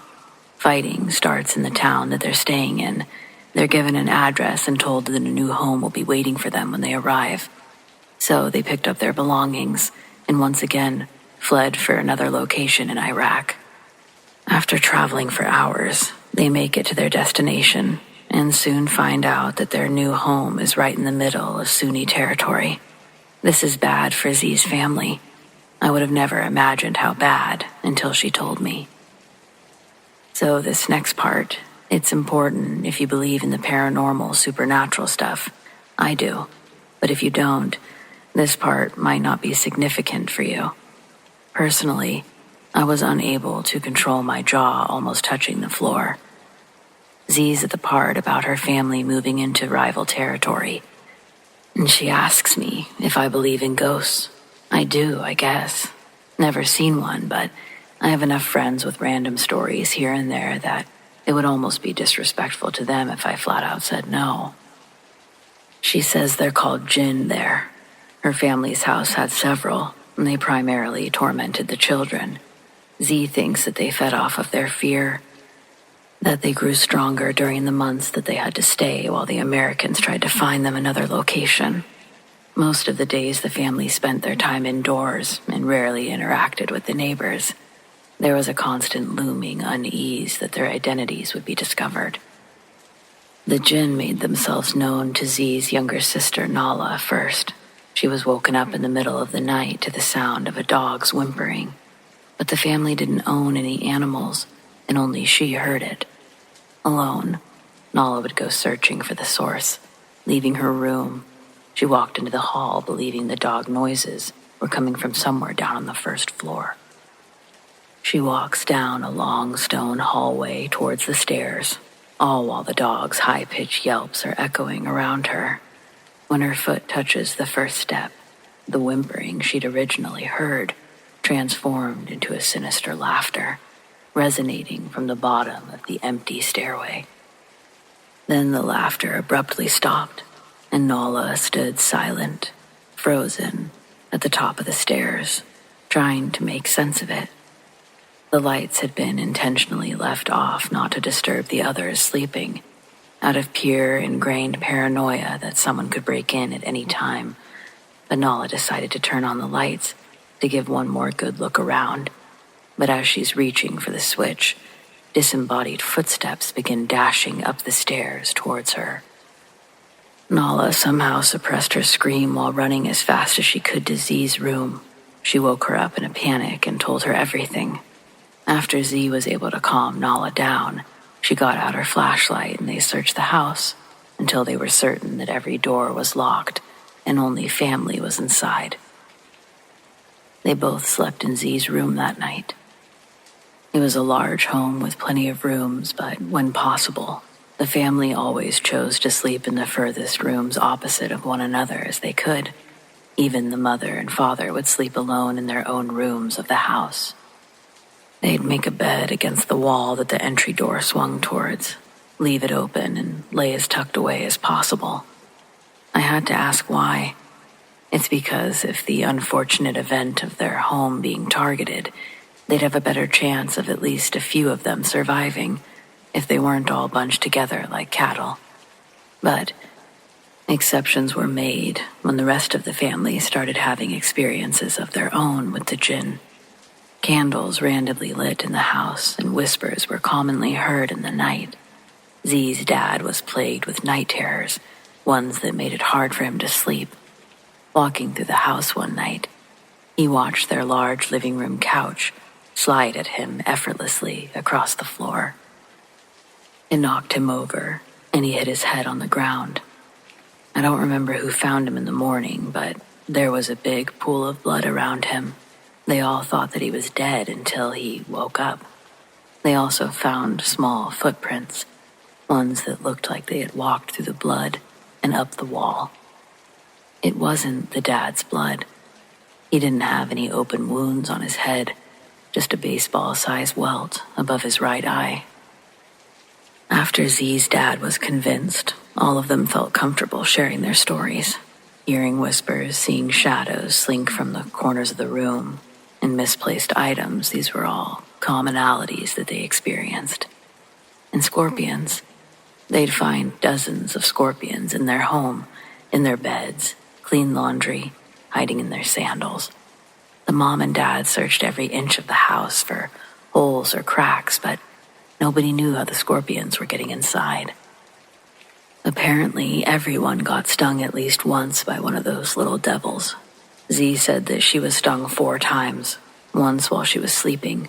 The surge of pain woke her up, and the scorpion, along with its stinger, was hanging off of her face when she sat up. The stinger embedded itself like a fishing hook into her bottom lip, It swelled up real big and stayed like that for over a week, she said. I remember thinking that this was as bad as the story would get, but when Z kept talking, I realized that was just the beginning of her story. I was about to learn how her family got out of there, how they ended up here in America. More specifically, everything that they lost to come here. This part was the trauma. Z told me about the night that her family's location was compromised by their rival, the Sunnis. They had no choice but to flee. The plan was to escape to a new, safer location, but before they could get that far, they were ambushed. She described the scene vividly, how she was sitting in the back seat of the van with her 10-year-old sister and her father.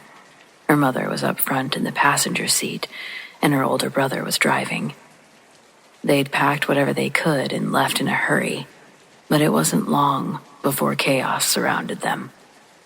Enemy vehicles had them boxed in, leaving no room to turn, no way to escape. Z said that everyone was panicked, talking over each other, yelling, trying to figure out what to do. And then, the first round of gunfire erupted. Bullets rained down on the van, shattering windows, tearing through the metal. She was sure that one of the bullets had hit someone inside the van, but as she looked around frantically, she didn't see any blood. She told me that she barely had time to check if everyone was okay when another round of gunfire ripped through the van. This time, the damage was unmistakable. Z's voice hardly trembled when she described it. She said that she looked over just in time to see her brother's head lose its shape. And that's how she would put it. 1 second it was there, the next it wasn't. She said that she couldn't believe what she was seeing. She looked ahead, and there were his hands, still gripping the steering wheel, as if he were still driving. The van was bumping along the uneven road, and for a moment, she said it almost looked like he was still in control. Of course, she knew better. Her brother was gone, and if they didn't do something fast, they all would be. Z's mother screamed from the front seat, a guttural, heart-wrenching sound as she described it. But there wasn't time to process or to grieve, not for Z. The van swerved violently as the lifeless weight of her brother slumped against the wheel, his foot still pressing the accelerator. The vehicle jolted to the right, narrowly missing a ditch. And Z's father, he lunged forward, reaching for the steering wheel from the back seat. Z remembers him shouting for everyone to hold on, his voice breaking under the strain of the noise. Nala, her sister, clung on to Z, her small hands gripping her arms tightly. Her eyes were wide with terror, her mouth opening and closing like she wanted to scream, but she couldn't find the air to do it. Z said that was one of the hardest parts. She barked for everyone to stay down, yanking her sister towards the floor as another hail of bullets shattered the windows. Shards of glass rained down on them, cutting into their arms and neck. Z barely felt it through the adrenaline. Her father managed to grab the wheel just in time to stop the van from careening into the trees. Z glanced up. She saw her mother, frozen in the passenger seat still, tears streaming down her face as she stared at her son's lifeless body. Z claims that she shouted for her mother to help her father, hoping to snap her out of it, telling her they needed to keep moving. But her mother didn't respond. She just sat there, her hands trembling, gripping the dashboard, staring ahead as if she couldn't bear to look back again. The van jerked violently again as her father struggled to maneuver from the back seat. Z said her father was shouting for help, stating he couldn't do it alone. Before he could finish his sentence, a sharp bang echoed through the van, louder than the gunfire outside. Z turned just in time to see her father clutch his chest and collapse backwards. His body pinned Nala and Z to the floor. She screamed for her father, shoving at his weight. Her voice was breaking as she tried to free her and her sister. She described the van beginning to slow its once erratic jerk settling into an eerie glide as it lost momentum. Z's eyes darted to the open windshield. Through the haze of dust and shattered glass, the enemy vehicles were closing in. They were out of time. Z knew that she had to act. Her brother was gone. Her father was gone or close to it. Her mother was catatonic, and Nala was too young to understand what was happening, so that just left her. Gritting her teeth, Z wiggled free from under her father's weight and scrambled forward. Slipping into the driver's seat, she shoved her brother's body aside as gently as she could, trying not to look at him, or what was left of him. Her hands gripped the blood-slicked steering wheel and she pressed her foot down on the gas pedal. The van roared to life again and lurched forward. Through the shattered rear-view mirror, she could see the enemy vehicles gaining on them. The road ahead was a narrow, winding path. But Z's mind was racing faster than the van. She had no plans, no way out, only the will to survive. And she wasn't going to let her family die here, not like this. She recalls white-knuckling the steering wheel, desperately pushing forward with the battered vehicle, faster than it was meant to go. Behind her, the enemy vehicles were still closing in, their headlights slicing through the dust and the darkness that began to fall. Gunfire rang out again, bullets peppering the van's frame, but Z kept her focus on the road, shouting for her sister Nala to stay down. Glancing back, she could see Nala closed into the tightest ball possible, clutching their father's shirt like a lifeline. Z's mother was still in the passenger seat, still frozen, tears streaming silently down her face. Z's mind was racing, and she had no idea where she was driving to. There was no clear landmarks, no signs of safety ahead, just endless, desolate road, and the sound of death creeping closer. And then, over the chaos, a new sound emerged. At first it was faint, barely audible over the rumble of the van's engine and the sharp crack of gunfire. But as it grew louder, Z recognized it, the low, unmistakable thrum of helicopter blades. She glanced upward toward the shattered windshield, and she saw it, a silhouette against the moonlit sky, its spotlight cutting through the dust. The United States military. Z felt a flicker of hope ignite, but it was quickly overshadowed by fear. The enemy vehicles were still closing in, and there was no guarantee the helicopter crew had seen them. The van jolted violently as another bullet hit the rear tire. The vehicle swerved, and Z fought to keep it steady. She slammed her foot down on the gas pedal, desperate to close the distance between them and the helicopter. Suddenly, a powerful beam of light swept across the road, blinding her for a moment. The helicopter's spotlight had locked onto them. Z says she knew they likely couldn't hear her, but that they were all screaming now, "We're here, we're here." They were praying that they could hear them, see them, waving their arms out the windows, screaming, "Help us." A deafening roar from above as the helicopter opened fire, not at the van, but at the enemy vehicles behind them. Explosions lit up the darkness, and Z risked a glance in the rearview mirror. She saw one of the pursuing vehicles veer off the road, engulfed in flames, while the others skidded to a stop. The road ahead and behind were suddenly clear. The van sputtered and groaned, its damaged tire making it impossible to maintain speed. Z knew that they couldn't go much further, but the helicopter was now directly overhead, its light guiding them like a beacon. She explains that moments later another vehicle appeared on the horizon. This one was marked with the unmistakable insignia of the U.S. military. Z barely had time to register it before the van gave one final lurch and ground to a halt. Armed soldiers poured out of the military vehicle, shouting orders in a mix of English and the local language. Z threw the van into park and stumbled out, dragging Nala with her. Clutching her sister tightly, she urged the soldiers to please help her family, that her father, her mother, were inside the van. The soldiers moved quickly, pulling her parents from the van while others formed a defensive perimeter around them. Z continued to cling on to Nala, and she watched through tear-filled eyes as the soldiers carried her unconscious father and shell-shocked mother to safety. The helicopter continued to circle overhead, its presence a shield against any further attacks. As the vehicle rumbled away, Z finally allowed herself to collapse against the seat, her body shaking with sobs.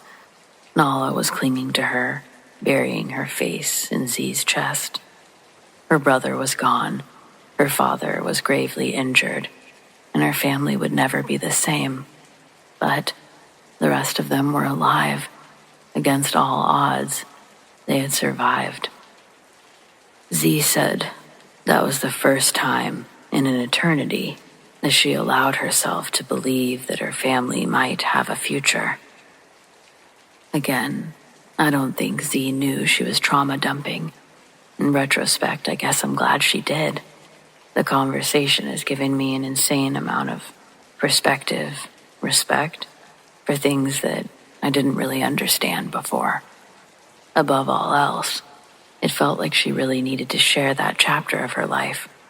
I, on the other hand, know that I'm sharing trauma. So if you don't want to hear it, I'm sorry you read it. Take care.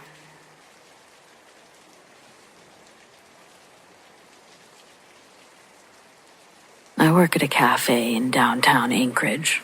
Quite a few homeless shelters in range and a huge drug problem. One day I'm working behind the bar, and this redhead kid, probably in his early 20s, sits down in our seating area, starts chanting shit under his breath. After a minute or two, he starts moving his hands around like he's casting a spell. Then he gets up, starts yelling and disturbing everyone.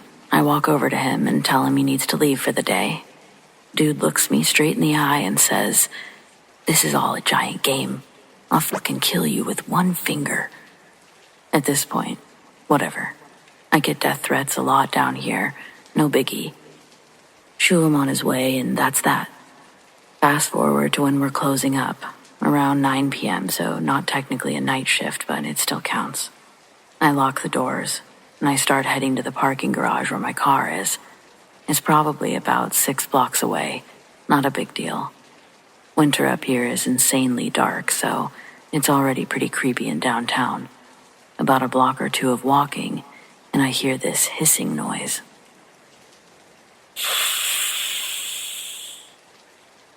I freak the fuck out because I can't see anyone around.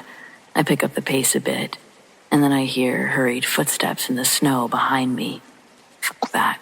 I book it to the staircase for the garage because I wasn't going to wait for the elevator. I'm about a staircase up and I hear the door that I just went through slam shut. I finally make it to my car and I get in as fast as possible. I look around and lo and behold, there's the redhead from earlier. Only this time he's fucking furious. He sees me in my car and books at full speed, starts hitting my windows and screaming, "I'm gonna fucking kill you." I door checked him and drove the fuck away. I called the cops the next morning and they found the dude. Apparently he thinks he's in the Illuminati and completely corroborated my story to the police. Small jail time and 1 restraining order later. Never seen him again since. Shit like this happens a lot.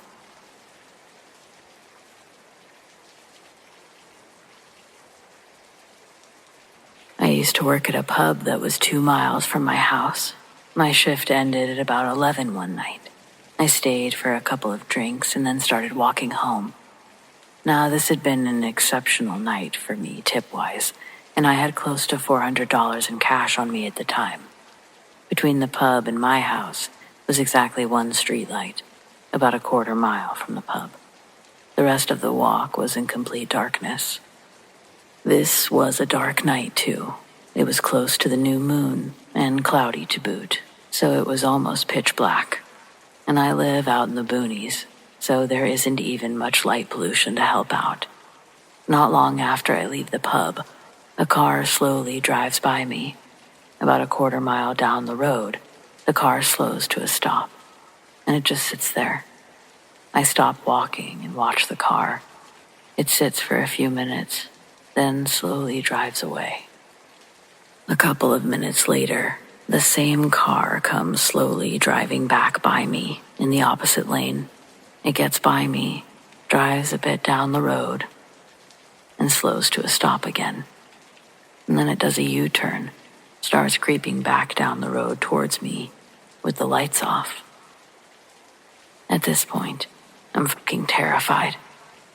I didn't have a cell phone at the time. There's no one around to see what's going on. The car is between me and the pub, so I can't get back to the pub safely. My house is still about 1.5 miles away. No way I can quickly escape there. I quickly run off the road into the woods, duck down behind a bush. I watch for the car, but it's too dark to see it with its lights off, and the bushes and tree undergrowth between me and the road doesn't help. I sit there for about 10 minutes. I don't see or hear anything. I'm about to make my way back to the road when I hear car doors closing. Now I'm really panicking. It feels like my chest is about to explode. The hairs on the back of my neck are standing up. I keep imagining someone sneaking up behind me. I stay hidden. Hope to God whoever it is doesn't find me. I don't know how long I stay there, but I eventually hear the car doors again. Then, cars passing by. I give it a couple of minutes, then ease back to the road. When I see it's clear, I haul ass back to the pub, let my boss know what happened. He said then and there that I'm never to walk home alone again. Either him, his brother, or his mom would give me a lift home. When the other servers and the kitchen staff hear what happens, they say the same thing. I've never been so terrified in my life.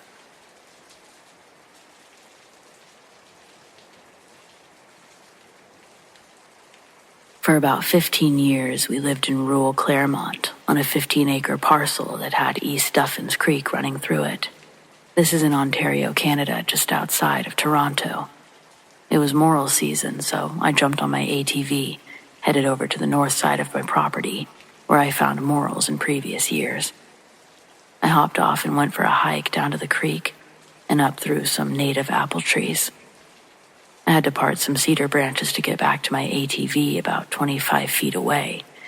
When I climbed on the ATV, a full-grown eastern cougar came out of the cedars in the same place I had just walked. Clearly, he had followed me. I was afraid to start the machine, as this would have required me moving one arm and both feet, and I was worried that the movement might trigger him to come after me. We stared at each other for a moment, and then I jumped in the air, yelled boo as loud as possible, and, fortunately, the big cat turned and ran. I went home and called the Ministry of Natural Resources to report the sighting, and they weren't surprised. They said that these eastern cougars are about 150 pounds, follow river corridors, have a hunting area of about 90 square miles, and take a deer a week. 2 months later, my daughter-in-law captured a photo south of Barrie, about 50 kilometers away. It was exciting, but scary. You can see it, just watching.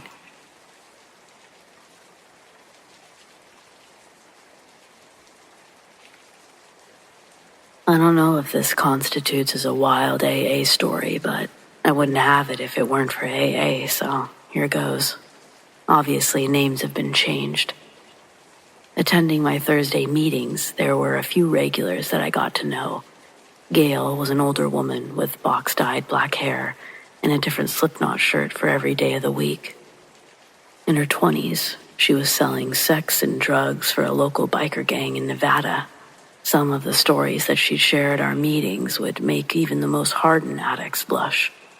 If Gail could live her insane life and turn it around, there was hope for any of us that walked through those doors. No matter how down and out they were, Gail probably had a story just a little bit worse, just a little more tragic. I know she was probably a raging narcissist, right? That's what I thought too. But she had receipts to back up every claim: knife wounds, bullet wounds, a criminal rap sheet, and a scar on her leg she received from a branding iron that looked like an X with a half circle around it. She was the real deal, and man, could she tell a good story. Gail, despite her abrasive presence, still managed to have the brightest, most welcoming presence in the room. I looked forward to attending meetings because I enjoyed listening to her speak. She made you feel warm, even in the wintertime. However, the stories she would share during our smoke breaks were some of my favorites.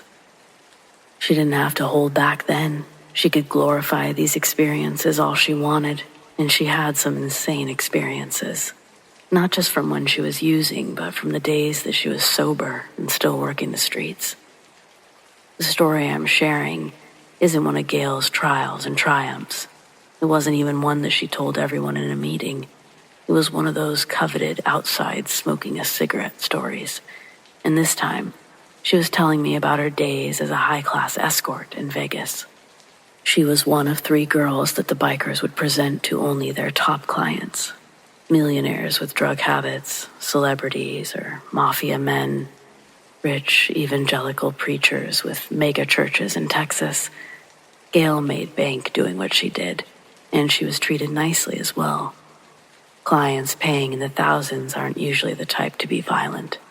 It also helped that she was driven to the location and picked up by a black Escalade filled with gang members waiting in the parking lot. An added fee for both Gail's and the client's safety. They would remain completely undisturbed unless Gail gave the signal from the window of the hotel. There was always the risk that they could kill her before the gang made it up to the room, but Gail never worried about the small stuff like that.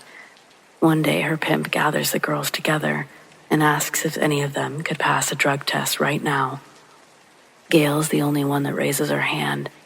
She just so happened to have lost custody of her kid and had to be clean for 6 months before she could fight the courts to get him back. The kid's story, now that was a sad one that she did share in a meeting. Gail relapsed before she could regain custody of her son, and he'd be shipped off to his uncle with cancer in Baltimore. Yeah, don't worry, I'm not going to keep going on that one.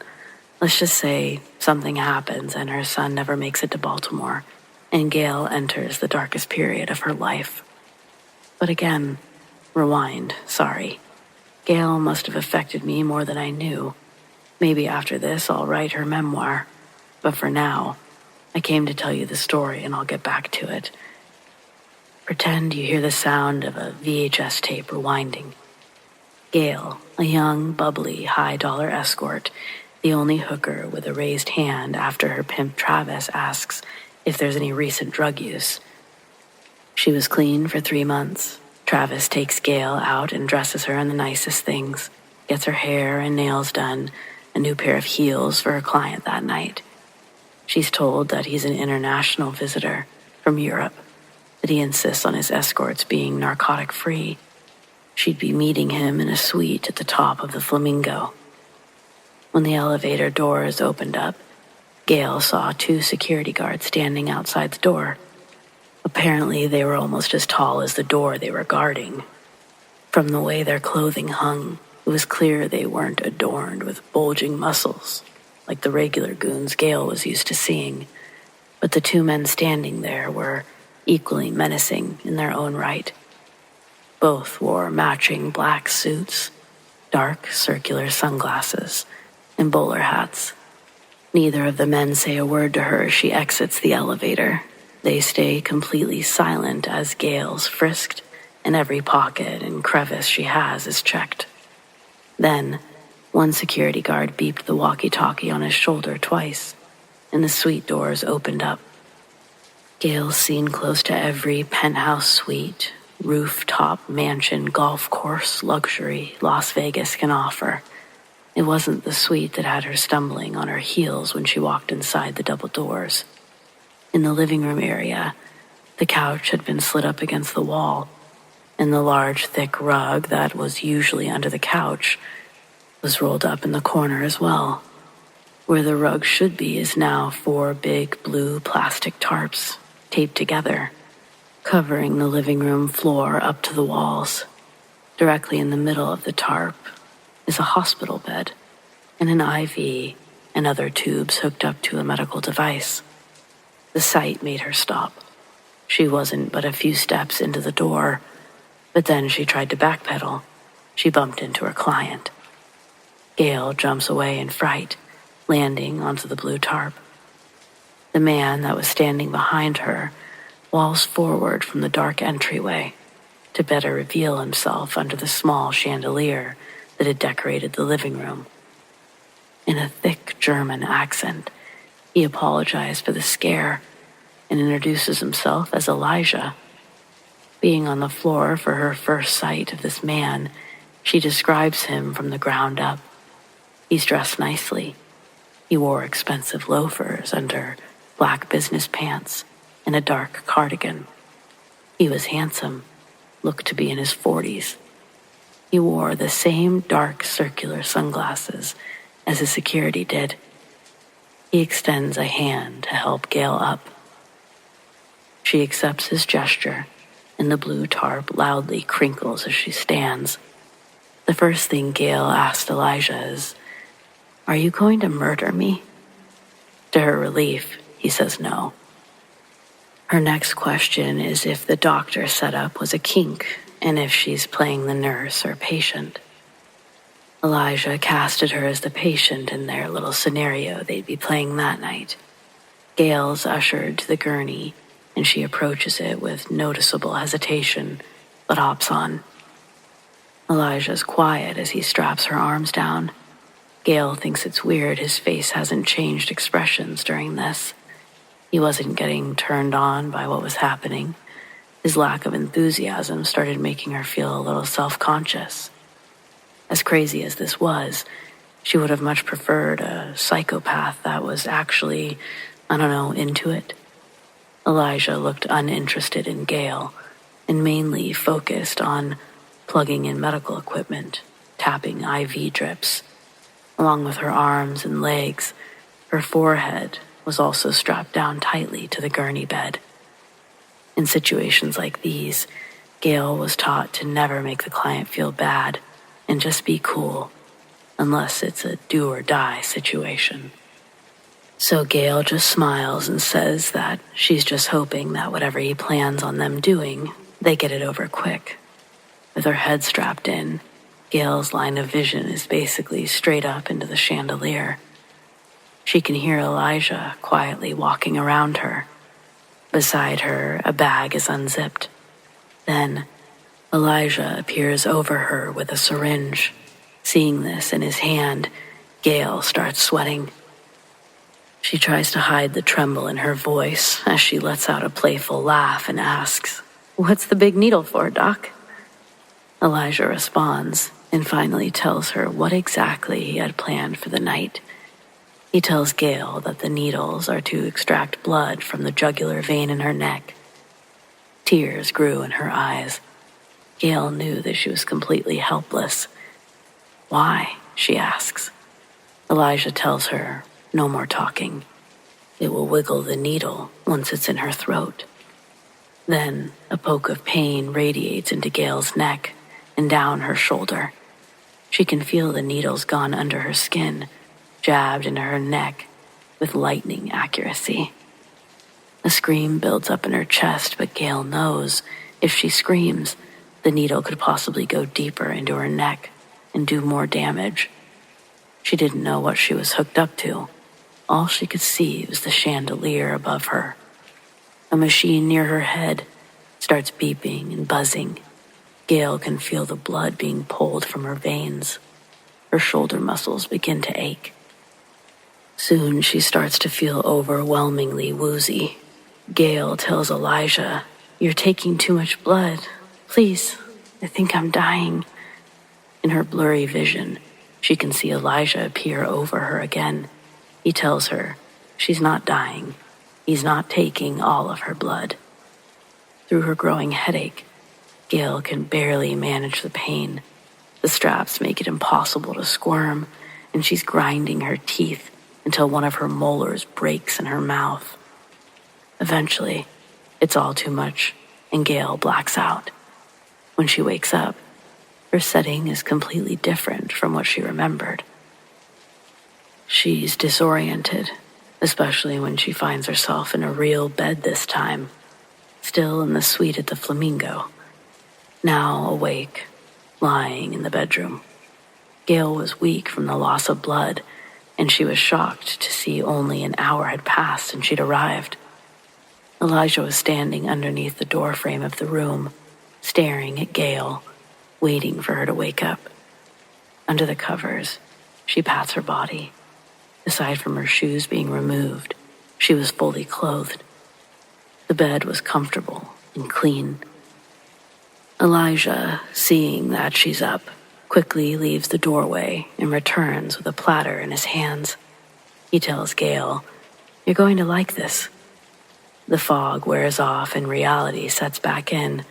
Where she is, what's going on. Again, it brings her to tears. When Elijah approaches the bed with the platter, she can hear metal sliding around, echoing in the dome container.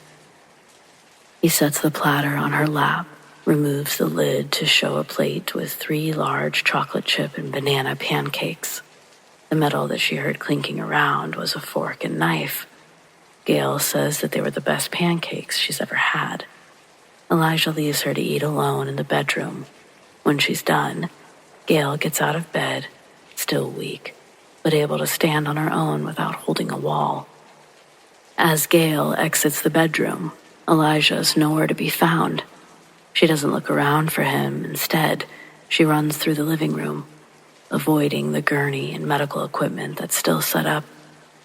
When Gail gets to the entryway, she grabs her purse and runs out the suite doors. She didn't turn around until she reached the elevator, and when she did look to see if anyone was after her, she saw that the security guards were also vacant from the hallway. The elevator doors closed. Next time they opened was in the lobby of the Flamingo. As the doors slid aside, she was met with the noise and chatter of the gaming floor. She tried to walk with as much composure as she had, as to receive the least amount of attention as possible. There were no mirrors in the bedroom. She had no clue what her appearance was like as she re-entered the public. Getting outside, she hurried to the parking lot where her ride was waiting. When she got in, she locked the doors and broke down in tears again. The men in the car asked what happened, preparing to go back up there. Gail tells them everything that happened, including the pancakes. One of the men still thinks that Elijah needs to be threatened, but Travis, who's sitting next to Gail in the back seat, tells the men to shut up. Then he tells the other man to drive. During the drive home, Gail feels a hole in her neck. It's tender to the touch. She asks Travis who those people were at the Flamingo, showing him the puncture wound. Everyone's quiet in the truck as they listened for Travis to answer. He'd been the point of contact for this arrangement. Travis inhaled. He knew in the truck with him were 3 of his closest confidants. Not to sound crude, but to use proper terminology when I say Gail was Travis's bottom bitch, his main girl. He owed it to her to tell the truth. Travis starts by explaining how he met the German client selling guns. Elijah contacted him later, telling Travis that he was coming to the States for a few days to personally pick up the guns, along with a leisure visit to gamble. He then makes one more request of Travis before disconnecting the call, asking Travis if any of his escorts have clean blood and that he'll pay high dollar for one. Needless to say, Travis is a bit taken aback by the question. Elijah can sense it on the phone, and he quickly follows it up by saying, "I'm not going to kill the girl. I'm not a sadist. Warm blood is a refreshing change from the sealed packs they bring while traveling." The man in the front passenger seat asks, "What does that mean?" And Travis says, "Elijah drinks the blood." Gail asks why, and he says he doesn't know. All he knows is that he was paying over $1,000 for a pint of her blood. He looks at Gail, and trying to be sweet, he says, I didn't know anything else other than you were going to be okay in the end, and that's what's the most important part. Sure, Travis, sure. Well, fast forward to the present or later.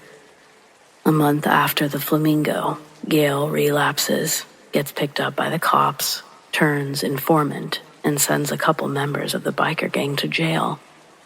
Then she moves to where she is now, far, far away from Las Vegas.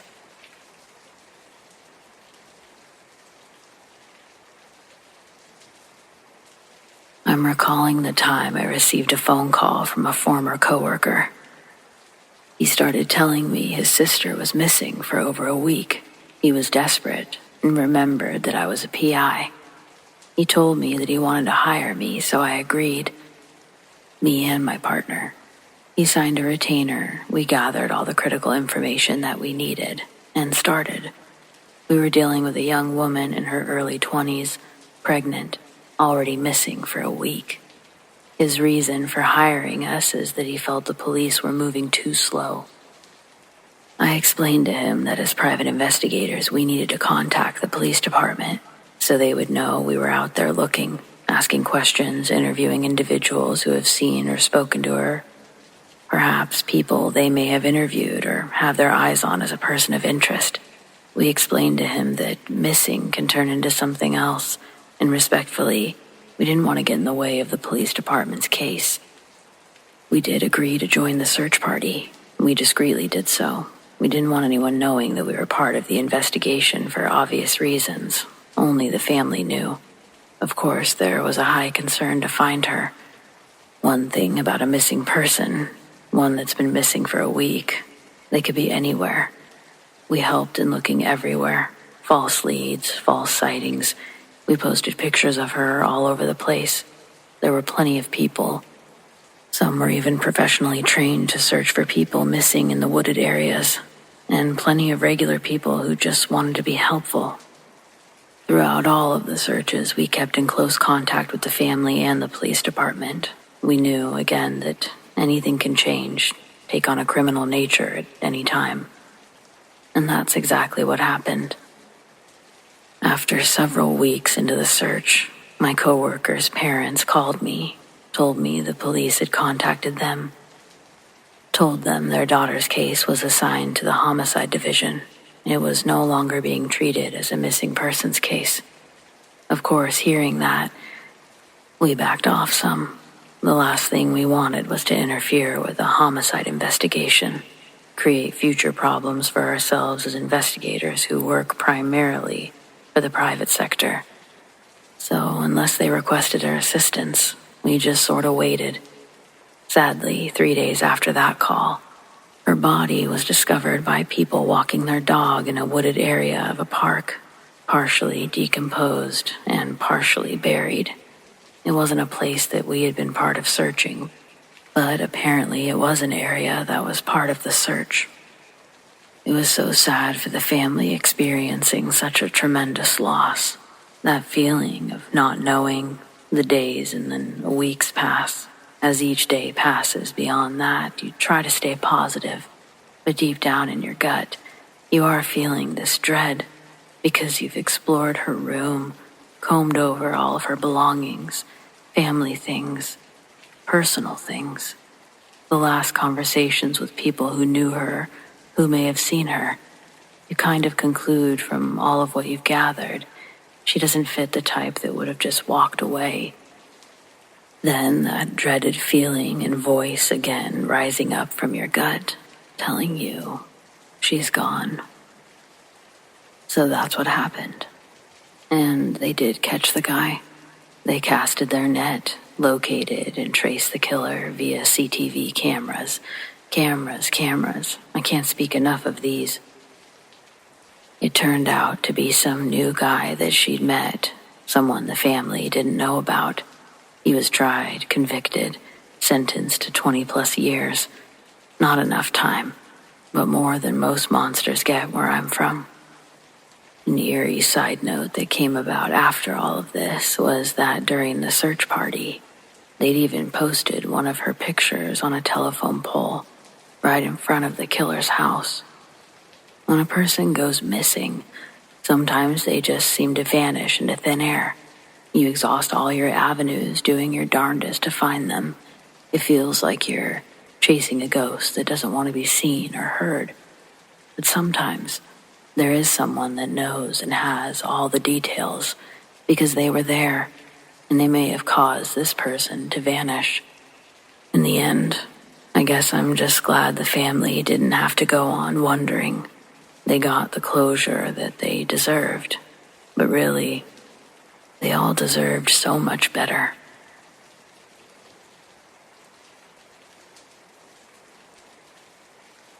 I've shared this story before, and believe it or not, it was taken humorously.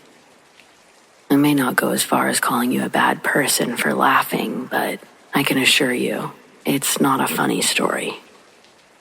It's actually a story so traumatic that I can remember odd and every detail, and I was 7 years old when it happened.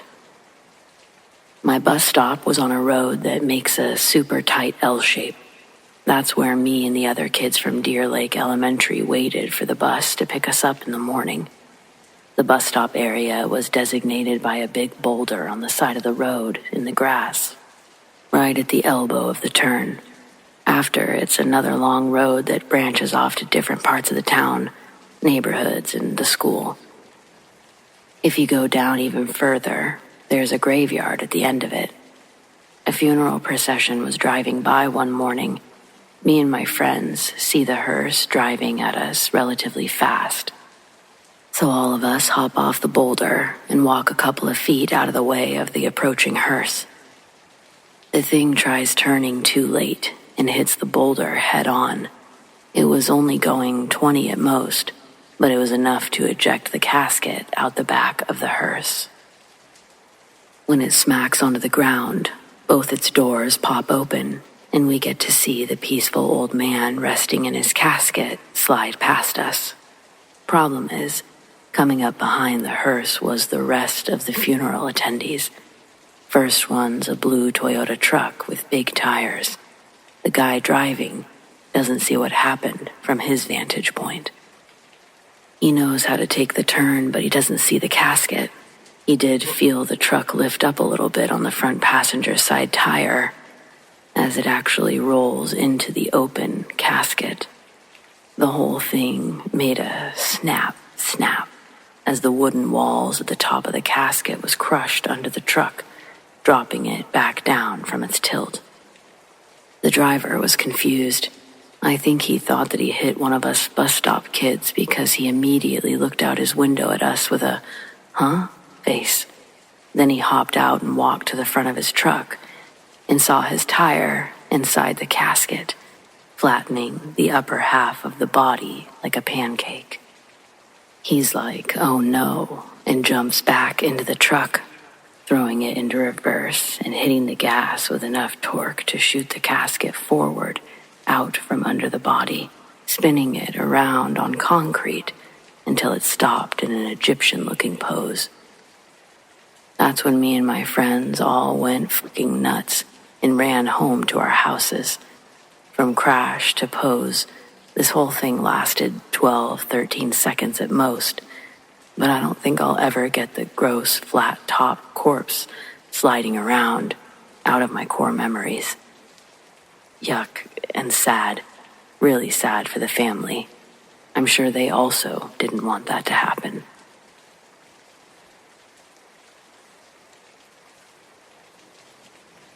My mom and I were driving up the California coast from Los Angeles to Sacramento. The date was September 26th, 1969. We wanted to take our time and enjoy the scenic route. Mom had packed lunch, and we decided to stop at a place called Lake Berryessa. The lake is fairly close to Napa, in between San Francisco and Sacramento. We had our dog with us. We wanted to walk her for a bit, find a place to eat lunch. My mom spotted a parking lot and turned into it. The area was desolate and very quiet. There was one car in the parking lot. It was an old off-white sedan. My mother noticed that there were clothes on hangers hanging from the little hooks behind the windows in the back seat of the car. She commented that because of the clothing, it looked like someone was traveling. She didn't say anything more, but I sensed that she was a bit wary about being in such a lonely place and seeing one car in the parking lot, but not a soul around. Mom and I began walking with our dog on her leash and looking around for a spot to sit down and eat lunch. We saw a few picnic tables in the short distance. The lake was to our left as we walked towards the picnic tables, but before we sat down at one of the tables, we wanted to let our dog walk around a bit more, so we turned in a somewhat wide circle. The lake and the narrow beach along the lake was now on our right. There were tall brown weeds in front of us, but off to the right. As we were walking along, we heard a voice that came from the tall weeds. The voice, clearly a male voice and somewhat gruff, called, "Hey, psst, psst, hey you, come here." And he repeated again, "Psst, come here." As I'm writing this and remembering the freeze-frame fear of that moment, I have chills. My mother yelled, "Run," and grabbed the dog in her arms. We ran back to our Volkswagen Bug, jumped in, locked the doors, and got out of there faster than fast. On September 28th, 1969, 2 days later, the TV and the newspapers were full of news about a hideous attack at Lake Berryessa. The Zodiac killer had murdered a young woman and severely wounded a man who had been sitting on the exact beach by the lake that my mother and I had passed, just before hearing the voice coming from the weeds. My mother heard the news and said, "Yep, it was him." Interestingly, I live not more than 50 miles from that lake and beach that my mom walked past all those years ago, where the crime was committed. The region surrounding Lake Berryessa is stunningly beautiful. Abundant foliage, wildlife, and of course, the lake. Though, I still cannot go to the place where the Zodiac was. My memory of the evil I felt that day just doesn't leave me.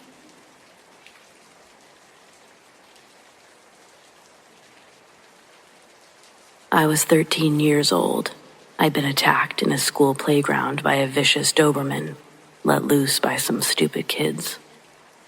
The dog tore a hole in my hamstring and tendon, so my dad decided that we should go to the ER. As we arrive, we can hear some kind of two-way radio with a voice saying there was a bad accident and 2 people were coming into the ER. I was taken back and told to lay prone on the exam table. The staff were scurrying around, preparing for the arrivals. The doctor came over, injected me with a numbing agent, and started to stitch my torn hamstring together. Suddenly, with a bang, the ER doors fly open, and I can see one person being transferred and wheeled into a space next to me.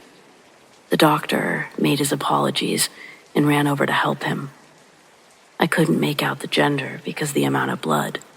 Wasn't even sure there was a head. I couldn't even tell where the head was supposed to be. For the next 30 minutes, they worked on this poor soul, with CPR, trying to shock him to life. The curtain was not pulled across, and I witnessed the whole gruesome mess. I could smell burning flesh. After some time, I heard the eerie tone of a flatline, just like in the movies. Mind you, I'm 13, but my mom was a nurse. I'd seen quite a bit for a kid. Still, I was horrified. There was a fresh, dead person next to me. The doctor and nurses received the next patient and worked on them with success in the space to my right. I think they lived. With a sigh, he returned to me and noticed that I could see everything, including the dead body just feet away from me. Oh, geez. He pulled the curtain across to block the view. "Is that guy dead?"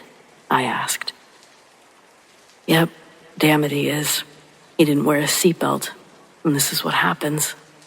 After pulling his bloody gown and gloves off, He slowly washed his hands in silence, walked over to me. At least I can fix you.